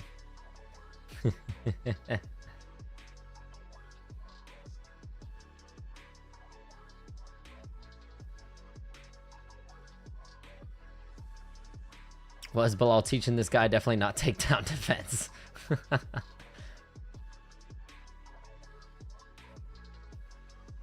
Here's the thing. He didn't do that much damage that whole round too. Bahamondes had a whole minute that he was on top. He had like a minute or a minute and a half that he could have worked. If he just stayed on top and just full on ground and pound, just let it all out, he could have stole the round.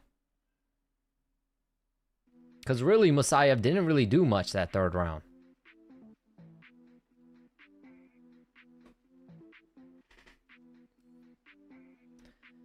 I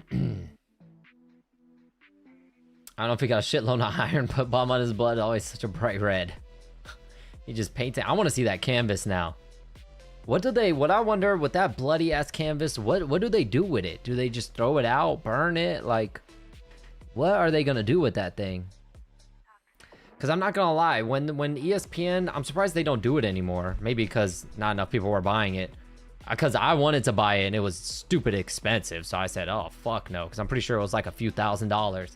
But people, when they were having their names on the octagon, I'm not gonna lie, I was the type that I was like, man, I would put my name on the octagon, but I kind of want some blood on it. That would have been a good fight to get some blood on on your name on the octagon.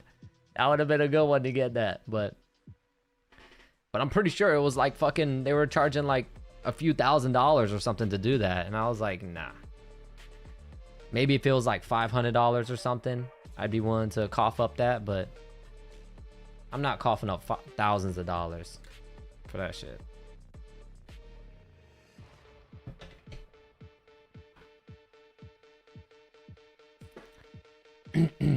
This would have been a perfect fight to have your name on there, though. You're definitely getting some Bahamondes juices on there. Definitely getting some Bahamondes fluid.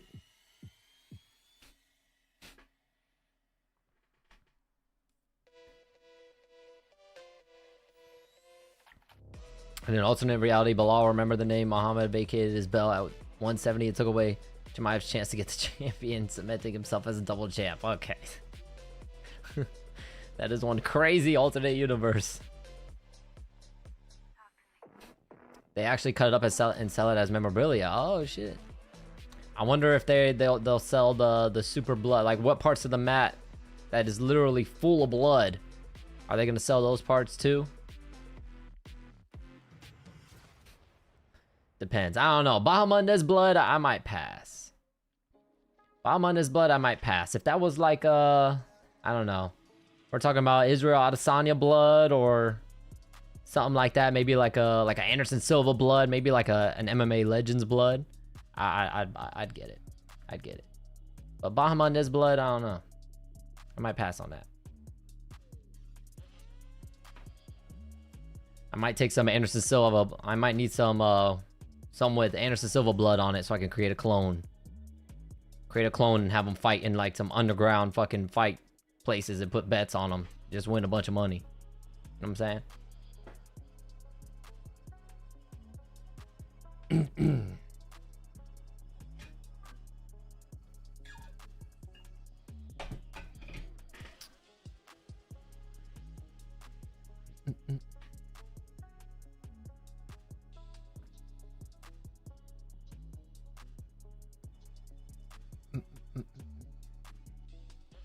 Imagine if they get cloning figure out and those blood squares are gonna cost millions. Yeah.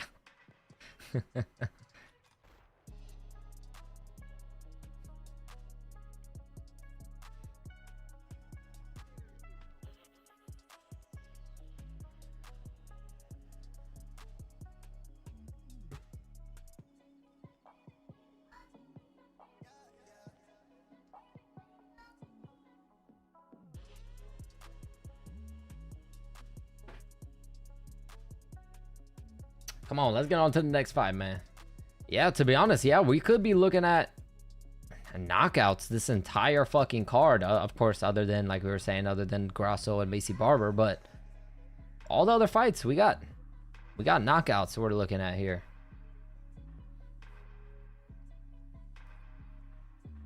And the prelims have already been fucking crazy. So hopefully we can continue this wild momentum into the main card.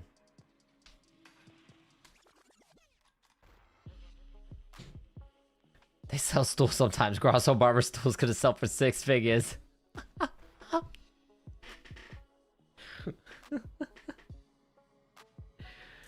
Yo. They gotta sell it as is too. Don't even clean it. Just leave Grasso's fucking butthole sweat on it. I guarantee you there are some crazy person out there that'll fucking spend millions on that thing. Just leave their butthole sweat on it. And sell it as is.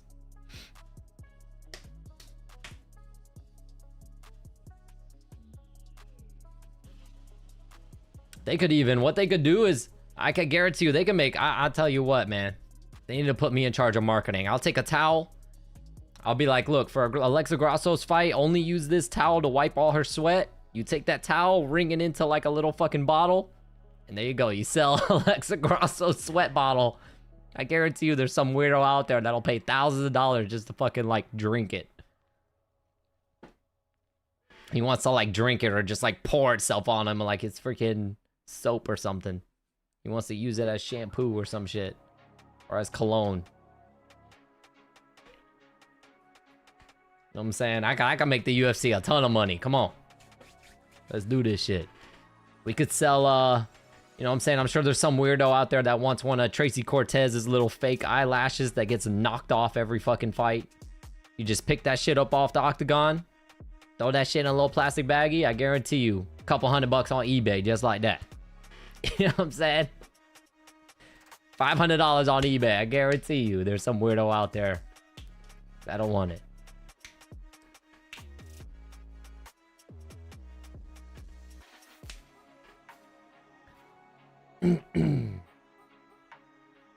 Hospitalized Ilya. What the fuck?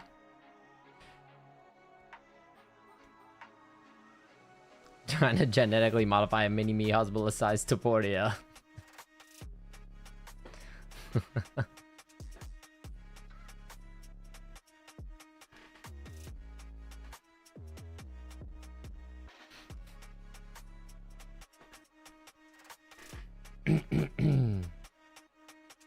All right, yep, looking like Terrence McKinney, Kyle Nelson about to make their way to the octagon now. Come on, let's go. We want to see more action, more blood, more knockouts. We want more. I thought Ilya was hospitalized.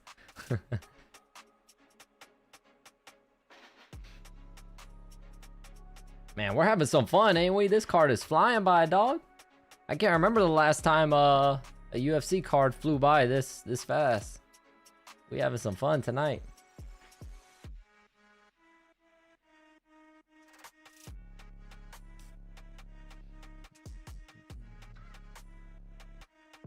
The video of Mike Tyson where he says he thought Hasbulla was a baby. Yeah.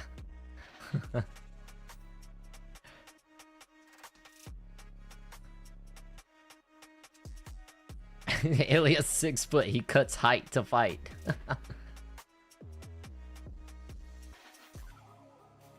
The mat looked like Van Damme Bloodsport. I didn't even look. I didn't even look. I want to see it. It probably looks crazy. Could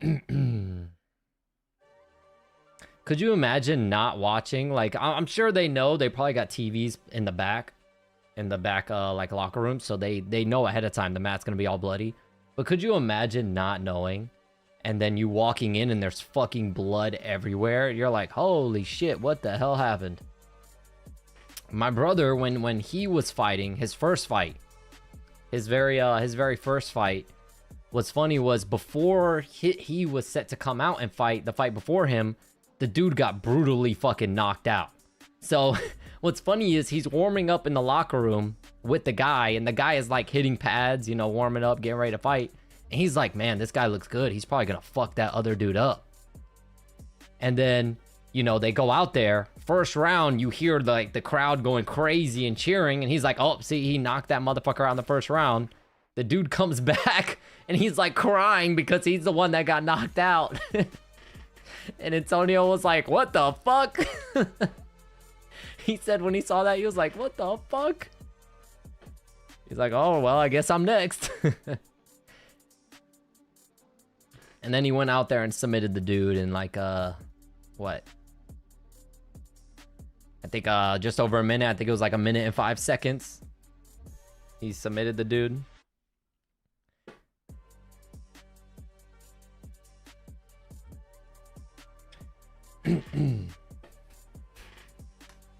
What fights are you hyped for this year? Let me see. Definitely the Olberg Prohaska fight. That one's got knockout written all over it. That's gonna be a good one.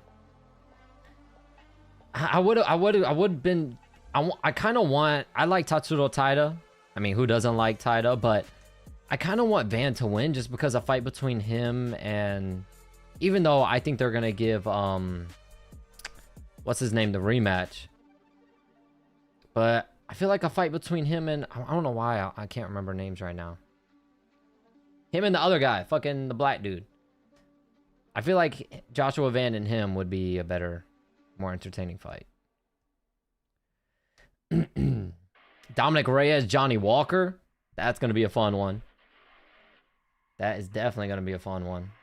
Somebody's getting knocked out in hilarious fashion. Yes, Manal Cop. I don't know why names are just slipping my mind. Ooh, Kevin Holland, Randy Brown. That's a solid matchup too. Cub Swanson and Nate the Train. Oh my God, bro. UFC 327. The matchups on 320. People talking shit about the UFC matchups. UFC 327's matchups are insane. Cub Swanson and Nate the Train has war written all over it. Fight of the night potential right there, big time. Let me see what else we got later on.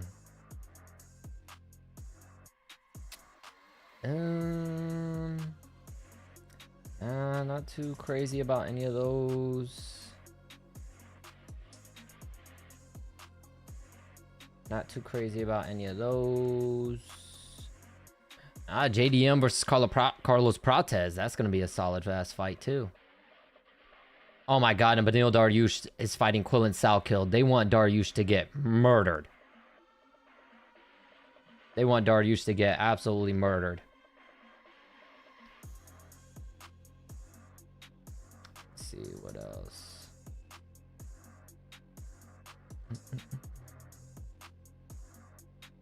Song Yadong, Davison Figueiredo. That's a solid matchup. What else? Sergey Pavlovich and Taliesin Teixeira. That's possible knockout there.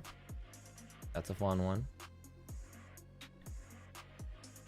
What do you think of Dylan fighting Colby? Dylan Dennis and Colby? I think it's just a wrestling match. I don't think they're actually fighting, are they? Oh, no, that is a fight. They're fighting on the... Wait, no. It's just a wrestling match, I'm pretty sure.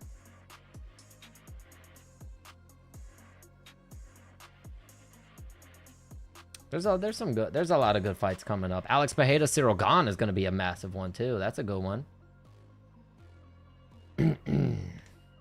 There's a lot of good fights to look forward to.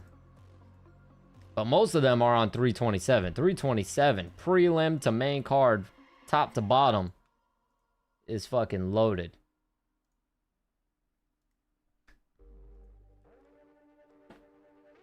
But no Dariush getting fed with killers. Yeah. Sal Killed is gonna head kick Dariush. Not even to another dimension. He's gonna fucking to his grave. He's gonna kill him.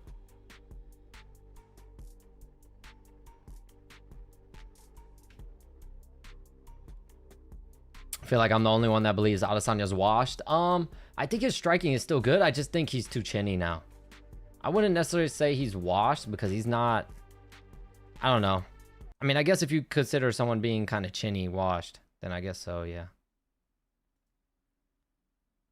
I still think Adesanya will outstrike the fuck out of Pyfer, though. The only problem is it just takes one. If Pyfer lands one big one, I could see Adesanya going out. All right, here we go. A jab for McKinney. Another jab. Jab left hand McKinney. Leg kick Nelson. Already off to a good start. Jab McKinney. Left hand McKinney. Oh, head kick McKinney. Drops him already. Right hand. Hammer fist for McKinney. Right in the puddles of blood in the previous fight. Hammer fist for McKinney. Herb Dean looking close. Still. Hammer fist for McKinney. And he stops it. 25 seconds in. Terrence McKinney knocks out Kyle Nelson. Wow. 25 seconds. Terrence McKinney either knocks you out in 30 seconds or he gets brutally knocked out. There is no other result ever.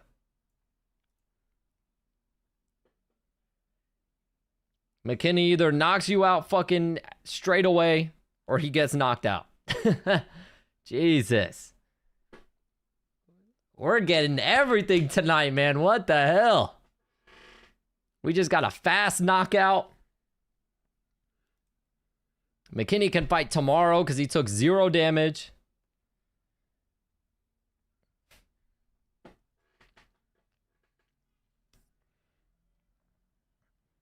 Yep, it was the head kick that dropped him. Nelson blocked it, but still, when you eat a head kick like that, it don't matter. Well, that was fast. Just like that, we move on to Mansour Abdul Malik and Yusri Belgarwi. Oh, Belgarwi, he's the Alex Pereira's training partner. The male stripper.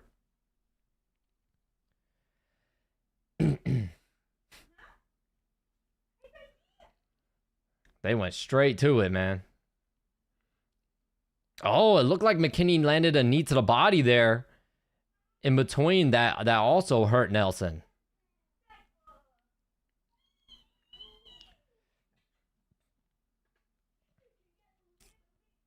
God, I think Kyle was injured or something. He looked straight up bad.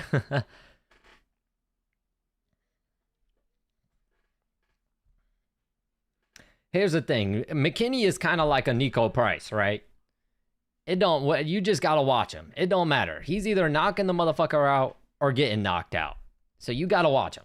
No matter who he's fighting, no matter when he's fighting. You better put your ass in the seat and keep your eyes glued to the screen. Because you're going to see some shit.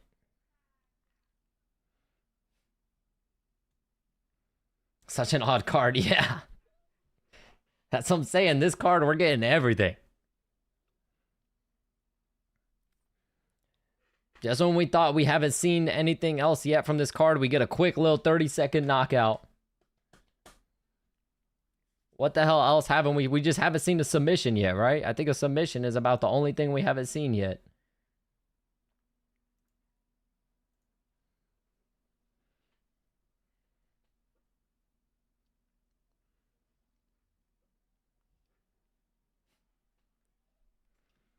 Oh, Kyle Nelson took off his gloves. Is he retiring? Kyle Nelson did take off his gloves.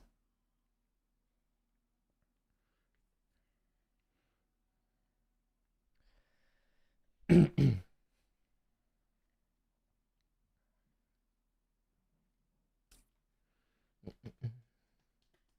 still got Chiesa, yeah.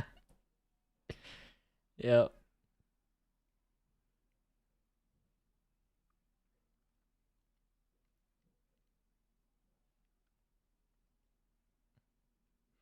He said he praised God, Jesus. He said he was an alcoholic since 19 and God freed him.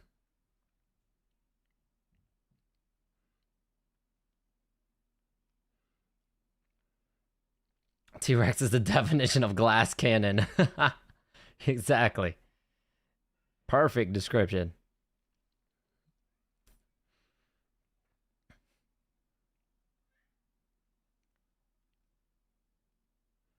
How did someone?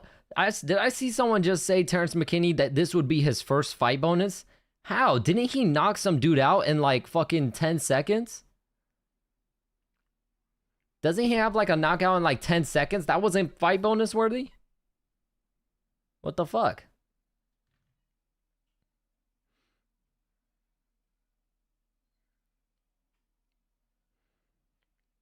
McKinney started when I thought he was 25 at most. Yeah, he don't look 31. He don't look 31. Ugh.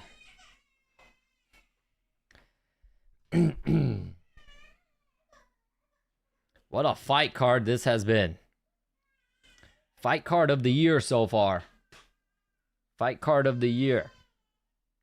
Hopefully I'm not jinxing it. Come on, let's keep the train rolling. Let's keep it rolling. Appreciate all y'all for tuning in for the stream, man. Thank y'all so much. Y'all are awesome, man. Everybody in chat, I appreciate y'all. Chilling with your boy, watching these fights. UFC BJJ belt looks cheap. Yeah, I'm not gonna lie. I didn't like it at first. I thought, yeah, it looked like a cheap, like Power Ranger-y type belt. But I don't know. It's kind of growing on me. It's kind of growing on me. Cause it's different. You know what I mean? But at first, it looked like one of those you know those like fantasy football, that business that does like the fantasy football belts for like you can get, I don't know, you could buy a custom belt or make a custom belt and they'll make it and stuff like that or whatever. It kind of reminds me of that, but I don't know. It's the more I see it, it's kind of growing on me.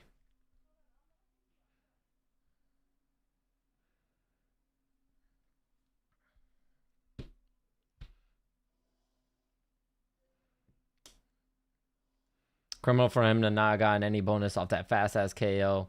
He had gotten one of the fastest in history. Yeah, that's what I'm saying. I'm thinking it was like 7 seconds or something like that. He knocked that dude out, and I know it was less than 10. And I'm like, damn, that's not bonus worthy. That wasn't bonus worthy.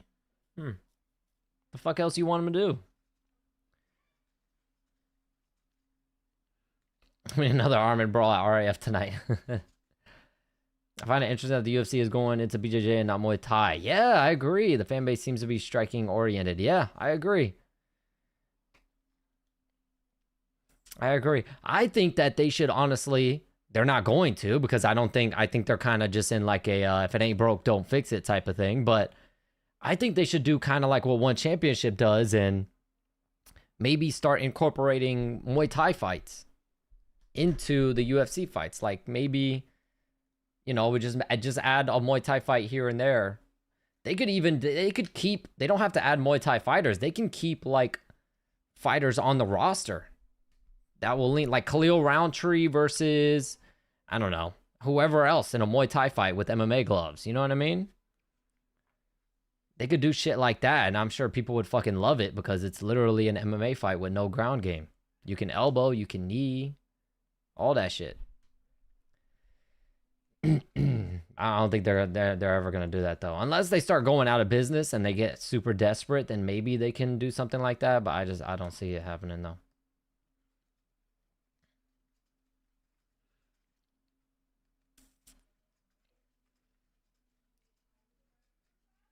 Most Muay Thai fighters will just do MMA while BJJ guys don't want to get hit. Yeah. Best we could do is power slap, kid.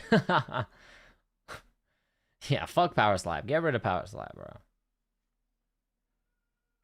Have like UFC kickboxing or UFC Muay Thai. Muay Thai is better because you can elbow. What's up, Valerie? Welcome back. Welcome back. Good to see you. Is it main card yet? Yes, main card just started. You just missed Terrence McKinney knocked out Kyle Nelson in 25 seconds. Our first fight of a main card was a 25-second knockout. You missed also a fucking bloodfest. Ignacio Bahamondes was bleeding all over the place.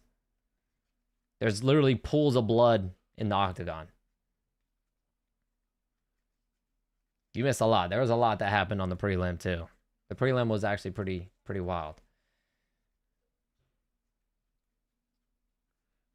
I think Mansour Abdul wins, but there's a chance that Yusui wins. Yeah, Belgaroui is hittable. Wasn't he I'm pretty sure I remember on the Contender series they were talking about he was a male stripper. I'm pretty sure they were talking about that. All right, Maniac, I appreciate you for tuning in as always. I'll see you when I see you in the next stream or whenever, brother. Appreciate you.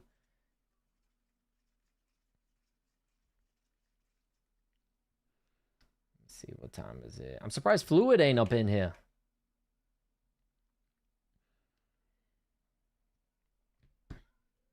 Fluid ain't up in here wilding. He probably went to bed early.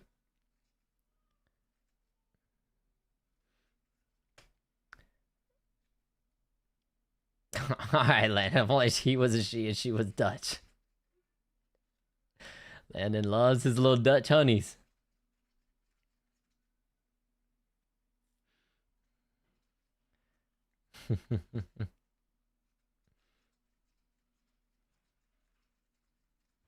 You got 2K26. I haven't played 2K in a long time. Long time.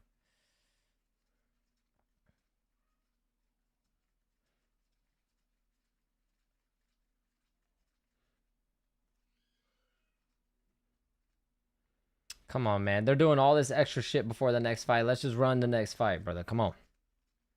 We don't need to be here all night. Come on.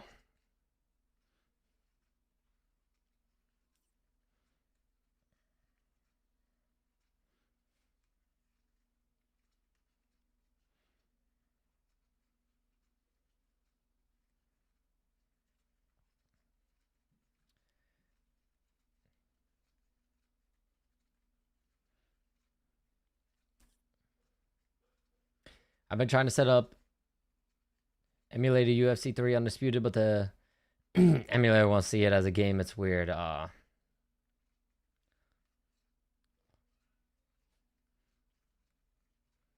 Quick knockout equals more time for ads. Yeah. Paramount's like, quick knockout. Hey, we can run more ads, make more money. Let's go. It's just like, nah, we're not here for ads, bro. We're here for fights. Come on. Give us the next fight. Let's get it. Paid $70, I think it's meh. We're over 100 hours in, but homie hasn't played 2K in years, and we stole it from Walmart.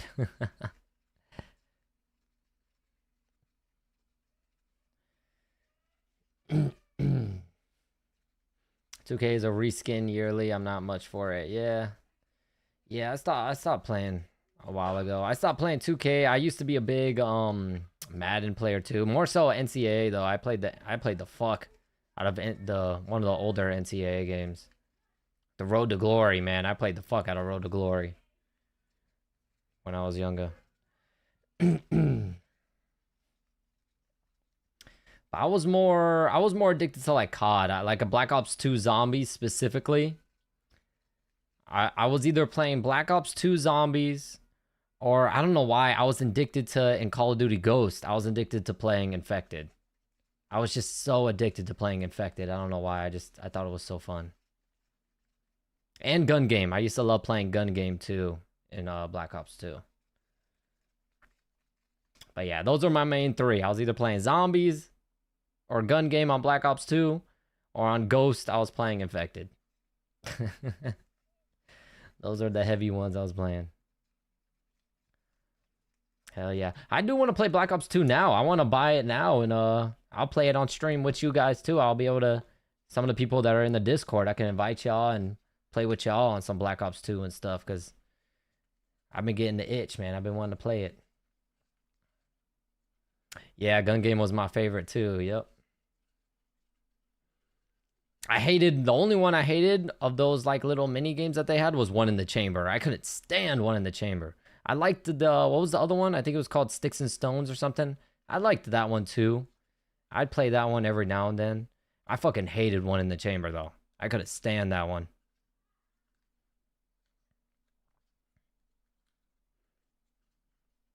You got athlete's foot.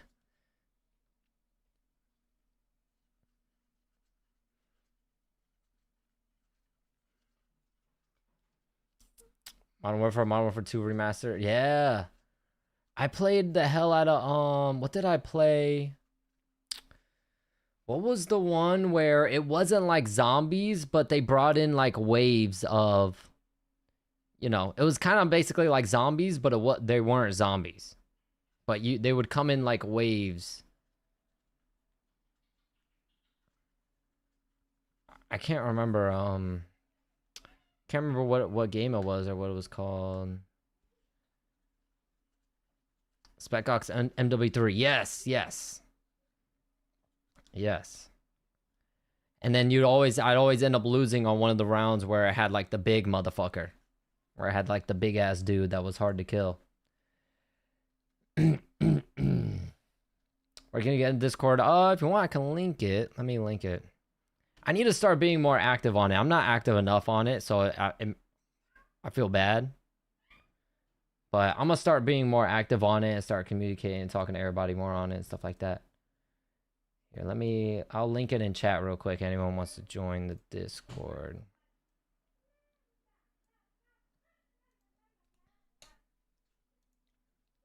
Let's see.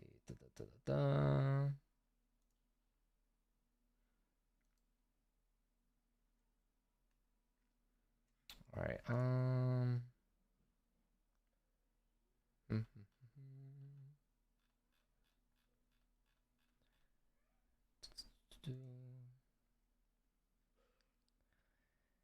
If you put it in the description, you'll get people in it. Yeah, I need to keep it in the description. That's what I need to do. I need to put it in the description and then just like pin it there so that it automatically just goes in every time.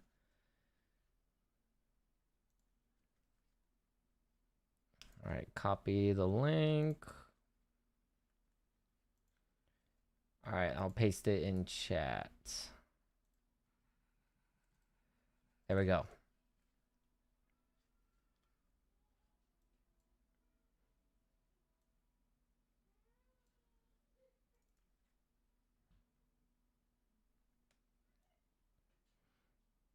Let me just throw it over here.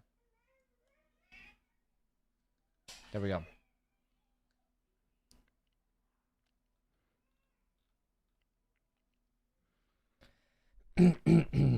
Yeah, I'll start being more active on it so I can communicate with y'all more, give y'all updates and stuff on there.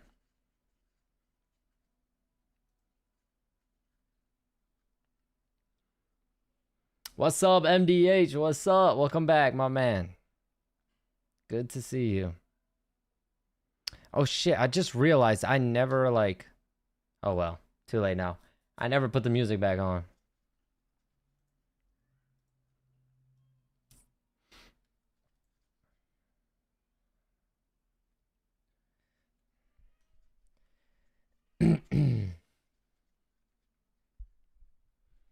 What's good, MDA? Oh, I know MDH, you're gonna want to see. Desi's gonna get off work soon. She's gonna pop in. If you're here, she's gonna say what's up. She'll be able to say what's up to you.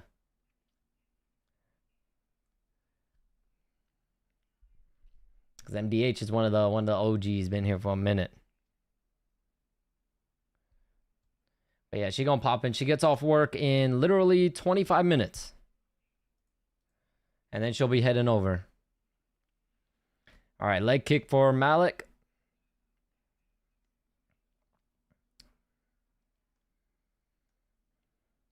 Belgarwi is training partner of Alex Pereira.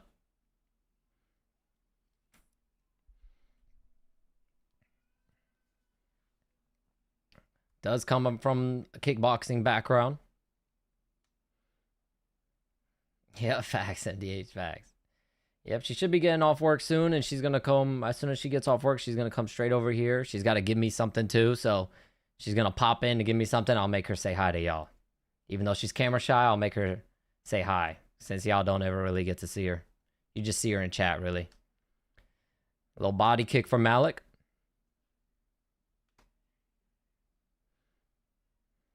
Left hand for Malik.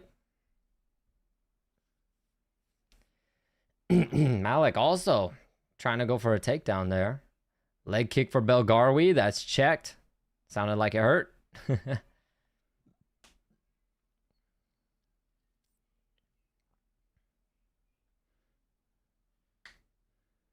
You messaged Pineda and he messaged you back. Speaking of, where the fuck has he been? Has he fought on Misfits at all?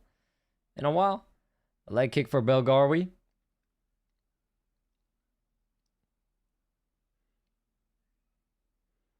Oh yeah, Glover in the corner of Belgarwi, yep. Damn, yeah, I see a few of y'all join the Discord. Hey, that's what's up. I appreciate y'all, man. Thank you, man. Yeah, y'all could get more active in there. I'll start to get more active as well.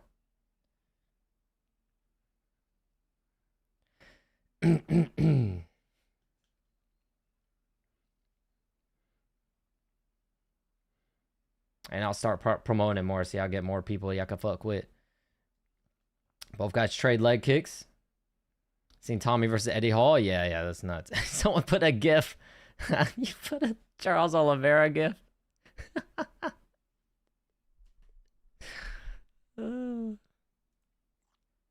It's just so random. I look up and Charles Oliveira is just giving me like an eye, like like on some chick at the bar or something. The crowd is booing like crazy. Body kick for Malik, leg kick Belgarwi.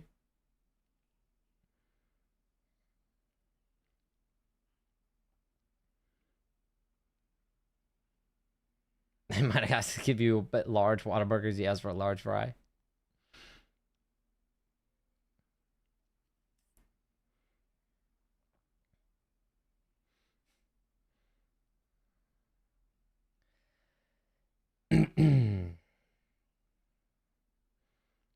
Nice leg kick from Belgarwi. Oh, that leg is compromised. Abdul Malik is shaking out that leg. It's compromised.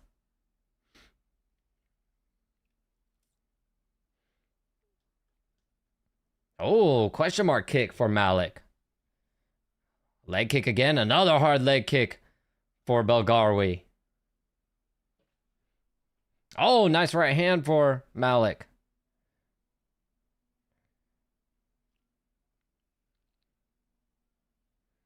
Oh my God, two more hard leg kicks for Belgarwi, and Malik is switching stances now.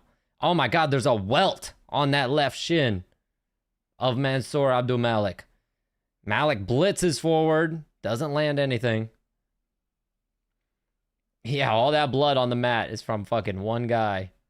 Oh my God, another leg kick from Belgarwi. He might TKO him from leg kicks. It's probably at the strip club. Oh, he goes high and goes for the head. Does Belgarwi. Another leg kick. That leg is welted up bad. He's got another human growing out of that fucking leg. Another leg kick for Belgarwi. Malik goes for the head kick. Another leg kick for Belgarwi. Oh my God, that one hurt. Another leg kick for Belgarwi. Jab, right hand, jab, Belgarwi. The crowd is booing, but they just don't understand the damage that's on that left leg. Malik could go down from any one of these leg kicks, because it's bad. Nice little pull, check left hook from Belgarwi. Question mark kick, jab Belgarwi. Teep kick Belgarwi. Head kick. Sheesh. 1-0 Belgarwi. 1-0 for the male stripper.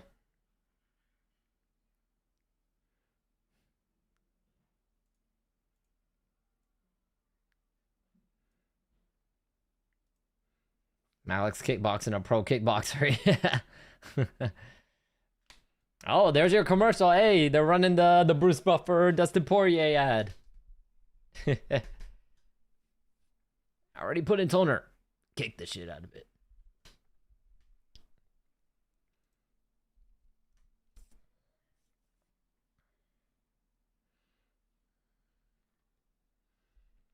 What are we saying about the White House card? I think it's good. I think the White House card is good. I just think the problem is they overhyped it. They overhyped it too much, so people got their hopes up too much. So when they announced it, when it's still a good card, a really good card, people felt let down. They didn't do themselves they did themselves a disservice hyping it too much. It's still a good card though. I already put in toner. Yeah, exactly. Let's see. Abdul Malik on the front foot. Teep kick for Belgarwi. Body kick Abdul Malik. Leg kick Belgarwi. I hate that I feel bad for John Jones. They didn't want to give him Alex Pereira though. Alex Pereira is a superstar. John Jones was just going to go in there, submit him in 30 seconds, and then be fucking right off into the sunset and never have to fight again. They didn't want to do that to Alex Pereira, who's trying to stay and be an actual superstar with the UFC still. Couple more leg kicks land for Belgarwi. A flying knee attempt for Abdul Malik doesn't land though. Right hand lands for Belgarwi. Abdul Malik goes level changes, trying to get a takedown. Oh shit! Abdul Malik almost slammed Belgarwi, but his length allowed him to land on his feet. Abdul Malik almost fucking slammed this dude. WWE style. I already put in toner. Toner kills me every time. All right, they break the clinch.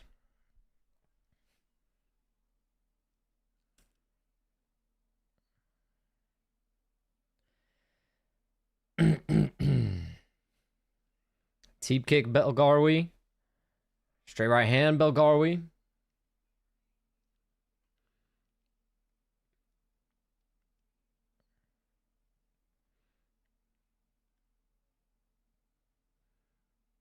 As soon as Trump said 11 title fights, I knew it was going to be mid.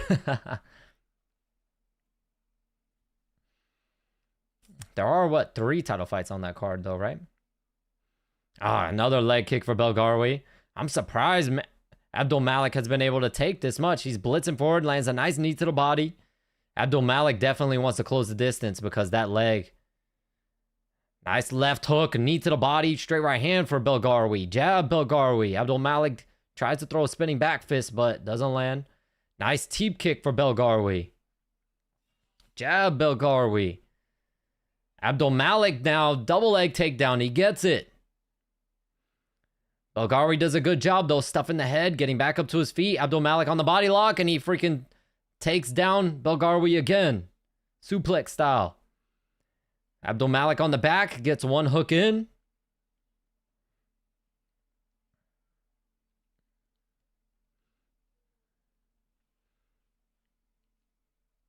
Who's winning so far? Belgarwi's winning 1-0, but Mansoor Abdul Malik just took him down. He's getting pieced up on the feet. His leg, his lead leg is compromised big time. Belgarwi has been kicking the shit out of his left leg. You can see it. You know it's bad when you can see bruising on a black dude. You know that's damage. When you can see the bruising on freaking that dark skin. Mansoor Abdul Malik still on the back, and he falls off the top. Now Belgarwi jumps on the back as Abdul Malik gets up to his feet.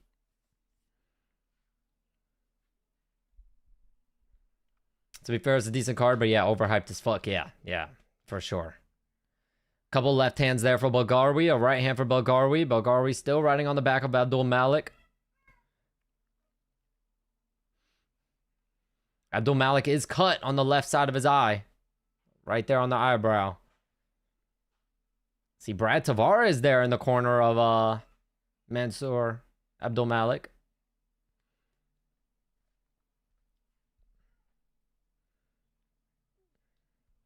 Oh, nice couple right hands there from Belgarwi. They break the clinch. Jab Belgarwi. Abdul Malik leaking pretty good from that eye. Right hand. Knee tie clinch, knee to the head for Belgarwi. Jab Belgarwi. Abdul Malik needs a takedown. He's getting destroyed on the feet. Nice left hand there from Abdul Malik. Straight right hand, Belgarwi. Teep kick, Abdul Malik. Oh, nice knee to the body, knee to the head, Belgarwi. Left hook, Belgarwi. Right hand, Belgarwi. Knee to the head. Jab, Abdul Malik is getting brutalized. Right hand, Belgarwi. Tie clinch, watch the knee. There's a knee to the body for Abdul Malik. Knee to the head, Belgarwi. Left hook, Belgarwi. Right hook, left hook, Belgarwi. Wobbles him. Jab, Belgarwi. Right hook, Belgarwi. Abdul Malik needs to clinch. Left hook, Belgarwi. Knee to the head. Abdul Malik circling, wobbling. Straight left hand, Belgarwi. Right hook, Abdul Malik. Knee to the head, Belgarwi. Knee to the head, Abdul Malik. Elbow, Belgarwi. Back and forth we go. Abdul Malik is done. He's on shaky legs, but he might get saved by the bell. Oh my God, right hand, knee to the head, Belgarwi. Spinning elbow. Oh, right hook from Belgarwi. Drops him. Hammer fists, and he gets saved by the bell. Abdul Malik gets saved by the bell. He has to stand up. He says he's good. He stands up, and he goes to the corner, so he is going to survive and make it to a third round, but he's wobbling. A few seconds left, and this fight would have been over. What a fight. In the corner of Abdul Malik, they're asking him, "Are you okay? Are you here?" He said, "Yeah." In the corner of Abdul Malik, they're saying, "You gotta go, you gotta throw combinations, and we just gotta die a brave man's death." That's fucked up. He said, "We gotta die a brave man's death." Oh, shit.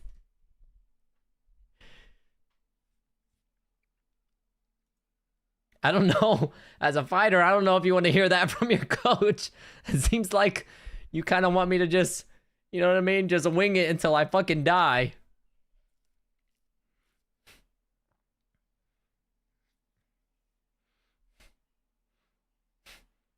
Abdul Malik is the problem with Abdul Malik is he needs to just clinch and try to go for takedowns. He's trying to throw back, and he's getting countered, and that's where he's getting hurt. Here we go. There's a right hand for Abdul Malik. Body kick, Malik. Crazy fight. What a card this has been. Insane fight card. A jab for Belgarwi. Another jab for Belgarwi. Leg kick, Belgarwi. That was a hard leg kick, too. Abdul Malik, though, still seems all right. That left leg, even though it's growing another human being out of it. He still takes the leg kick fine. No, and maybe not because he switched stances. He's in southpaw now. Oh, head kick Belgarwi. Jab Belgarwi. Another jab for Belgarwi. Right hand Belgarwi. Abdulmalik throws out a sloppy body kick that doesn't even come close to landing. Left hook, tie clinch, knee to the head, Belgarwi. Straight right hand, jab, Belgarwi. Abdulmalik is just getting destroyed. He needs to get a takedown. Just on the feet. He just... The kickboxing of Belgarwi has too many weapons. Jab, right hand, left hook, Belgarwi. Teep kick, Belgarwi. Abdulmalik backing up. Oh my god, he ate a head kick, right hand from Belgarwi. Right uppercut, Belgarwi, and blood flies on the camera. Right hook. Oh my god, knee, Belgarwi. Literally blood flew onto the camera. Right uppercut, left uppercut, Belgarwi. Jab, Belgarwi. Abdulmalik, desperation, takedown attempt, and he gets it. Gets the double leg. See, this is what he should have been doing. As soon as he goes for the double leg, he gets it. He's trying to jump on the back, but he's rushing it, and he's letting Belgarwi get to the fence and get to his feet because of it. That was a bad mistake from Abdulmalik. But Belgarwi on a knee. He gets up to his feet. Abdulmalik on the back. Belgarwi trying to break his grip. He breaks the grip. Turns into him. Abdulmalik needs a level change and go back down again. Oh, no. Abdulmalik just backs off the clinch. I don't know if that was smart. That's a wild, weird spinning back fist to the body Abdulmalik threw. That was terrible. Just a waste of energy. And now he tries to get a takedown again. What I don't understand is why. Oh, my God. Knee to the face for Belgarwi. Elbow Belgarwi. Oh, big right hand Belgarwi. Jesus. Abdulmalik still standing. I don't know how. A right hook, Belgarwi wobbles him. Jab, Belgarwi. Abdulmalik tries a desperate spinning elbow. I don't know why. He ducks down for a level change here. Belgarwi sprawls it out. Belgarwi sprawls, stuffing the head. Abdulmalik with the body locks. Belgarwi gets up to his feet, breaks it. Watch the tie clinch, watch the knee. Nope, he doesn't throw it. They break the clinch. Body kick Abdulmalik. I think Belgarwi could finish this fight, but he's so fatigued. Oh my god, hard left hand to the body for Belgarwi. That looked like it hurt. Oh my god, knee to the body, Belgarwi. He's in this tie clinch. Abdulmalik needs to get out of this. Elbow, Belgarwi, right hand. There's still blood on the camera. Oh my god, all right, hook for Belgarwi. Jab, Belgarwi. Abdulmalik trying to walk away. Eats a left hook, tie clinch, knee to the face, puts him out. The knee to the face puts him out. Oh my god, what a fight. Holy shit, man. Yo, what is in the air tonight? What is in the water? What is happening? These fights are insane. God damn. Whew. Props for even hanging that long, yeah. That was a bad ass whooping. Pillar to post. Ass whooping. Oh my god, it was that tie clinch knee. And the thing is, Belgarwi is so tall that, to be honest, normally what would be a knee to the body is just like a knee to the face he lands. Because he's just so tall. He can easily land these knees. God, that was brutal. Whew.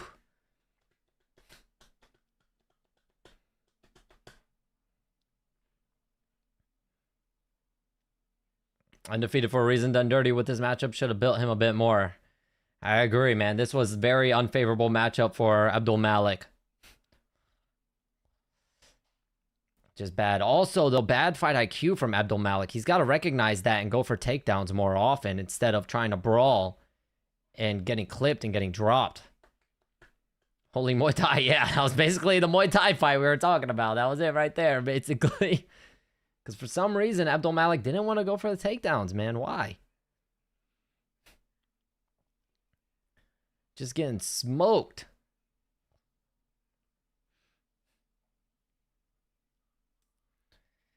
Whew. Well, Maniac, yep, that's the type of fight that'll wake you up, huh, Maniac? That's the type of fight that'll wake your ass up. Be like, maybe, never mind, I ain't going to bed. Jesus. And what's crazy is we got another guy up next who puts on crazy fights, Julian Erosa, up next. Jesus. We got like 3 fights that on other cards would be fucking fight of the night. We have 3 of them tonight. Like, honestly, I think the Bahamondes fight is probably going to win fight of the night. But this Abdul Malik Yusui Bulgari fight could have been fight of the night on another card. And the Ricky Simone Adrian Yanez fight could have been a fight of the night on another card as well. So we got 3 fights worthy of fight of the night. Crazy. But I think I feel like they're going to give it to the Bahamondes and card of the year so far, yeah.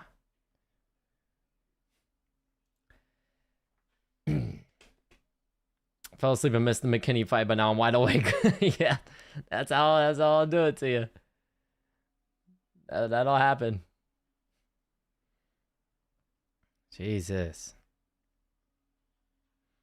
Is that Alex Bejeda there too? Yep, that is Alex Bejeda there with Glover Teixeira.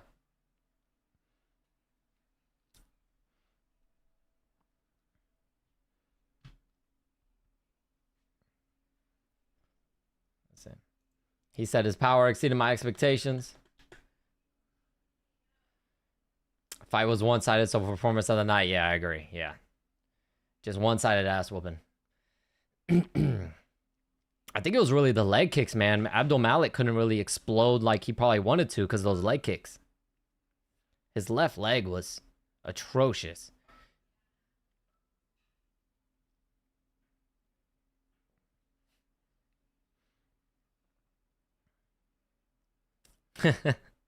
Bakari said I knocked him out like 1,000 times.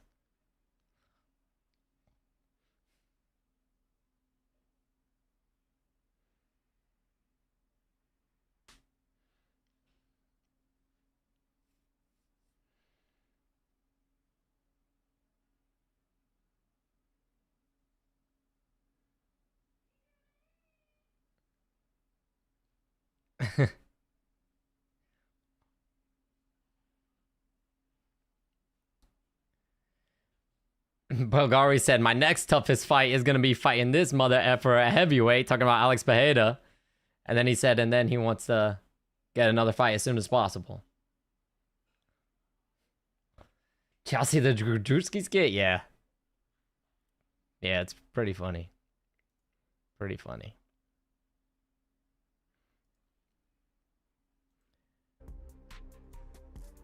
What was funny to me was I saw the thing on Twitter where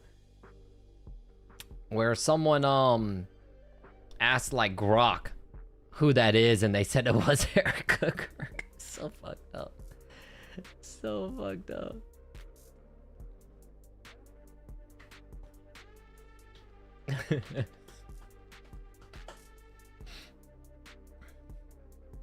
Man, what a fight that was, though. All right, let me see something real quick.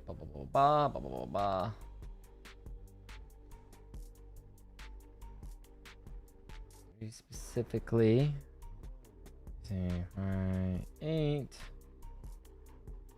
1.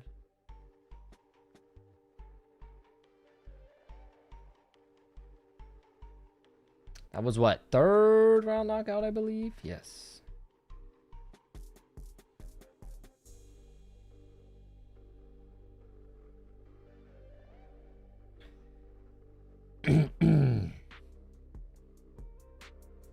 Alright, now this one. Let's see. 1, 2, 3, 4, 5, 6, 7, 8, 9. Yep. Alright. Whew, what a fight card, dog. What a fight card this has been. See, a lot of people were starting to say, I did see on the internet too, how a lot of people were talking about how the UFC is dead and how they stopped watching it and all this stuff. This is the type of fight card that'll bring fans back. This is the type of fight card that'll change people's tunes a little bit. This fight card has been insane.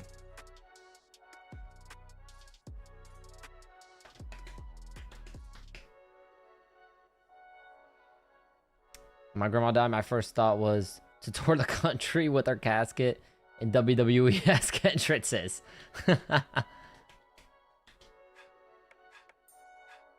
Hey, Desi! I was telling them, Desi, that when you make it, when you come in to give me the slushie, you gotta come in and say hi to the chat. You gotta say hi to everybody when you get here, right? I got the door unlocked, so I left the door unlocked just for you, so when you come over, you could just slide in. I need it, because I ran out of water, so I need it.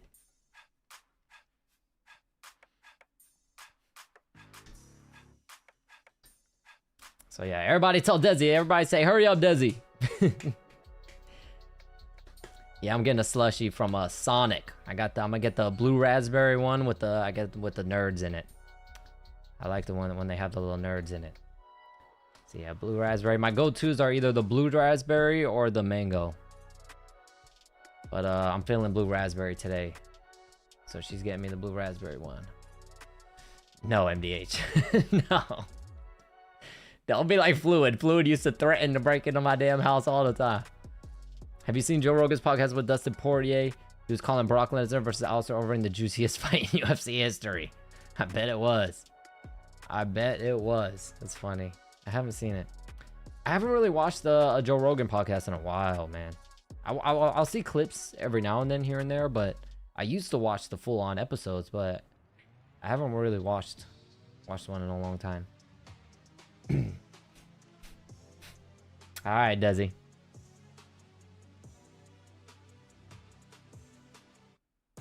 You've ever gotten in ocean water? I don't know what that is, MDH. I don't think I've ever even heard it about that. Shower stream. No, Landon. Ocean water is good? Is that the brand? Is called Ocean or Ocean Water or something? I ain't never even heard of it. All right, Julian Erosa versus Larian Douglas up next. That's got fight of the night potential also. We are getting spoiled tonight, boys and girls. Tell you to get an ocean water from Sonic. Oh, they sell them at Sonic. Shower stream, yeah. That's what I'm saying, man. Yeah, these dudes, they're crazy, man.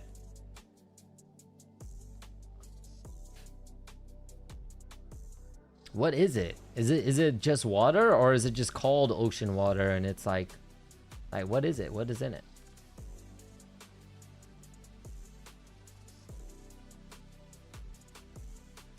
Or are y'all fucking with me talking about some ocean water? Y'all trolling and it's like fucking literally water from the ocean.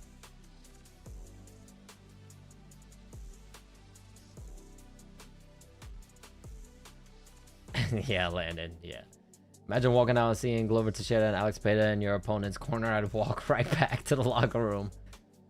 The fight I really want to see at welterweight is Carlos Prates and Michael Morales. Yes. Yes. That's a banger. That would be a banger. Because both guys are knockout artists, but also both guys are very tough and durable. So it'll be interesting to see who the fuck gets knocked out. Who's going to be the one to get knocked out? By the way, I always think Michael Morales is a freaking middleweight because he is a massive welterweight. By the way, Demetrius Mighty Mouse Johnson looking like he's getting inducted into the UFC Hall of Fame about time. It took long enough. It took them long enough. One of the most unappreciated MMA fighters in UFC history. Probably the most, I would say the most unappreciated fighter in UFC history. People like to talk about how the UFC trading him was a bad deal now, but back then, no one was watching him. You know what I mean? No one cared. No one would watch him. No one cared to watch pay-per-views of him dominate these dudes. He was definitely a hidden gem that I'm sure once the UFC got rid of him, people miss, you know?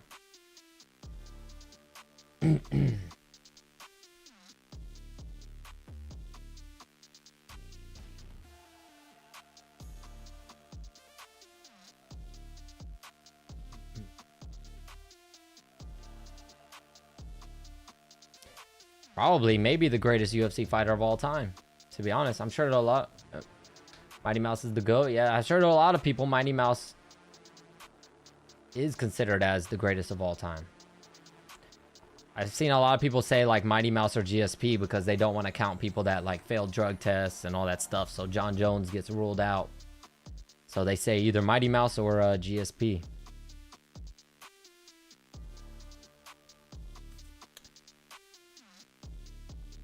Unfortunately, flyweight gets swept on the rug for some reason. Yeah. Yeah. People like it now. I feel like people like flyweight a lot now. But back then, people hated flyweight. People didn't give a shit about flyweight.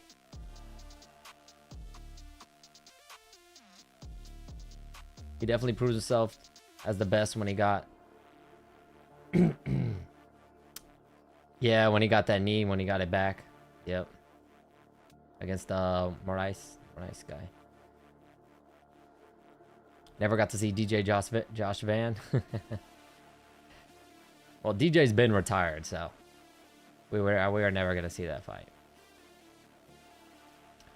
Imagine him with a larger frame, he'd be levels more famous than Conor. Yeah, I think what killed him was the fact that people wanted him to move up and fight Dominic Cruz. I think no, TJ Dillashaw. People wanted him to move up to bantamweight and fight TJ Dillashaw, and I think the UFC just weren't offering him enough money or something, so he was turning it down. But that's what really pissed a lot of people off and made them not like DJ. Because I remember even being mad at him. Me and my brothers being like, yo, just fucking fight TJ. It's like, that's a fight we want to see. Just fight him. We don't care how much you're getting paid. But in hindsight, you know what I mean? You start to realize, like, look, that's a huge fight. He should be getting compensated properly for it, you know? But, you know, being a teenager at the time, I was like, I don't give a fuck, fight him. Yeah, and then TJ popped, yep.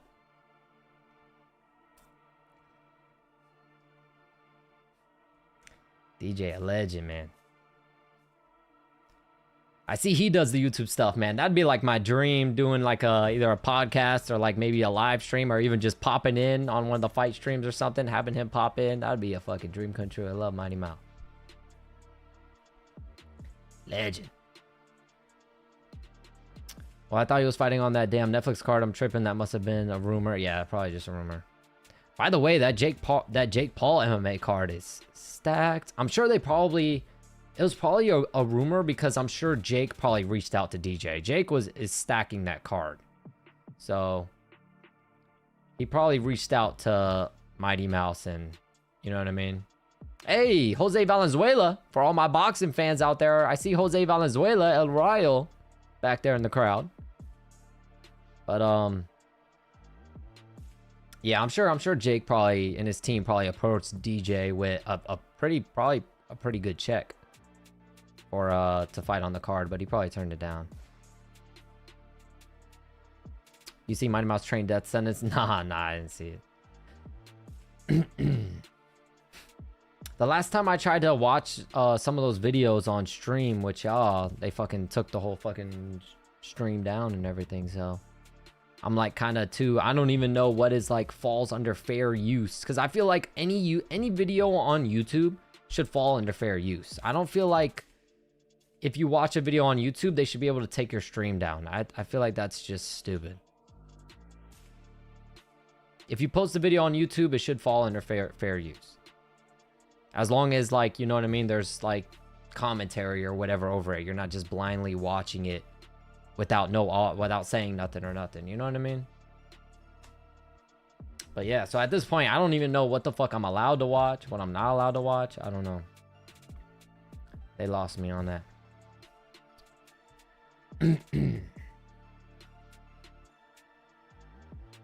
Exercise fight. I thought Nate was doing a boxing match at first when I found out it's all MMA. I got super stoked for that. Yeah, it's gonna be a good one. I am gonna go live for that card 100%. 1000%. I'll be live for that card, the entire card, because that card is stacked. Good to see Makayev back fighting again. Yeah, his fight is really good too. He's fighting the Moraes guy. That, speaking of the knee, he's fighting him, right? That's a good one. I remember, but I'm pretty sure it's because you said like 4 different explicit drugs in a row. Oh, maybe. Maybe. Are you going to stream Money Moicano versus Chris Duncan? No, I will not be here to stream that one. I'm sorry, Alma. Yes, you're going to get on me. Yep, you're going to get on me on the next stream, because after that is what? 327. So I already know the 327 stream. You're going to be on my ass. But no, I won't be able to stream Moicano, Chris Duncan next weekend.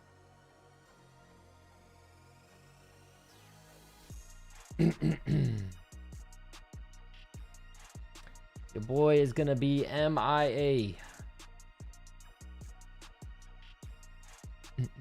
Let's see. Israel Adesanya up 66% in the poll.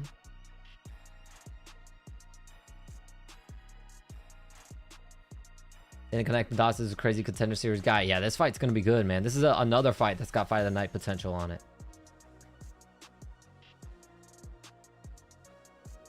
All right, Maniac. It's AL times 6. How much is gas over here? Expensive. We're at $4. $4 over here in Florida. Specifically where I am in Florida. I'm sure in other places in Florida the gas prices are different, but where I am, $4 a gallon. How confident are you this will be a banger? I'm fairly confident. Every Julian Erosa fight is like, he fights like he's drunk. So, I'm fairly confident this should be a banger.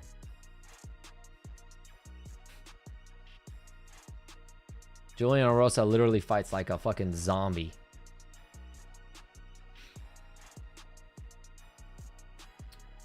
Four more fights left still. I'm foregoing getting played tonight to watch the rest of the card.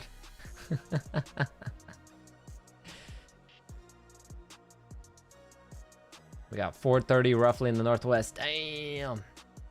Yeah, we just hit $4. It was like 3 something, like in the 380s, 370s for the longest. It just got up to $4. You're in Florida? I thought you were in Chicago. You're in Miami? Hey, what's up, man? You right there. You right there. You about 5 hours, give or take, wherever in the Miami area you are. You're about 5.5 hours from me, maybe 4.5.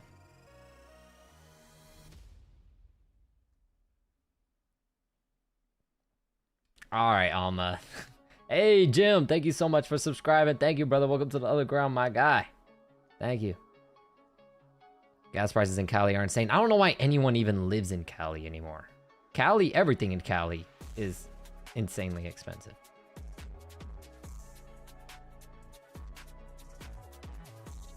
Paid about $4 a gallon in Georgia today. Yeah. $5.75. Yeah, see, Valerie. Jesus. $6 in North Cal. Oh my God. That is insane, dog. See, people over here are complaining about $4. $5.75, $6. If that prices like that came over here, people would have people would be rioting. When is the hair reveal? All right. How about hair reveal when I get my hair braided? I'm gonna get my hair braided soon. I'm gonna get it cut. I'm gonna trim the sides a little bit because I got like baby hairs here that won't grow. So I'm gonna trim up the sides, get a line up, and braid my hair. I'll do a stream with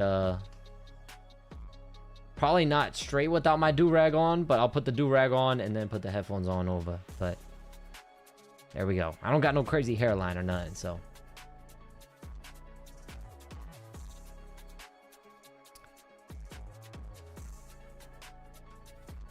It's gonna get worse. Yeah, it's crazy, man. Craziness out here. Chaos. Let me see that forehead. I think here in Texas we usually just have it for $3.99. So yeah, about the same here then. No, MDH, don't do me like that. Don't do me like that. I actually have a small head. When I played football, they actually had to order me a new helmet because none of the helmets they had, even the smallest one they had, didn't fit me. So they had to straight up order me a helmet, which everyone was jealous because everyone was wearing hand-me-down ass fucking helmets that have been worn hundreds of times. And I got a brand new fucking helmet. Back when I was playing football. Scared for my buddies in the military? Yeah, my uncle, Emilio, he's only a year older than me. Shout out to Emilio. He's stationed over in Germany. So yeah. I'm always worried about him whenever some shit's going down political wise, you know. But yeah, he's over in Germany. Hopefully, you know, he stays safe. They got you in the sped helmet. All right, MDH. $397 in Utah. Okay, so it's seeming like everywhere. Okay, so it seems like kind of in Florida over here, we're kind of on the lower end of the spectrum, because $397 ain't too far off of where we're at.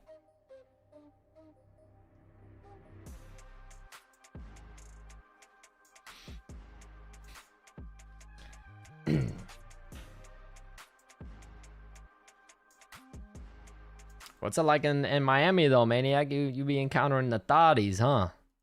You be seeing all type of the thotties over there. I went to Miami to get my tattoo. I went to South Beach to get my tattoo on my arm. When I was, what? I think I turned 21 for my 21st birthday, I think it was. Leg kick for Douglas. I had like 280 a month ago. Yeah, it's been going up quick. Jab right hand to Rosa. Jab Rosa. Head kick of Rosa. Again, this fight does also have fight of the night potential on it.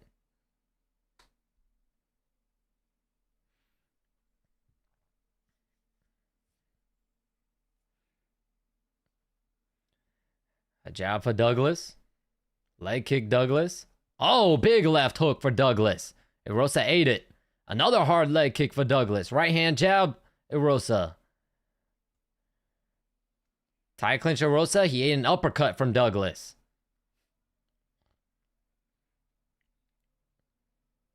Left hook, right hand, Erosa. Left hook, right hand again. Right hook, Douglas. Right hook, Erosa. See, these guys already going at it, man. Head kick, Douglas. Hard leg kick for Douglas, but that looked like it was checked. Hard leg kick for Erosa. Oh, right hand for Douglas. Stumbles Erosa.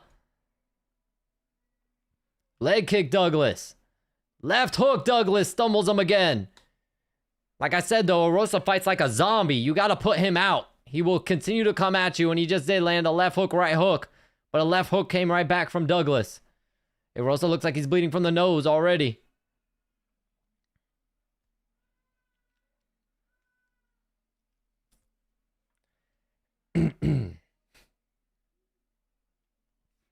Left hook, right hand, Erosa. Leg kick, Douglas. Right hook, Erosa. Tie clinch, watch the knee. Right uppercut, Douglas. Right hook, jab, right hand, Erosa. Nice head movement. Step in elbow, elbow, Erosa. Right uppercut, Erosa. They trade uppercuts. Left hook, Douglas. Left hook, Douglas again. Looks like I hurt him. Right hook, Douglas. Stumbles Erosa. Right hook, Erosa. Right uppercut, Douglas. Left hook, Douglas. Douglas is swinging for the bleachers. Erosa takes him well, though. He is known to be a little bit chinny. He takes those shots well.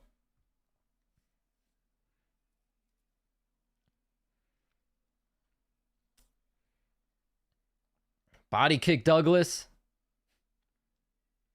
Leg kick Erosa. Jab Douglas stumbles him. Oh, jab Douglas sits him down. Oh, and Douglas said, "Get your ass back up, motherfucker." He didn't try to go for the ground and pound. He said, "Fuck it, stand your ass up." What's up? Oh, the jab hurts him again. Oh my God, Erosa said, "Come on, let's go. I want more." Erosa's no. Oh, the jab stumbles him again. Erosa's a zombie. Zombie man. Oh, the right hand from Douglas hurts him. Left hook, Douglas. I don't know how Erosa's still standing. He's stumbling back. Oh, the jab hurt him again. Right hook, Douglas. Right hook, Douglas sits him down. There's a right hand, left uppercut, sits him down again. Right hook, and he's out. The referee has to stop it because Erosa's out cold. Oh my god. Oh my god, and Rosa tried to stand up and he fell down. Get that man a stool. Or keep him on the ground. Jesus. What is this fight card? What is this fight card? Holy shit.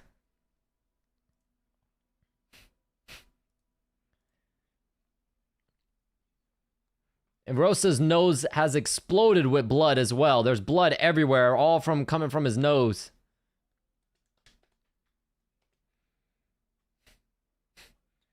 That jab, man. And once Rosa got hurt, he just couldn't get away from it. He couldn't get away from any shot. He was getting lit up with everything. Holy fight card. Yeah, this fight card is nuts, dog. This is definitely fight card of the year, man. If there's any fight card that fucking tops this one, holy shit. Holy shit, because we're getting spoiled on this fight card. This has got to be fight card of the year.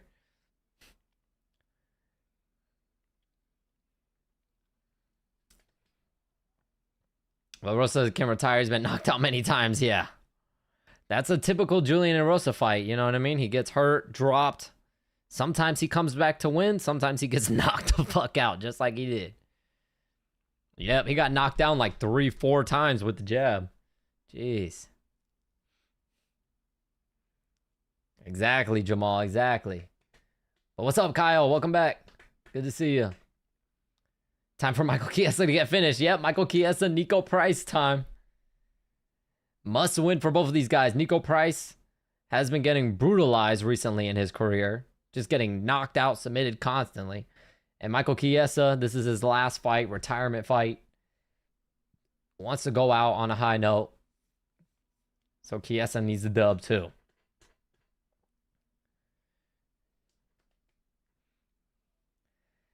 And Nico Price is begging for it.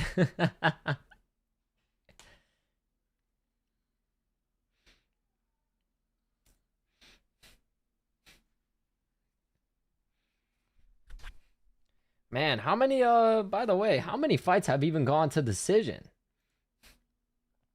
1, 2, 3, 4. 4 fights. 4 fights have gone to decision. And 2 of those 4 are fight of the night worthy. We've only had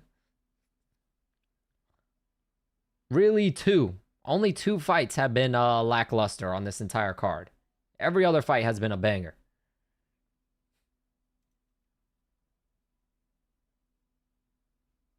Retirement fight for both. Oh, is it really Nico Price's last fight also? Or are you just saying that because Nico Price has been getting his ass whooped a lot lately? Got 20 on Nico. All right. All right, Maniac.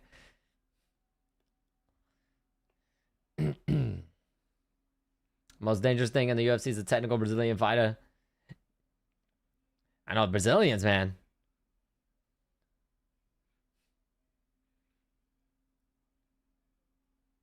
The heavyweights suck the fun out, yeah. Shit, even the women's fights. Even the women's fight, or at least one of the women's fights. The first fight of the women's the first fight of the night, the women's fight wasn't very good.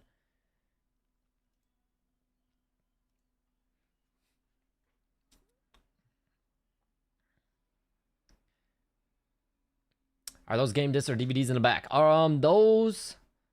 Which ones are you asking for? Those are I'm I'm a nerd. I'm a low-key nerd, all right? So I'm a Yu-Gi-Oh collector. I got Yu-Gi-Oh binders. I got binders there for Yu-Gi-Oh cards because I'm a collector. I'm a nerd. That was just my childhood. I grew up on that, you know? So I'm a Yu-Gi-Oh guy. Don't really fuck with Pokemon or nothing else like that. I kind of like One Piece too. But One Piece is expensive, so I'm sticking with Yu-Gi-Oh. Those are also Berserk mangas. I love Berserk. One of my favorites. I want to get a Berserk tattoo. That's gonna be my next tattoo. So I have the deluxe as well as the regular manga there for Berserk.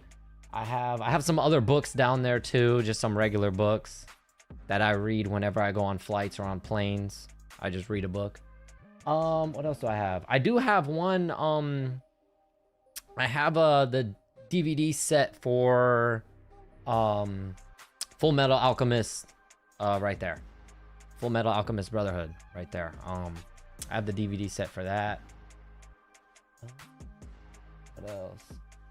I have a bunch of other shit too. I have a lot of stuff, man. I just buy shit that I like or grew up with. I have a bunch of shit. All right, Alma. All right. What maniac was they on this time? Yeah, MDH, I am. You think Nico has any chance at all? I would say yes, just because Nico is a wild card, man. I'm pretty sure he lives over here in Florida too. I'm pretty sure he lives in the Tampa Bay area as well, where I'm at, I think. But yeah, Nico Price, I think he has a chance because he's a wild card, and I think he could definitely knock Kies out.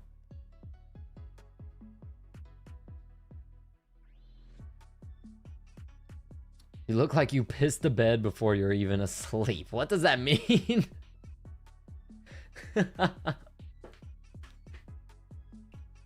What does that even mean, bro? You pissed the bed before you even sleep?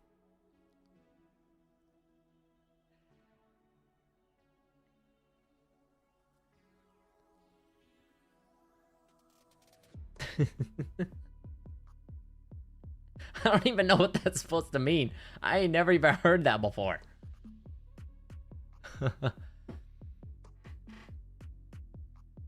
Little piss to get cozy. Hey man, and then they're gonna hurt a little warm piss to help you sleep at night. Instead of a warm glass of milk, just a nice warm piss before you go to bed. Why not? I don't know anybody who will watch the Dong versus Figgy card since it's gonna be early in the morning. It is. Where is it at? Is it in like is it in China? China or Brazil or something, I'm guessing, since one of them are the ones headlining it.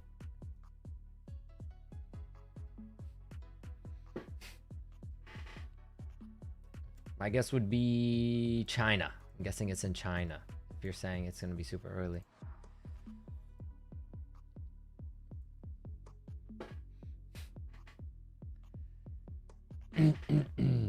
DIY waterbed.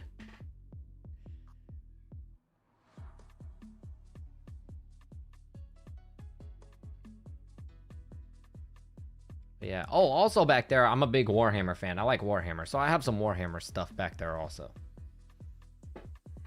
So yeah, I'm a Tyranid guy. I like Tyranids. It's gonna be in China? Oh, okay, yeah.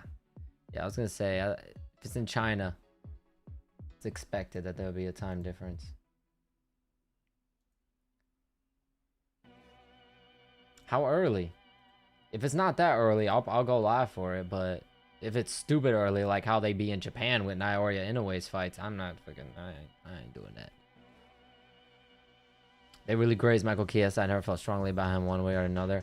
Yeah, but they also do it too because they ever build Gundam? Nah, I haven't done Gundam. They look cool though.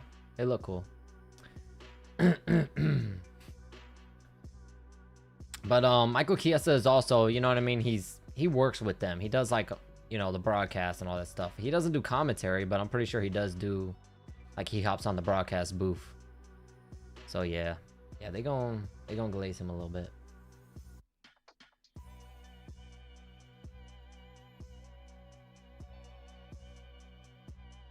DIY waterbed got me. Yeah, that's great. I had never heard that before at all. He said sorry, like it's supposed to be an insult, but I'm like, bro, number one, I'm not fucking some soft pussy that's gonna be pissed off about it. Even if I've been called the N-word on here, bro. People would straight up call me an N-word, called me a monkey. I don't give a fuck, dog. It's just words. But even so, I don't even know what the fuck it means anyways. I ain't never even heard of it, and it was kind of funny. It was kind of funny because it's out there and just, I don't even know, in my brain, it just doesn't make any sense. What's the Funko on the back? So I have signed Funkos. I'm a Dragon Ball Z fan too. I'm a big Dragon Ball Z fan. You'll see I have the full manga set of Dragon Ball Z right there.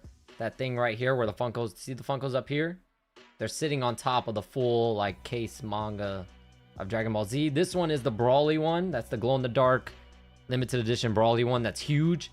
And then all these 4 up here are signed ones. So I have Majin Buu that's signed. I have a Vegito that's signed by both the voice actors for Goku and Vegeta. I have a Gohan signed one. And a Majin Vegeta signed one. I also have a Zoro signed one as well. Because I love Roronoa Zoro from One Piece. So I have a Zoro signed one as well. So yeah.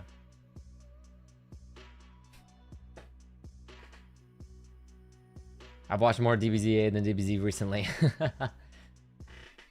Yeah, DBZA is it's a good for like if you don't want to watch all of DBZ because it's a lot and there's a lot of filler and you know what I mean. I can understand. DBZA is a good job summing up. You get a good idea of what happens and then you get the comical aspect of it too. So it's entertaining. I wish they did the Boo Saga more. Like I wish they fully did the Boo Saga, but you know what I mean. It is what it is, you know. Alright, Maniac. Alright. Alright, Jeremy. I know I'm trying to look for... I need to find a new anime to watch now, too, because I just caught up on Black Clover. I fucking binge-watched the hell out of Black Clover and caught up on that, so... I gotta find a new show to watch. I don't know what to watch. I watched Free Ren. I wait until... But I'm the type that I wait until the full seasons come out and then I'll just binge watch the full season. I don't really like to wait weekly for episodes, so. Yeah, MDH, facts. All right, here comes Nico Price making his way to the octagon. Yeah, I got a few stuff. I got a giant Yu-Gi-Oh card, a 1/1 in the world. It's a real official Yu-Gi-Oh card, a giant one right here next to me. It is fucking huge. But yeah, it's one of my favorite card arts. So yeah, your boy is a pretty big nerd. New season of JJK was good. I haven't watched it because I'm still waiting for the whole thing to come out. So yeah, and I'm not the type that I don't do sub. I can't do it. I have to watch it in English because a lot of the times when I'm watching these shows, I'm doing something. So I just don't have the patience or the time to sit there and read subtitles. So I wait for the English to come out, for the full season in English to come out, and then I binge watch it.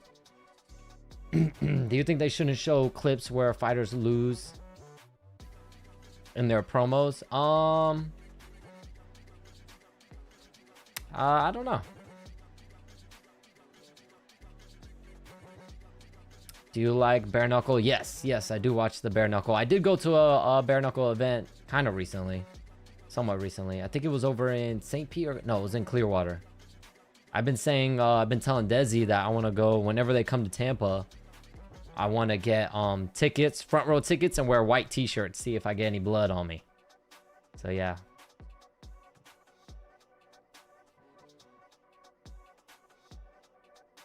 Yeah, the dub isn't fully out yet. The dub on JJK is at like, I think episode like 6 or something like that.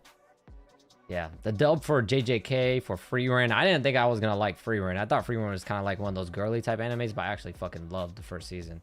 So I'm waiting for that one to come out. There's a third one too. I can't remember.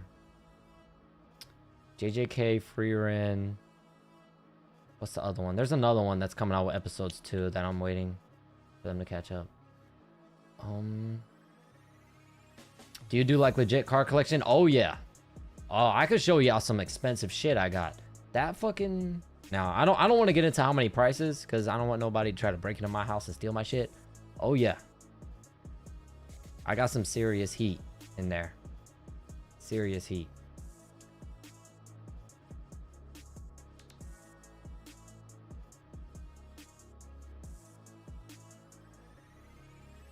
You said the door unlocked. Yeah.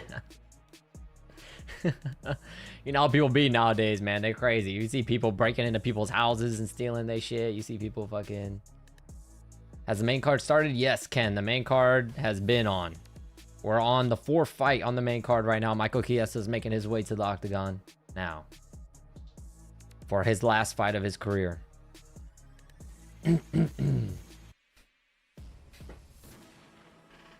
Have Spider-Man #1 and X-Men #1. That's crazy. I was wanting to get into comics because I like the art styles of comics, but there's just so many and there's so much like stuff I don't really know about it, and I don't know, but I like the art styles of comics. I'm more of a Hulk guy. I grew up as I loved the Hulk when I was younger. I had like the little hands for Christmas that I loved, the ones that you like hit together and then they like make noise and shit or whatever. But yeah, I don't know. There's just so much shit with comics that I'm just like, I'll stick to Yu-Gi-Oh! And anime, collecting manga, stuff like that. Total collection higher or lower than 5K? Way higher. Way, way higher.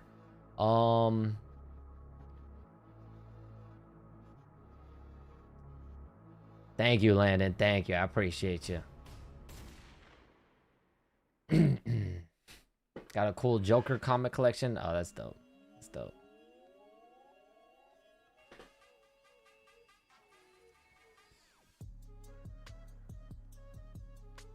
So I have the Hulk gloves from 2003 film. Damn, that's crazy. I know. I'm also a Ninja. I love the Ninja Turtles. I also have a signed Raphael Funko Pop too. I love Ninja Turtles. Grew up on that. Turtles are literally my favorite animal because when I was younger, I wanted to be a turtle so fucking bad because I love the Ninja Turtles. So I specifically like Raphael. Raphael was always my favorite. I liked his weapons, so he was always my favorite.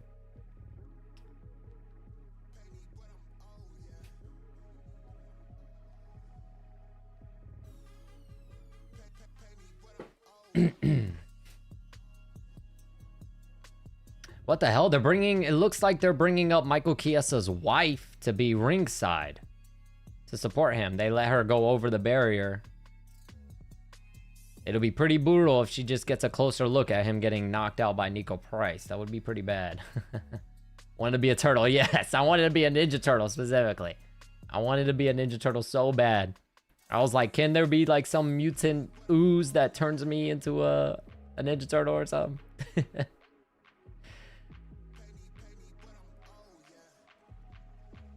Which TMNT iteration? I grew up on those live action ones. The ones, I don't even know how to explain them. The like original live action looking ones.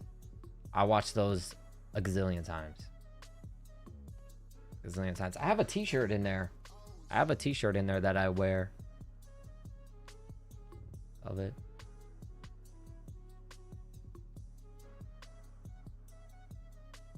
I wanted to be Crush the Turtle from Finding Nemo, so I just smoked a lot of weed. It's funny.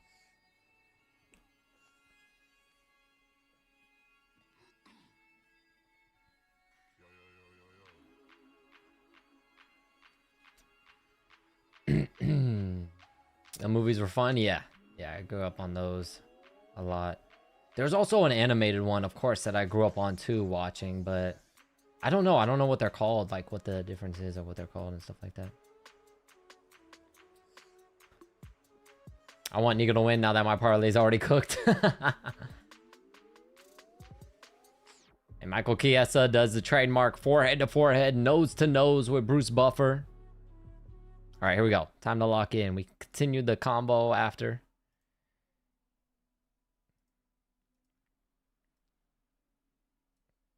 Oh, they're talking about how JSN is in the crowd here, front row. Jackson Smith and Jigba. Or Tajusby and Nigaba. All right, here we go. Let's see. Oh, right hook for Nico Price. Out the gate.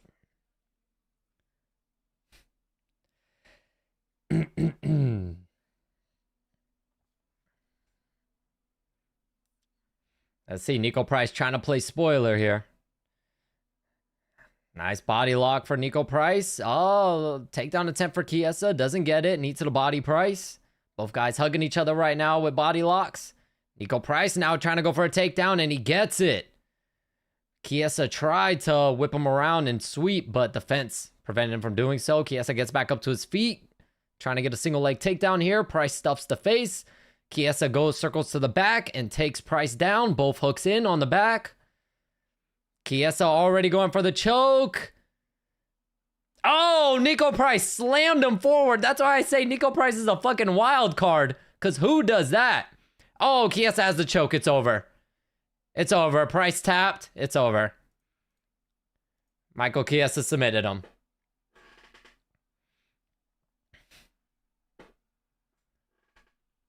That is it.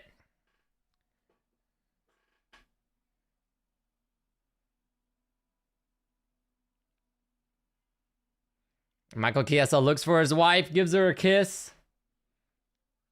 Easy sub for what, Mike? Yeah. Nico Price, though, I told you he's a wild card. Who the fuck throws themselves forward and makes Chiesa face plant on the mat when he's got you on his back? Who the hell does that? The workout was longer, yeah.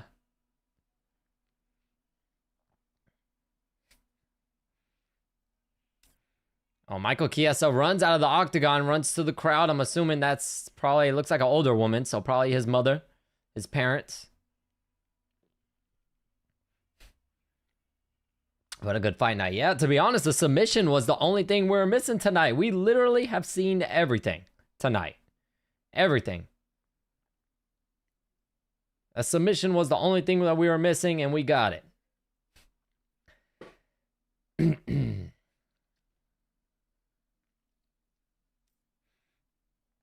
Yep, already cutting the gloves off.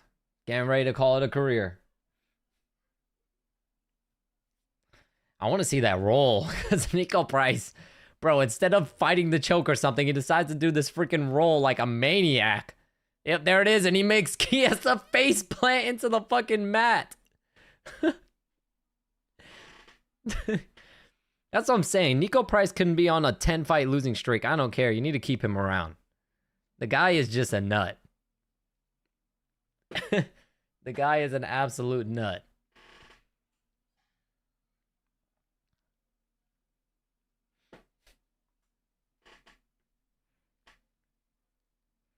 Price gotta retire too. JK said rigged.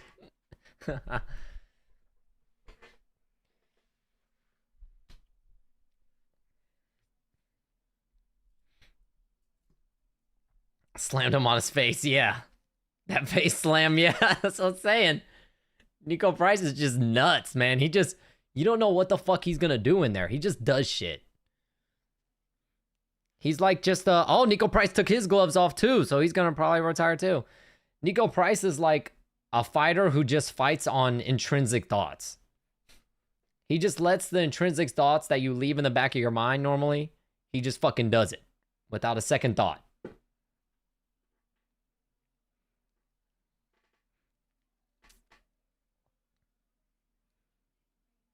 Nico wishes he had Half Alpha Zeeb's hairstyle.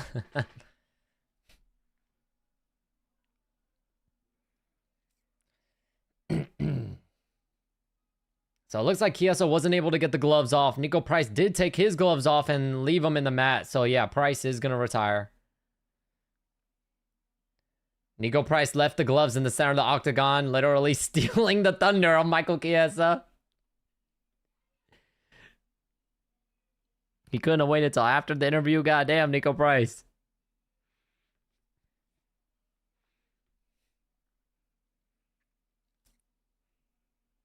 Do you go to the card trading conventions? Yes. Yes, I do. My next one that we're going to Charlotte. The one in Charlotte. Collect-a-Con in Charlotte. In August. I'll be there. I'll be there with Desi. Nico's still in his moment. Yeah, that's what I'm saying. You couldn't wait till after, my guy. Damn, Nico.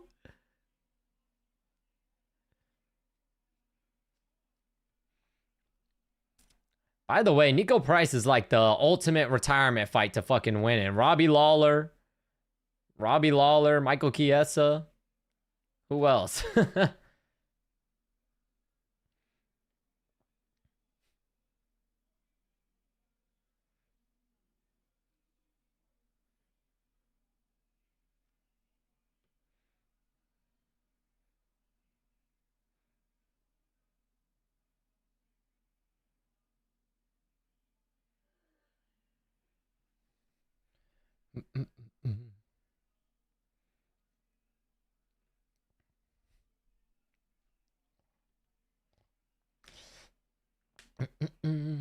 He's just talking about how he's grateful. He's thankful he got to finish in his style fight.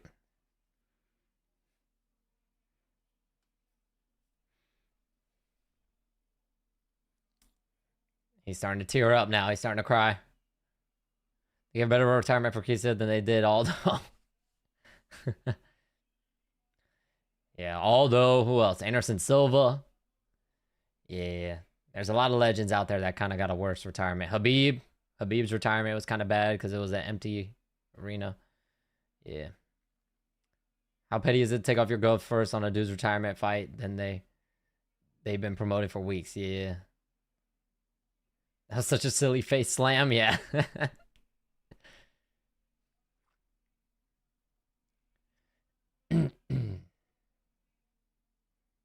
Remember, Mike gets don't talk about his mom. To be honest, that moment really put Kiesa on the map, though.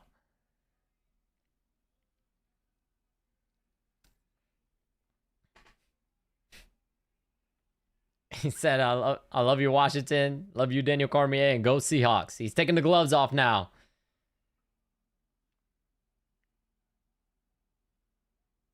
Damn, what's up with these guys raw dogging these gloves, man? A lot of these guys are raw dogging these gloves. The knuckles.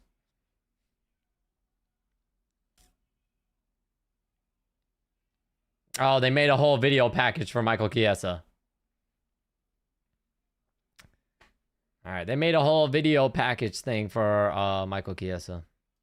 He's probably going to go down in the Hall of Fame, even though he never got close to a title or nothing. But he did win the Ultimate Fighter.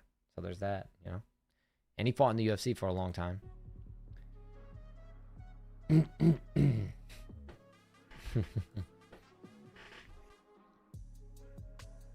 Bring in Kevin Lee. Remember when Jake was at that Trump rally a couple weeks ago? Sweaty as hell? What? Terrible ad for his deodorant? Nah, I did not see that. Nico already said it was his last. Yeah. And no one gives a fuck. No one gives a fuck. They're all just, Chiesa gets the special moment. He gets the video. And Nico Price is just like, I guess I'll just leave my gloves here. His mom definitely cried when he got subbed 6 times in the UFC. Hell yeah. Yeah, but at least he got to get up out of here with the W, you know? What's good, 4Y? What's good? Welcome in, man. Welcome back.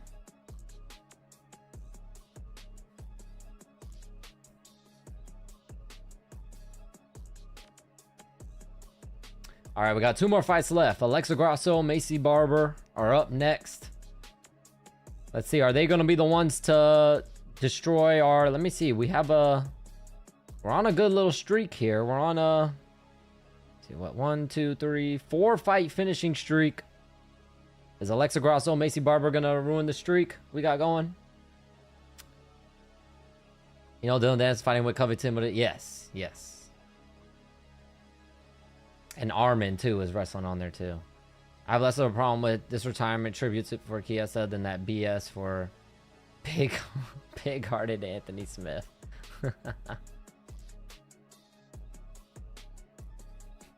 Then Mr. Fetal Position, Anthony Smith.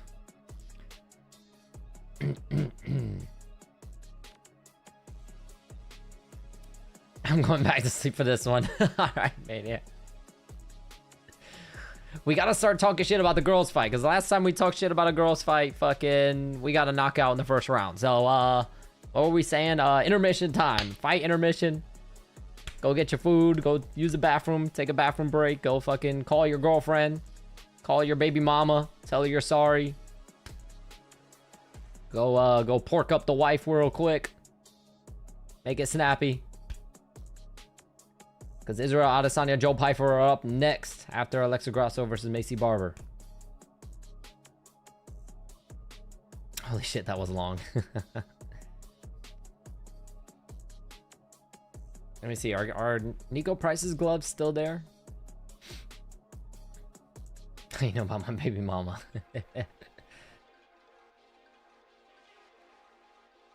Smith didn't take that DQ and they boosted him for the rest of his career. Yeah.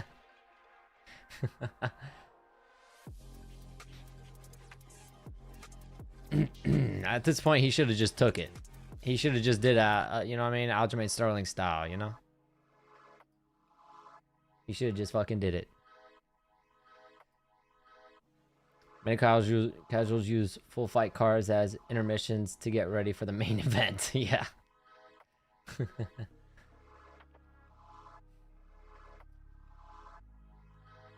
Great ad for TurboTax here. Remind me that I still haven't even done my fucking taxes yet that I need to do. I need to do my damn taxes. Fuck the tax man.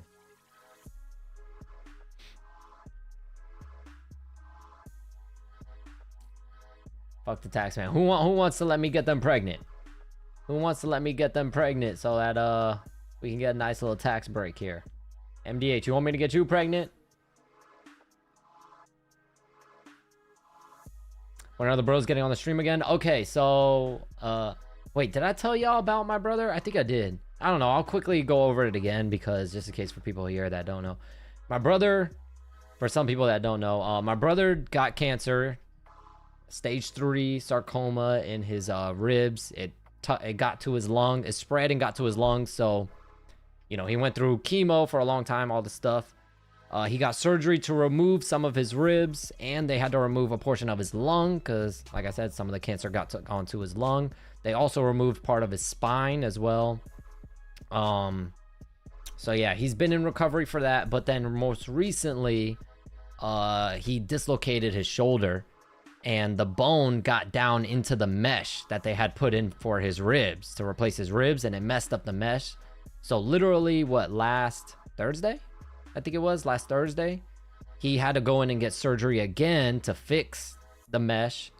And then also they sawed off part of his bone so that if it dislocates again, it's not long enough to go back down to mess up the mesh. So he recently just had surgery again. And is currently recovering from that still. So yeah, whenever he recovers and he's cool to come on stream, I'll bring him on. Just it's at his pace, you know what I mean? I don't know how he's feeling. He's dealt with a lot, has a lot of surgeries, and he's on a lot of medication. So yeah, just whenever he's ready to get on stream, you know what I mean? Like I said, I literally have. For some of the OGs, y'all remember the little stream that we did, the trivia stream that we did. I have a spelling bee stream that I want to do with them also. I have it set up, ready to go. It's just literally just whenever he's recovered and he's ready to hop on stream again, we'll get that rolling. Yes, sir. He's doing good, man. He's doing good so far. Luckily, I was worried just now. When he went to the hospital and they were saying he was going to need surgery again, I was worried that there was more cancer, but it was just his shoulder dislocated and the bone messed up, like the mesh there for his ribs and stuff. But yeah. But he's doing good. He's doing good.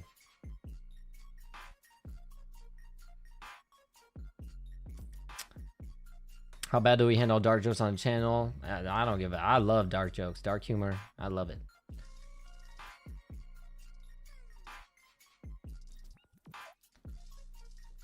But yeah, don't feel sorry. I mean, you could see his wheelchair. What you seeing, what you're looking at right... Let me see if I can line it up right on the thingy. What you're seeing right here off to the side where my light is, that's literally his wheelchair.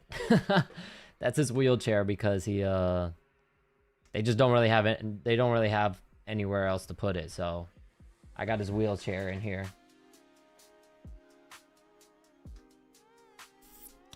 He just be wheeling and dealing, know what I'm saying?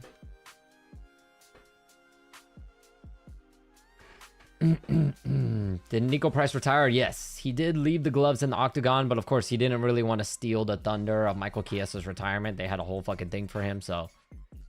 But Nico Price did drop the gloves in the octagon, so it appears like he has retired as well. Recently lost family member to disease. Damn, man. My condolences, man. My condolences.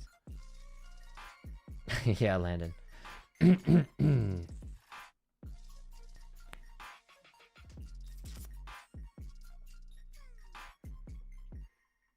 How does he get down the stairs? He doesn't.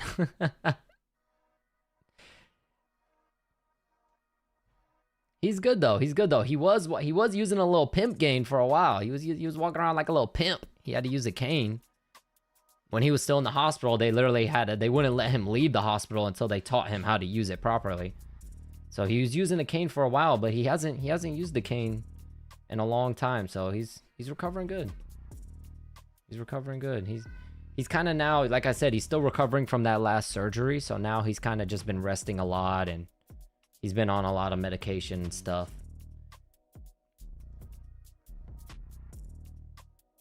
How fast you push him on that thing? I wish I could. I wish I would be zooming with him. No, we're actually going to a card show in our area on next Saturday.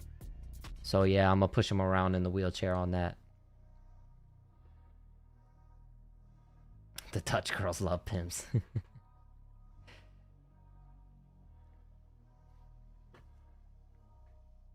That's how they have me too. Okay.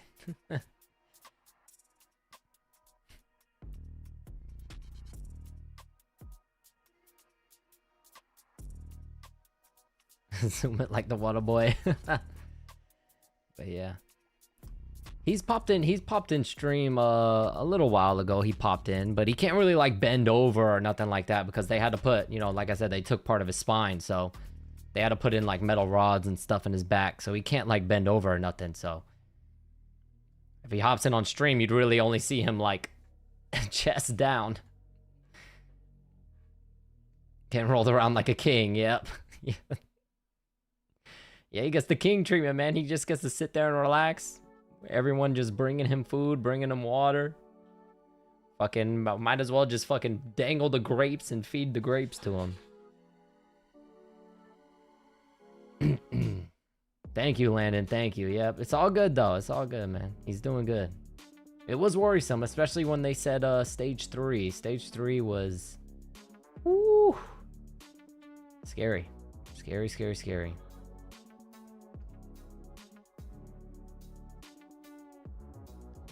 But luckily we good, man. We good. We got a good, one of the best cancer centers taking care of him, Moffitt Cancer Center. So he's very, very well taken care of.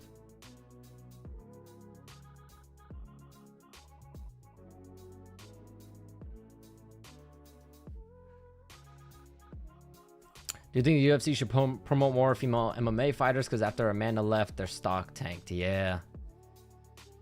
Yeah, the thing is, they should, but I think it's really on the women need to start putting on really good fights. Like, the problem is there aren't, the fuck is that? There aren't a lot of finishes on the women's side of MMA, so they just gotta start, you know what I mean, just going at it. Like when women first started fighting in the UFC, it was honestly more hype than the men, you know what I mean? I remember being more excited to see the girls fight than the dudes, but it's because they were scrappy, you know what I mean? Like, they weren't the most technical or nothing, but if you go back and watch those fights, they were fucking scrappy.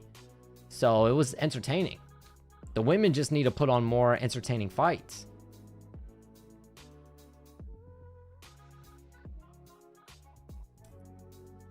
But yeah, but I do think also it is the promotional side too. They aren't really promoting the women nearly as much. When was the last time women really even headlined a card, let alone a pay-per-view card? You know what I mean? When was the last time the women headlined a pay-per-view, you know? So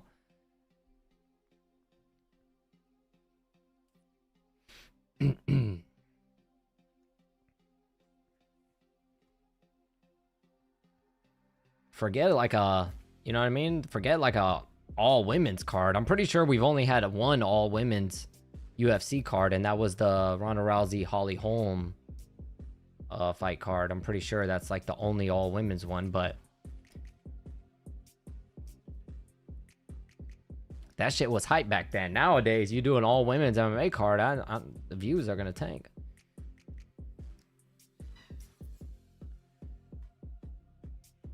Doesn't help Kayla sitting out. Yes, because really, Kayla Harrison and Amanda Nunes could have been an easy co-main event. Easy co-main event, or would have been a huge fight on the White House card. That would have been a massive, massive fight on the White House card. So that's a shame. Where are slushies at? I don't know. Let me see. I got Desi's location. Let me see where she at. Let me see how far away she is. Let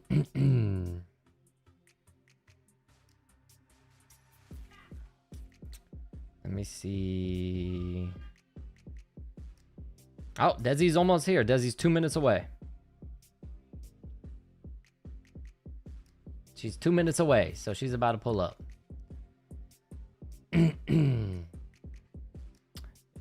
versus Young Jake Check. Yes, the first fight. Crazy. Had Joanna looking like a fucking alien.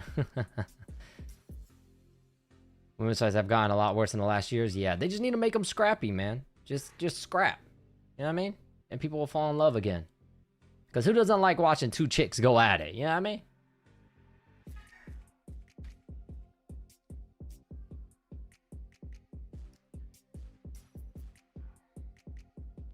Dern isn't the real champ. Bullet lays in praise. And bantamweight is stagnant. Yeah.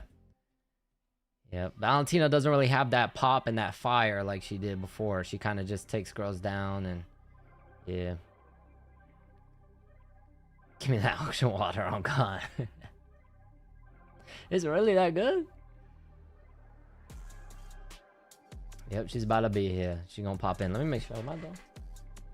Yeah, my door's unlocked.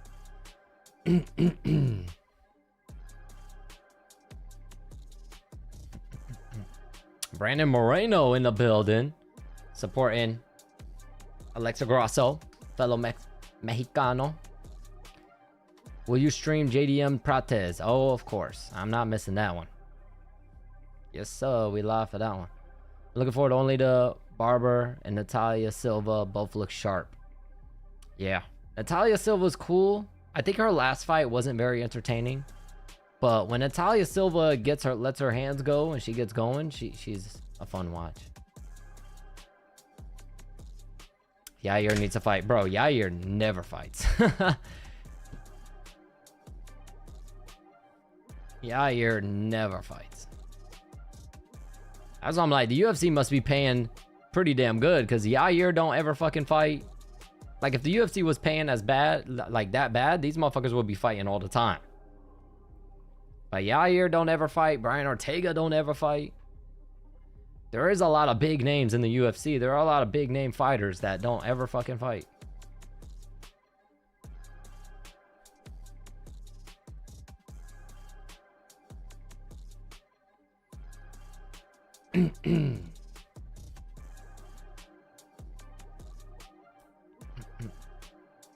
Yair's last fight was what? Against the Bellator guy, right? And the Bellator guy already has fought like this. I think he's coming up on his third one since then. And Yair was the one that won the fight.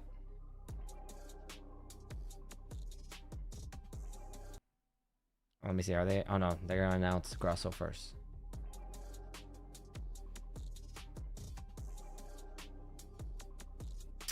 Oh, John Silva, you think you beat Yair? I would have him by KO, to be honest. Would be a good fight, though. That would be a great fight. Sucks that Yair never fights anyone Ortega. Yeah, there's a lot of big name fighters in the UFC that don't ever really fight.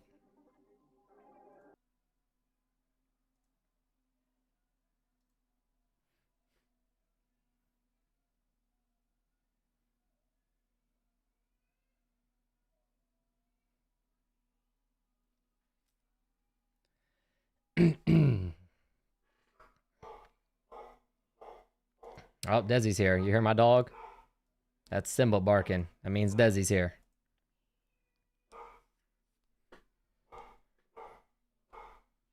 That's my pit bull, Simba barking. All right, here we go.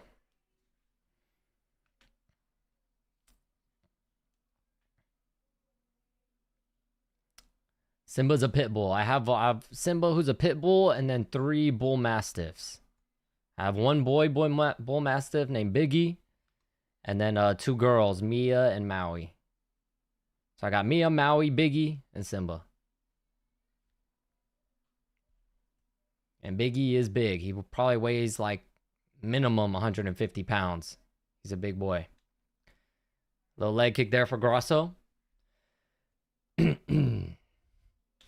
Nice right hand from Barber. Got a whole breeding program over there. Nice left hand from Grosso. Left hand right hook Barber. A leg kick Grosso. Gonna get a dog named Jan Silva. Oh, God. Well, that dog ain't gonna stop barking.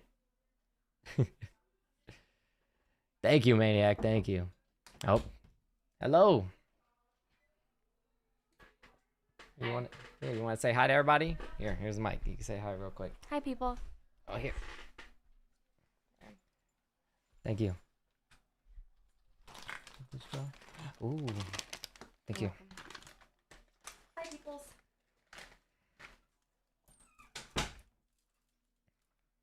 All right, there's Desi. You know what I mean? You'll be seeing her in chat.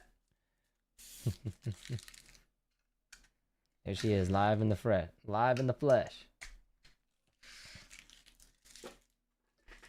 Move this out the way. Ah!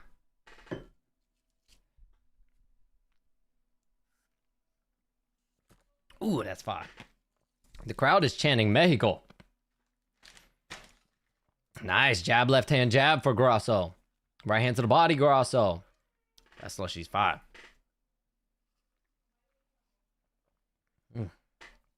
A bit fine. Left hand, right hand for Barber. Right hook, left hand, Grosso.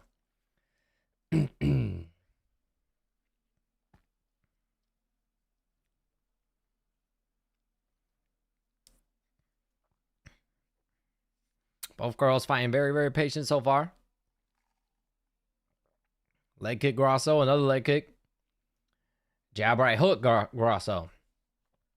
Damn, this shit good. Oh, nice jab, left hand for Grosso. Oh, right hook, left hand drops her instantly on the choke, and Barber's out cold. And now Macy Barber's trying to fight the ref. Oh my God, Macy Barber's out cold. Holy shit. Her body was like on autopilot. I ain't never seen something like that before. She was out cold trying to fight the ref, and she's still out. She's out with her eyes wide open. She's like, dude, holy shit, she might be dead, bro. Luckily, we can see her stomach and see that she's breathing. Her eyes are still wide open. She's out. What the fuck? Is she still out? What is going on? She's like a statue. She's blinking.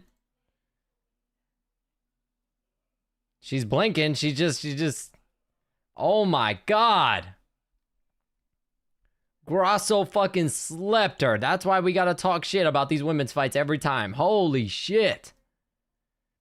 Grosso lit her up, knocked her out on the feet, and then instantly just said, fuck the ground and pound, choked the fuck out of her.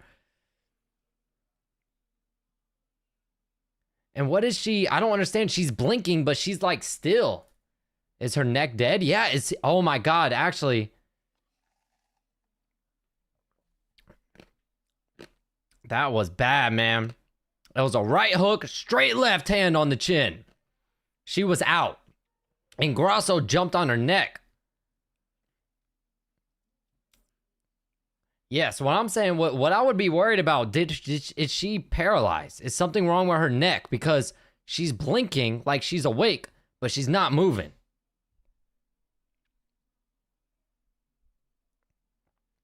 That is worrisome. But the crazy thing is she was on complete autopilot too, because she was trying to take down the ref. Oh my God. Please tell me they cut to it and she's up. Okay, she's up. She's up. That was scary. She's looking like she don't know what the fuck happened. That was brutal. Holy shit.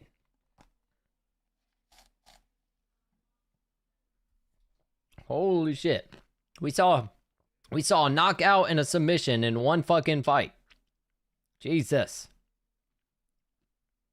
Goddamn. Whew.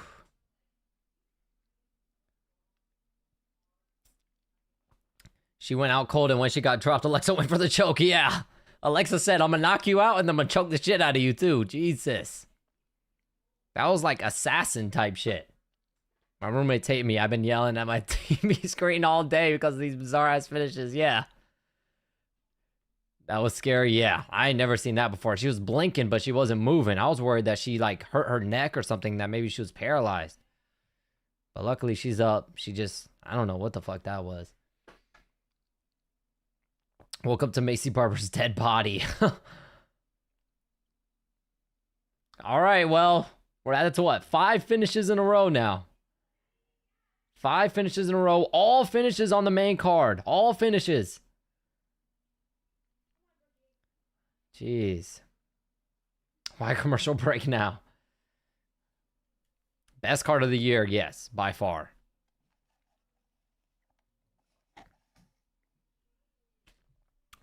Good thing Macy Barber's up on her feet and everything.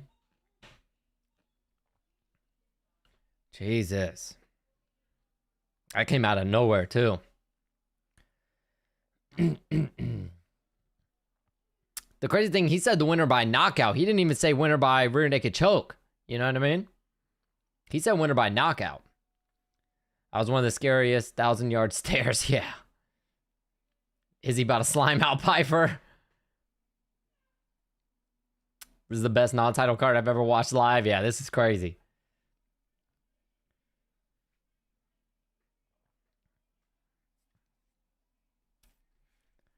Alexa Grosso said, I'm back.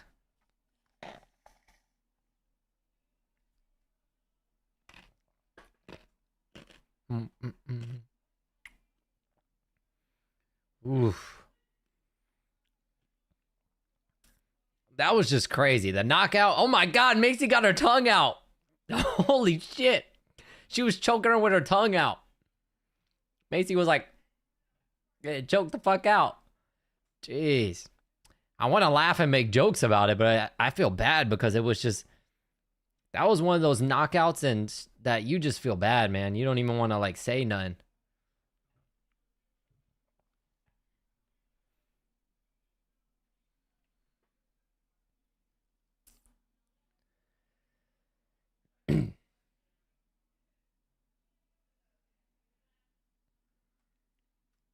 She's begging Dana, Hunter, Sean Shelby to bring the fights to Guadalajara, Mexico.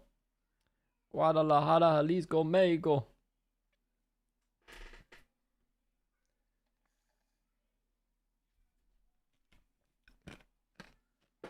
She wants a fight card in Mexico. All right, Armaniac. That can be all me, dog. I can't do that.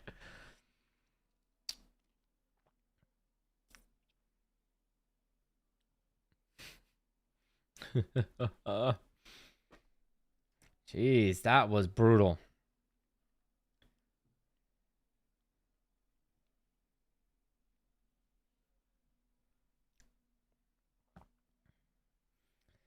A bunch of the Seattle Seahawks players, man, they're getting spoiled, boy. This is a good fight card for them to watch live, man, because, jeez, fight card's been insane.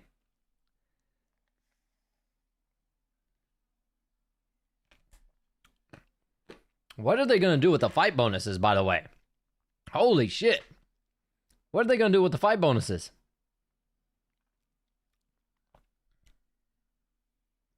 Because mind you, again, we've only gone to the scorecards twice.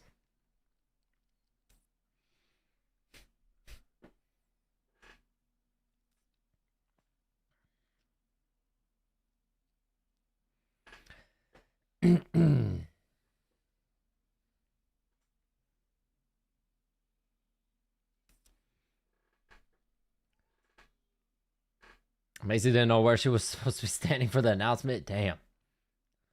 Crosshill's a beautiful assassin. I wonder if she had been knocked out in camp because the way she was fighting for her life. Yeah. She was like out and still fighting. Like her body was just completely on autopilot. She was like going in for a takedown on the fucking referee, but she was out cold. That's insane.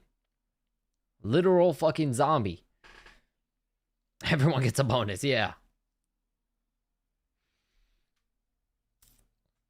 That's what I'm saying. They ain't giving 100K to everyone. They're gonna scrap that 100K you get a finish, you get 100K real quick. This card is gonna scrap that. They're gonna go back.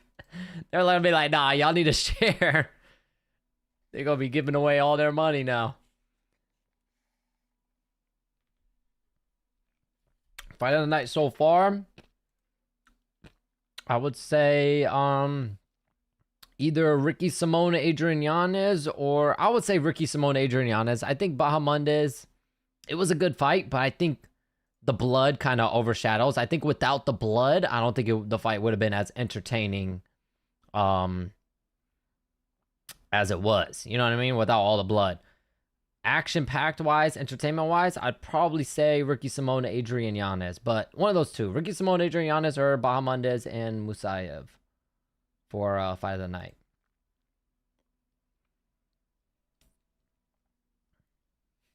What the fuck is this AI slop? Yeah. Yeah, they've been showing that little AI. They're taking like fucking little cutting corners on these promos with AI.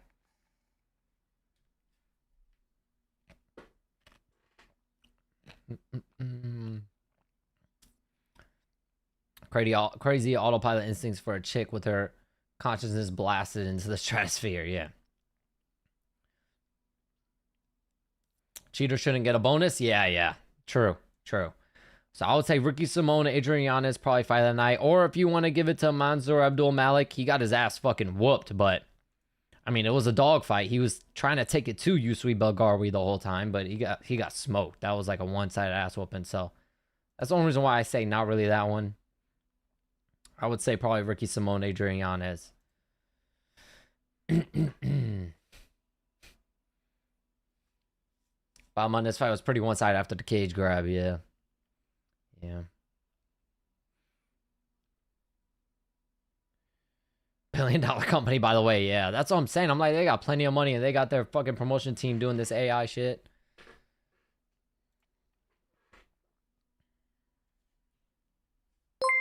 Yo, Maniac, what the hell? $20. I'm not sure what I said. I don't know what you said either. What the fuck are you doing? Thank you so much for the 20. I really appreciate that, man. Holy shit. Thank you, Maniac. You a real one, man. Appreciate you. Yeah, I think Yusui should get performance on the night for that one, and Yanez gets fight of the night. Yeah, I agree. Give Yanez fight of the night anyways, because he got robbed. So, give Yanez and Ricky Simone fight of the night, because Yanez got robbed, and Ricky Simone, it's not like it's his fault the judges scored it that way. He got his fucking face rearranged. So, throw Ricky Simone some money also. Literally got his face rearranged at the end of that fight, so.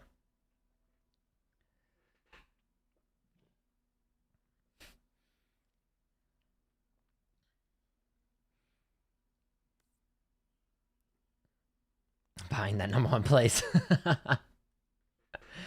Again, thank you, Maniac, man. You're a real one, bro. I appreciate you. All right, here we go. Izzy Joe Pyfer. We've gotten 5 finishes in a row. 5 crazy, brutal finishes in a row. Do I hear 6? Are we going to get a full sweep on the main card?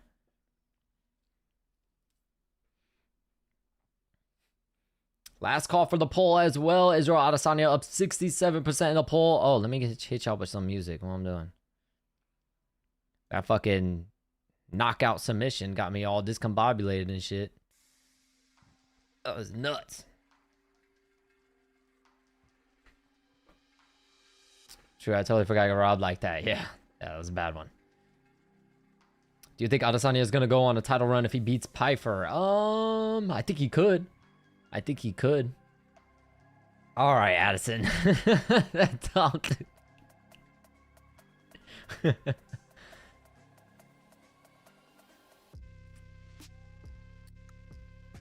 But yeah, I think Adesanya has the skills still.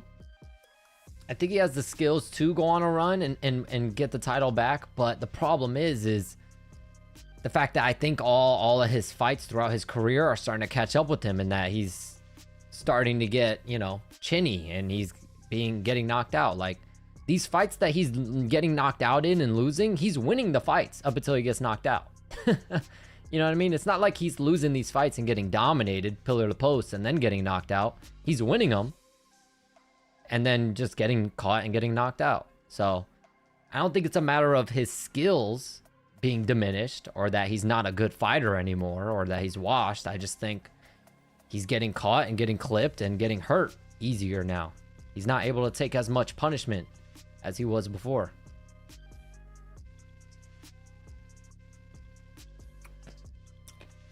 You know, probably between the Gastelum fights and then the Alex Pereira fight. The fuck was that? But fights like that probably just, you know what I mean? Took a lot out of him, you know?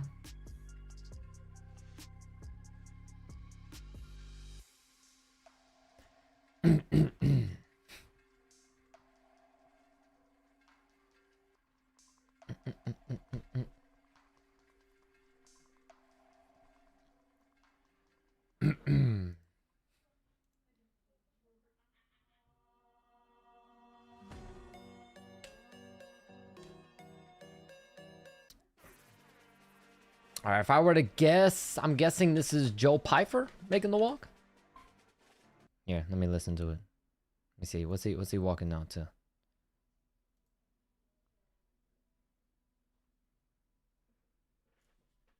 That's definitely Joe Pyfer. It sounds like a Joe Pyfer song.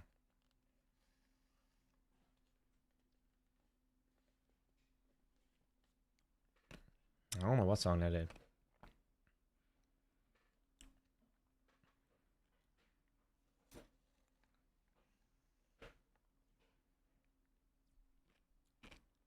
Yep, Joe Pyfer making the walk. Pyfer lately been coming out to like some old school like club music.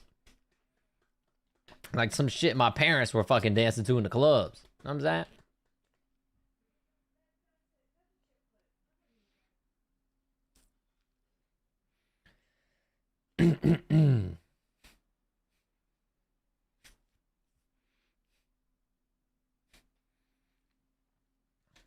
Oh, she got me some candy too. Let me get some.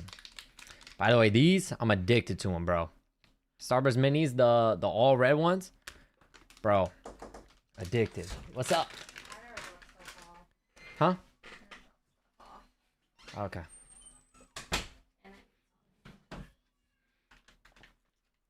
What? Just looking for some socks.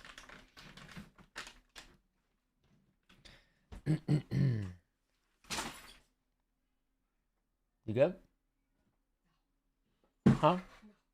What happened out there? What the hell was that? I ripped out the drawer in the bathroom. Oh, and My you just bag fell. got caught and I ripped it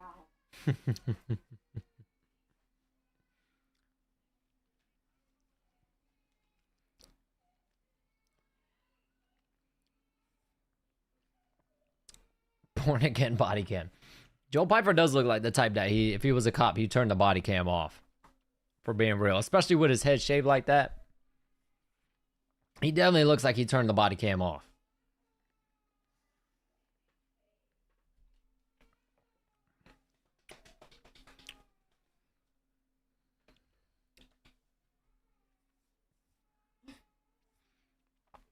Oh, Dean Thomas.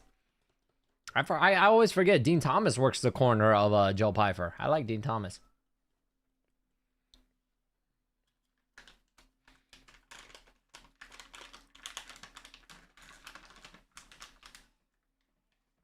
Wait, which drawer did you freaking pull out? Mine? Aaliyah's. Oh, okay. Oh, there's probably a lot of stuff in there too. Yeah, I was leaving the bathroom, my bag got snagged. And just ripped the whole drawer out. Jesus.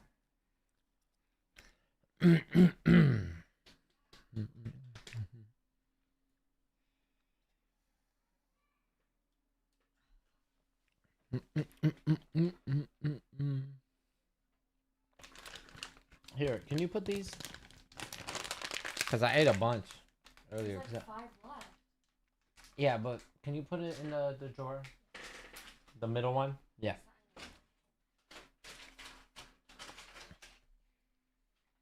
What?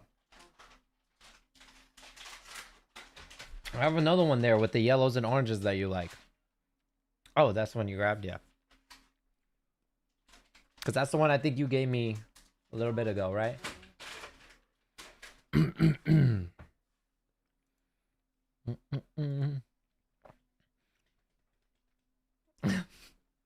You almost made me choke. You almost made me choke. He said, Dean USADA approved inhaler Thomas. You almost made me choke. I'm talking about fucking Greg Hardy. That is hilarious. Oh man, that is funny.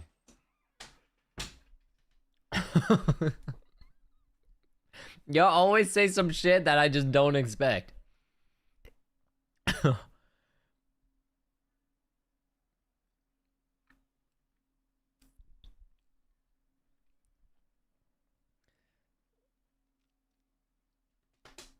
I won't be surprised. Whoa, this looks new. I won't be surprised if they do a full-on tribute thing for Israel Adesanya too, because this might be his last fight. Maybe he just hasn't told everybody, you know?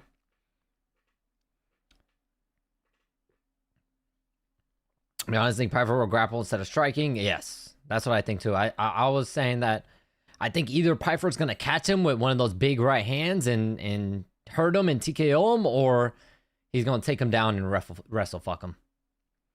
Just wrestle him to death, you know? I don't think Pyfer's going to try to play the kickboxing game too much because Izzy's too polished of a striker. He has too many weapons. I just don't think it's a smart strategy from Pyfer. You know what I mean? And with Dean Thomas in the corner, I think it should be pretty clear what Pyfer's strategy is going to be. Because Dean Thomas ain't known for his striking, you know?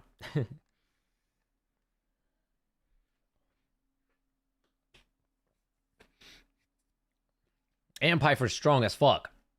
So I could easily see him doing Izzy kind of like how Jan Blachowicz did him.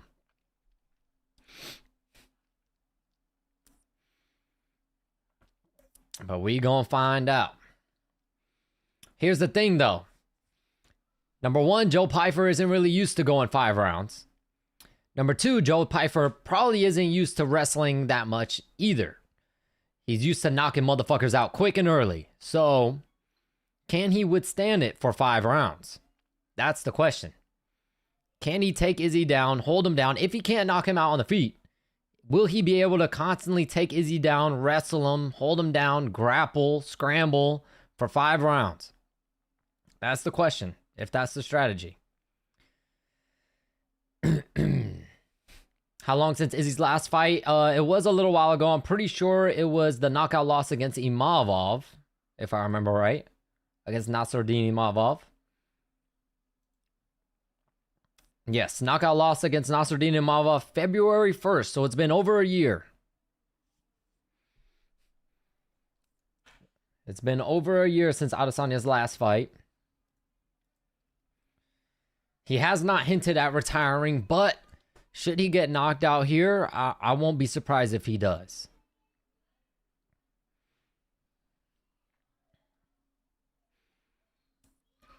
Yusui Adesanya, that would be a fun one.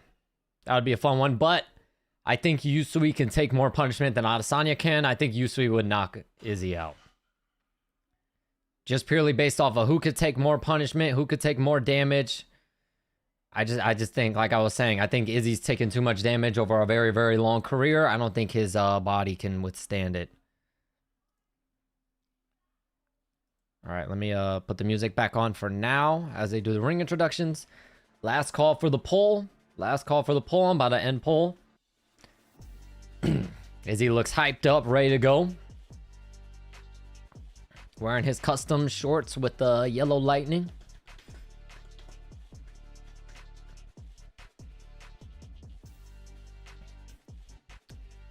Oh, sorry, I almost missed your thing. Do you see the... What was this? Oh, let me go back up. I missed it. Moses Itoyuma fight. That boy is special. Yeah, that guy is very special. Very, very special. He's knocking everybody out, man. Effortlessly, too. Effortlessly, too. Never get them at my esoteric MMA jokes references and have anyone understand them. The Dean Thomas one was good. That one was hilarious. That was a good one.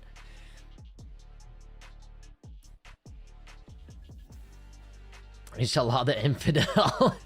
Pyfer gets slimed out. How long of a break should a fighter take after a knockout? At least 6 months.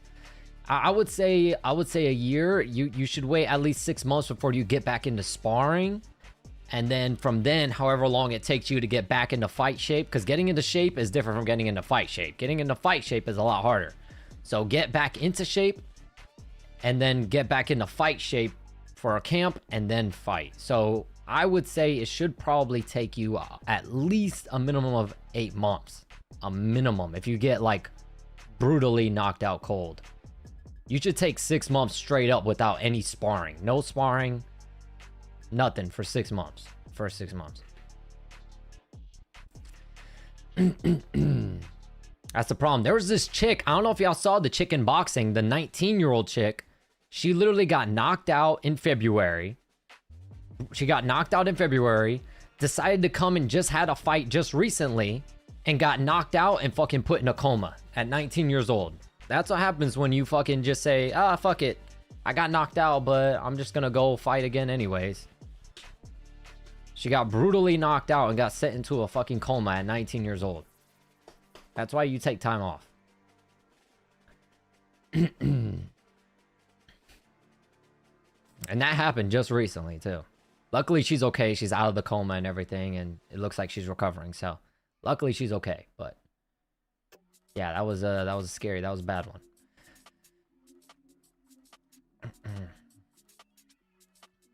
It's Yuma hit Franklin with an uppercut. He legit got stunned standing up and then got knocked out. Yeah, that dude is nuts.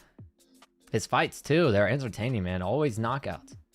Knocking out. Even the people, like, I know there's a few fights where people kind of were, like, thinking, like, oh, he'd have a test now. Now, this is going to be his test. And he just goes in there and knocks the motherfucker out. He's fast. I think that's the problem. He's, like, very, very fast for a heavyweight. So, Izzy played it smart then? Yes. Yeah. Especially at this level, when you got that type of money and you're fighting at this level and you're going to fight another top guy in the entire world, you should probably take at least a year before you fight again.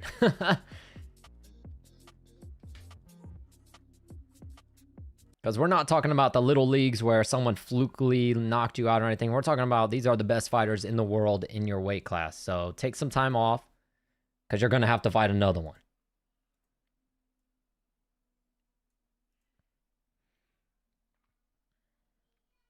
All right, here we go. Oh, let me end the poll. Shit. I didn't mean to do that. All right, Izzy takes it 67%.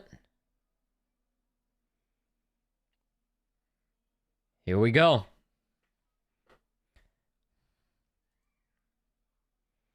The crowd chanting for Izzy. Here we go.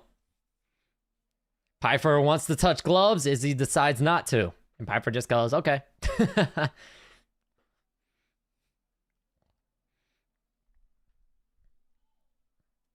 See the video of Izzy visiting Bruce Lee's gravesite? No, I did not see that.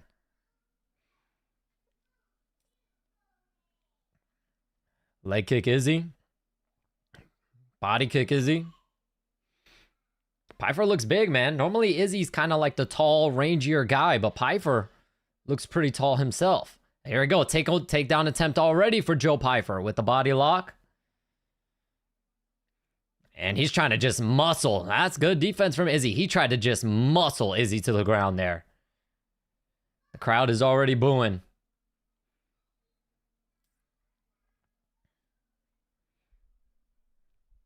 Here's the thing, though. This is exhausting for Joe Pyfer to try to do this all 5 rounds. It's very, very exhausting. I don't know if he'll be able to keep it up for all 5. Nice shot from Izzy to circle off the fence. Oh, but Pyfer stays right on him. Izzy with the forearm in the face creates distance, and Pyfer lands an uppercut on the break of the clinch. But good job from Izzy to create that space, put the forearm in the face, and get up out of there. Get off the fence. This is more where he wants to be, with his back in the center of the octagon, to where he has plenty of space to sprawl, move, duck, dip, and dive. A body kick for Izzy. Oh, left hook, right hand. Pyfer clipped Izzy. He takes it well, though. That was a big shot from Joe Pyfer. A jab for Izzy.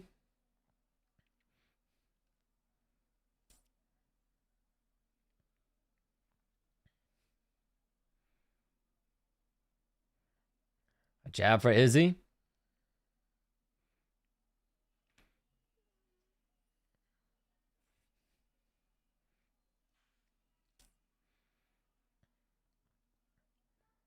Izzy does have a bad habit too because he's taller. He has a bad habit of backing up with his chin up in the air. Nice body. Oh, knee to the head for Izzy. Woo! Pyfer ate that shit though. The chin on Joe Pyfer. Leg kick Izzy. Oh, jab right hand for Joe Pyfer lands again. Izzy takes it well.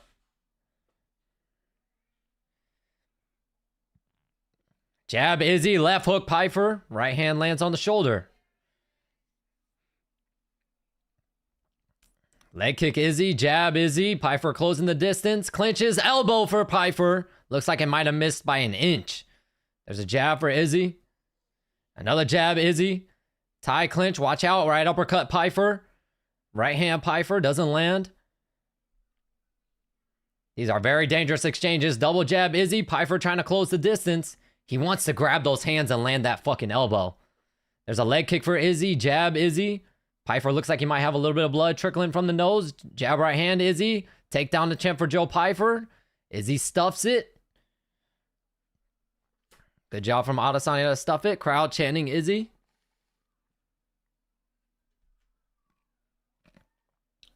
Nice job from Adesanya to break the clinch. He ate a right hand though on the break. Leg kick Izzy. Question mark kick attempt. Pyfer blocks it. Oh, left hook from Pyfer touches Izzy. Right hand Izzy. Right hand Pyfer lands also. Here's the thing. Pyfer's starting to fatigue a little bit. There's a left hand from Izzy. Right hook to the body for Pyfer. Nice leg kick for Izzy. Almost kicks the leg out from under him. A jab for Izzy. Pyfer's starting to breathe a little heavy. Concerning for a 5-round fight. Hard leg kick lands for Joe Pyfer. A jab for Izzy. That's the thing though, with attempting the takedowns and not getting them, that still wastes a lot of energy. Jab right hand Izzy. Just touching them. Leg kick Izzy. Nice leg kick. He should probably kick the legs out more, take some of that power out. Nice jab from Izzy, and he pulls straight out from the counters. Another leg kick for Izzy lands. Straight left hand Izzy. Body kick Izzy. Nice. Jab Izzy. Leg kick Izzy. Kicks it out from under him again. Jab right hand Izzy. Pyfer clinches. And Pyfer, nice single leg, gets the takedown. Nice from Joe Pyfer. Right at the end of the round, there's an elbow for Pyfer. I don't know. It'll be interesting to see. It might be enough to win him the round. Maybe. I don't know, though. Another elbow for Joe Pyfer. And that's the round. Fairly even round. I would say Izzy, I think, landed more strikes. More effective strikes. But I feel like the takedown might have won Pyfer the round. I don't know, though. It'll depend on the judge, how they score the takedowns. If you score takedowns heavy, I'm sure you give it to Pyfer. If you don't, I'm sure you give that round to Izzy.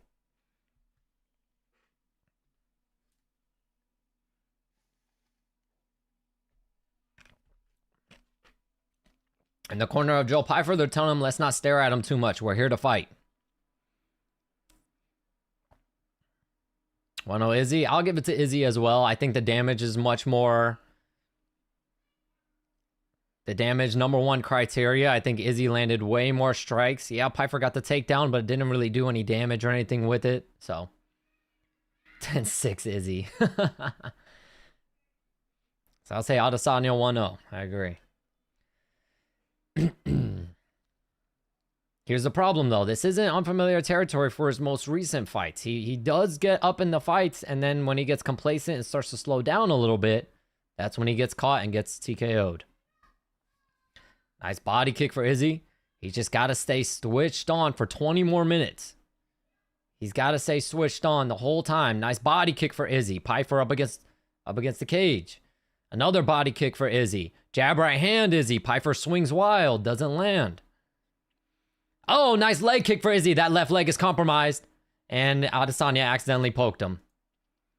It might have been a thumb, I think. I think it was a thumb.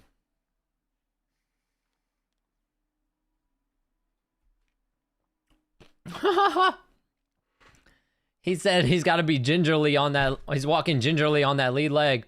Oh, no, that wasn't an eye poke. No, it wasn't. It was the side of the glove. Nope, not an eye poke. Thank God for the replay. Here we go. But yeah, he said he's walking gingerly on that leg. He's like, you can't talk and say that with Pyfer because he's a ginger. A leg kick for Izzy.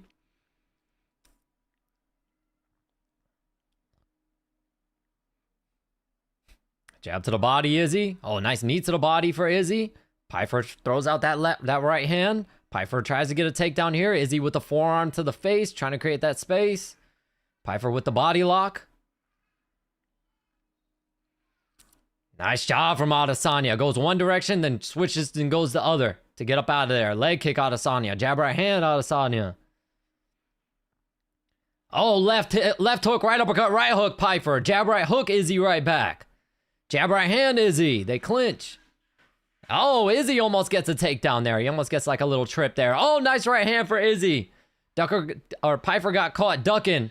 Pyfer's fatiguing, man. I don't like the body language from Joe Pyfer. Izzy went for a takedown of his own. He didn't get it.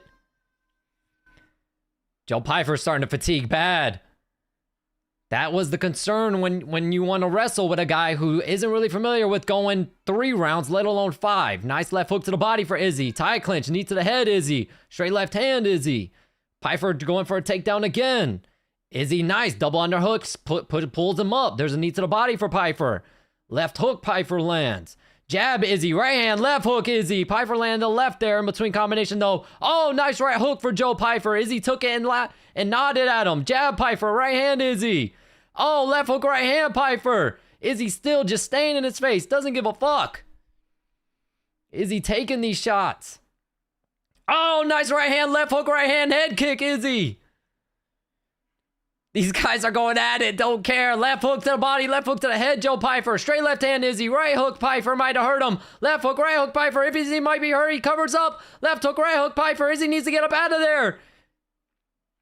Left hook, Izzy. Right hook, Izzy. Pyfer clinches. Oh, and Pyfer gets the body lock and takes him down. Right into half guard. Holy shit. Pyfer goes into full mount. Izzy just needs to control his posture. Pyfer in full mount. There's a left hand and elbow. Izzy gives up his back. He's flattened out. He needs to get to his knees. Watch the neck. Pyfer's attacking the neck. Izzy's fighting the hands. Pyfer attacking the neck. There is blood. It looks like it's coming from the nose of Israel Adesanya. Pyfer punching the body. A little softening shots for Pyfer to the head. Israel Adesanya looks like he might be like wincing. I don't know if he injured himself or something, but he's wincing pretty bad. Blood is coming from the nose of Israel Adesanya. Pyfer tries to attack the neck again. Israel Adesanya defends the hands. There's a lot of blood coming from Izzy's nose. It's literally like streaming down his face. Izzy's like blinking out his eyes. I wonder he looks like something's wrong with him. Oh, Izzy's trying to, he tried to get on top and Pyfer ended up getting him out again. Izzy needs to give up his back again because Pyfer did that exactly. Postured up, landed elbow, another elbow for Pyfer. And Izzy gives up his back. Right hand, right hand, Pyfer. Izzy gets to his knees. Pyfer's still on the back. 3, 4, 5 right hands for Pyfer. Another right hand, another right hand. He needs to get out of there. Left hand, right, left, right, left, right, left, right, left, left, and Herb Dean stops it. It's over. That's it. Second round TKO for Joe Pyfer. Damn. And just like I was saying, it's always though, that's how it just always goes. Izzy's bleeding pretty bad too. Blood is pouring out. That's how Izzy's fights go now, man. He's winning them, and then he just loses, man. That's a typical Adesanya fight has been lately. His nose was pouring blood.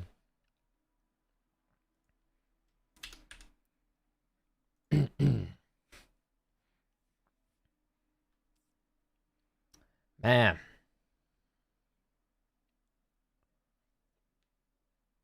Should have continued my parlay. Gotta retire now, yeah. It's just too many. That's what, like the third one in a row now for Izzy that's happened.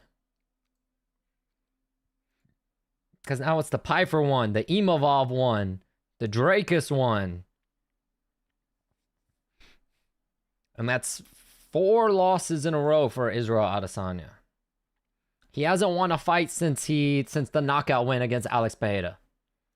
That makes 4 losses in a row. 3 fights in a row where he was actually winning the fight and ended up getting TKO'd. Or, well, in the Drakus fight, he got submitted, but almost TKO'd. Realistically, if we're being real with ourselves, Adesanya should probably retire. He should.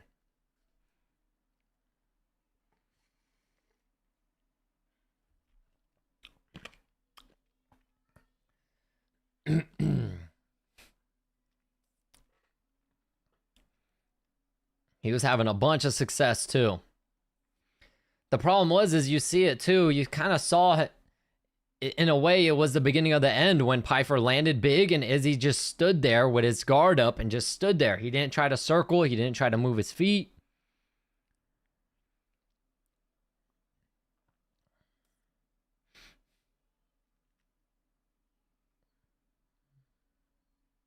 Yep, 4 L's in a row. How many fights is left in his contract? I don't know. But he could retire whenever he wants to. You know what I mean? Even if he had like fucking 5 left on his contract, he could retire. Dana wouldn't make him stay. Izzy should join Alex Pereira's coaching team. Has Keith Thurman fought yet? I don't know. I'm not buying the pay-per-view because it's way more expensive than I thought it was going to be. So, but hold on. I could check right now. They're fighting on PBC. We did get all a clean sweep on the main card though. All 6 fights were finishes. It looks like the Fundora Thurman fight is about to go down right now. The Fundora Thurman fight is about to start.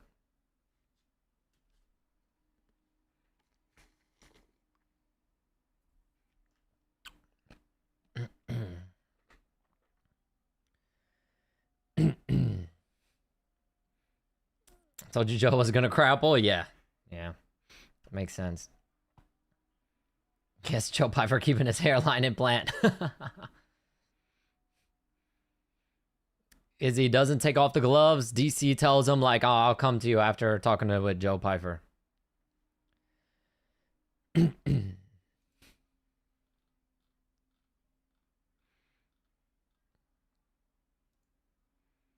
Whoa.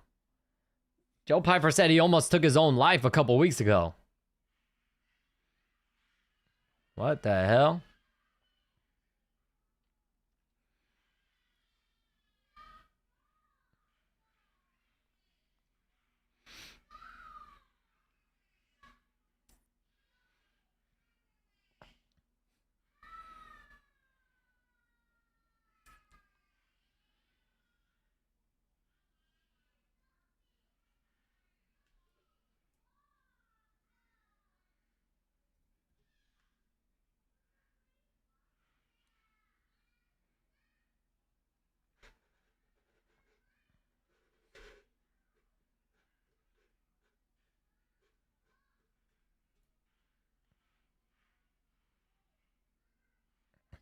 He said he got sloppy in the beginning. He got his leg kicked out from under him, but he said he's going to keep on pushing, keep on fighting.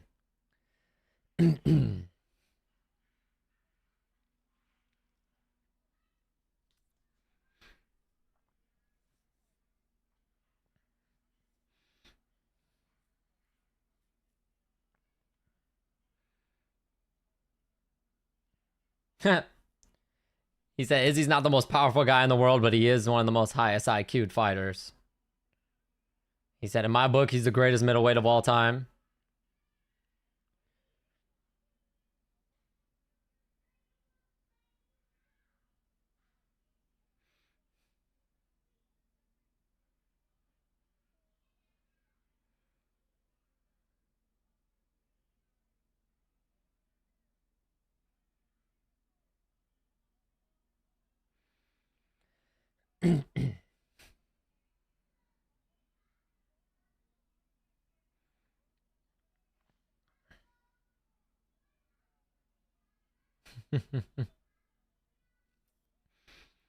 Alright, basically thanks God and thanks his girl at home and stuff like that. He says he's gonna be in the top 5.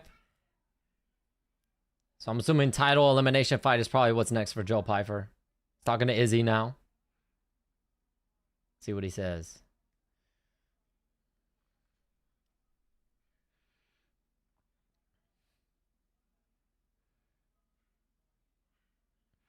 He said he knew this was going to be Pyfer's biggest fight, so he was going to bring his A game.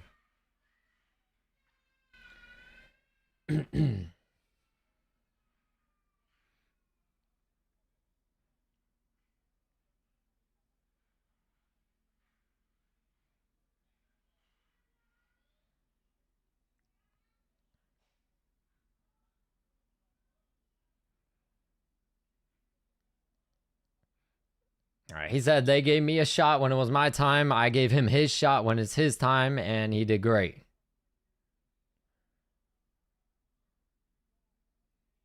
Adesanya said he's going to keep going. He said he's not leaving. No.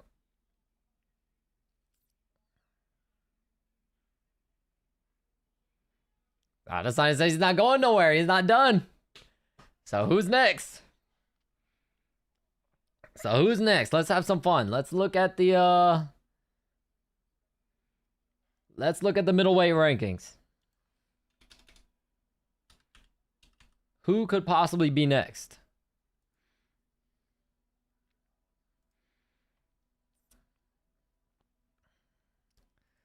Let's play a little game here on who we think. Let's be honest here. They're going to want Israel Adesanya to win also because he is a big name. He is still a cash cow. People are still going to, you could put him on pay-per-view. I mean, even though pay-per-view isn't a thing now, but you could put him on any card, headline any card. People are going to tune it. He's Israel Adesanya. So, let's see.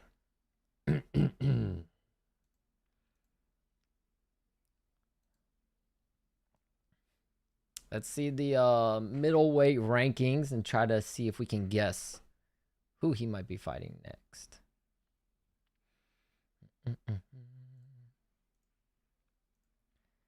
Because it's going to have to be a ranked opponent. Let me see. Where was... So Joe Pyfer... Where the fuck was Joe Pyfer ranked?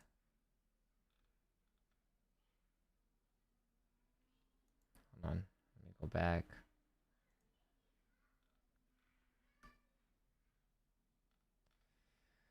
Go back.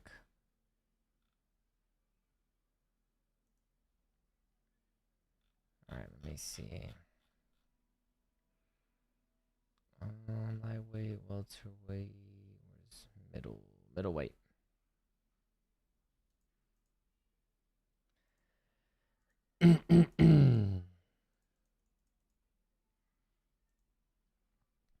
What the hell? Oh, well, the UFC website isn't working. So I can't really see the rankings. Let's see. We could do, let's look at other people a little lower in middleweight. We're not doing Jared Cannonier.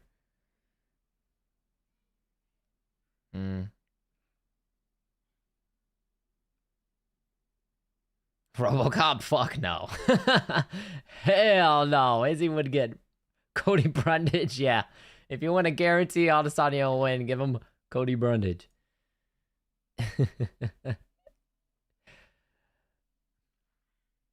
No, please not RoboCop. Please not. Thank you, Valerie, for tuning in again. Thank you so much. Good to see you again, Valerie. You have a good night. I don't know. Give him more of a... I don't know. I don't know what you give Adesanya. Maybe Reinier de Ridder? RDR? I feel like RDR is a winnable fight for him. Damn, the stupid UFC rankings isn't working. The site for the rankings. Let me see if I can pull it up on my phone.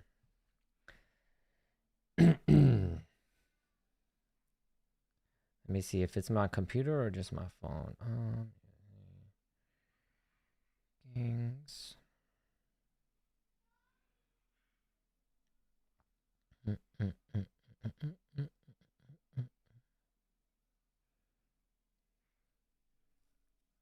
See if it'll load on my phone. Is this gonna be a long video on Tuesday? Probably, maybe. We did get a lot of fucking highlights. The problem is there's quick knockouts and stuff though. It's only one highlight. The video's longer if it's like an absolute war that there's a bunch of clips. But if there's only one clip from that one fight, you know what I mean? It's not like I can really do all that much with that, you know? Yeah, no, the rankings just isn't working at all. So I don't know. I don't know who could be next. I would suggest maybe RDR. RDR would be a winnable fight.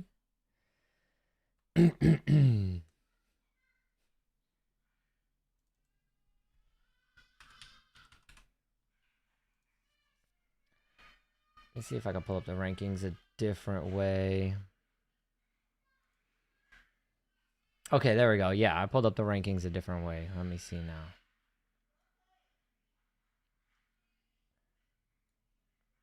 If you want to have some fun, you could do Izzy versus Belgarwi, even though I think Izzy gets knocked out.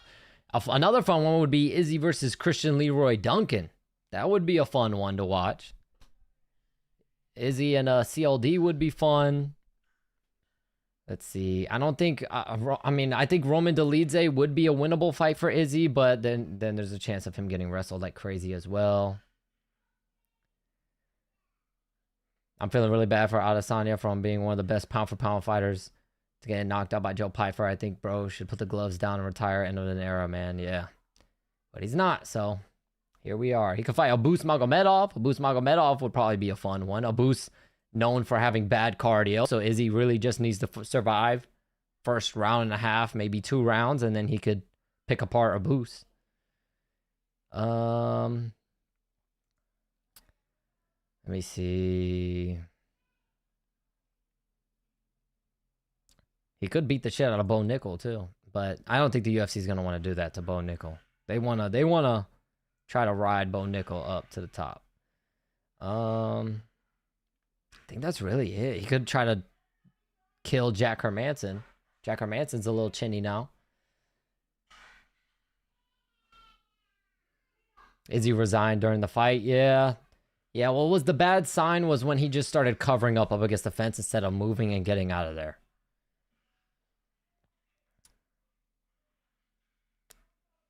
But yeah, I don't know. I don't think he should fight anyone. Honestly, I don't think he should fight anyone in the top 10 other than Reinier de Ridder. He could fight RDR, but I think Christian Leroy Duncan. I think CLD would be the move. That's a fun fight, fun styles, and I think it's a winnable fight. Because CLD doesn't have no crazy knockout power. He's not going to sit here and try to wrestle fucking take Izzy down or nothing like that. So I think if Izzy's going to continue fighting, CLD or Abus Magomedov. Abus Magomedov is also a stand-up fighter, doesn't wrestle much, and fatigues in like a round and a half. So that's also a winnable fight for Izzy. I'll say one of those two. Why did Izzy do that? I don't know, man. CLD or RoboCop? Not RoboCop. We do not want Izzy fighting RoboCop. CLD or Abus Magomedov. Those are the best chances that Izzy has of winning at this point in this division.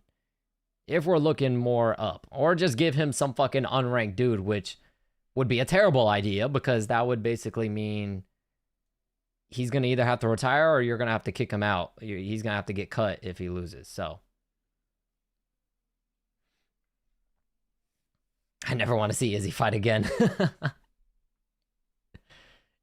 Izzy was doing good. He was like, time to brawl. Yeah. Is Pyfer good or is he washed? Probably a bit of both. It's probably a bit of both. Yeah.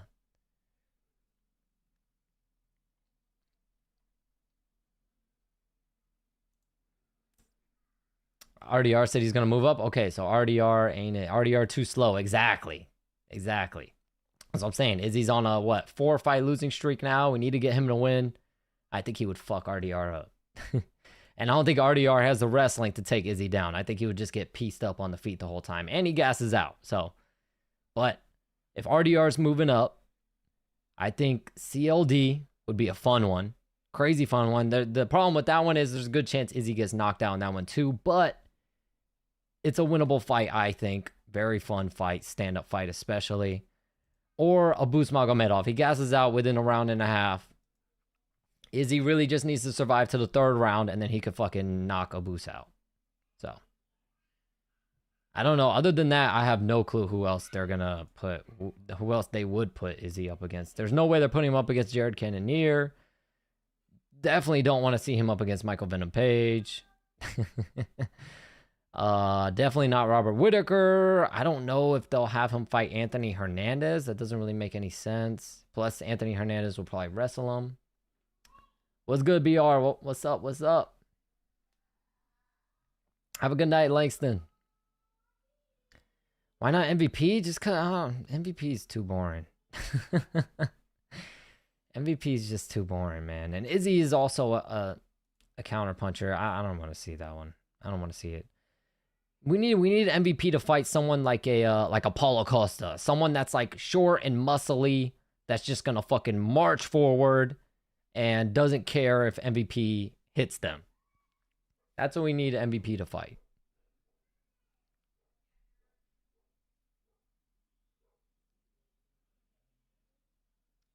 A punch from World will send Izzy flying out the cage. We don't want that, yeah.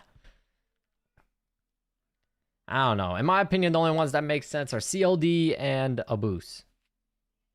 I don't think anyone else, at least in the rankings, I don't think anyone else in the rankings makes sense.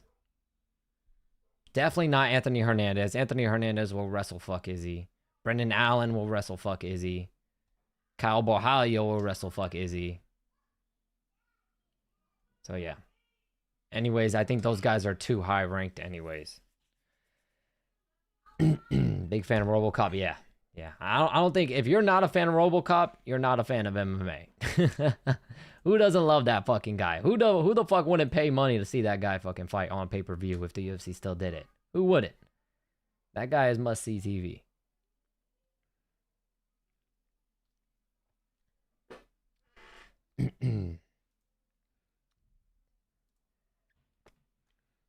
Alright, y'all. It's about that time, y'all boys and girls and all the above. Thank y'all so much, man. This was a fun-ass stream. Great fights. Can't wait to make the video on Tuesday for y'all. I got a lot of stuff already cooked up in my brain. And it should be a good one, man. Only 2 decisions on the entire card, man. Only 2 decisions out of what, 12 or 13 fights? I think 13 fights. This was a good one, man. Probably one of the best fight streams that we've done. All right, y'all. I'm gonna head out, man. I'm gonna go chill for a little bit and then go to bed, man. Y'all be safe. I got some cool stuff coming up too. I got some cool stuff coming up for y'all. I can't wait to show y'all. Hopefully I'll have my new stream overlay up by the next stream, which will be at UFC 327. Hopefully I'll have my new stream overlay, because I'm excited about that. I'll see if you guys like it. If not, I'll just go back to doing it this way, but I don't know. I think it'll be kind of cool, so we'll see. All right, y'all. I appreciate y'all like always, man. Thank y'all so much. Everyone in chat, everyone that watched, even if you weren't in chat, commenting in chat. I appreciate y'all so much, man. Thank you so much. But yeah, be safe. Have a good night.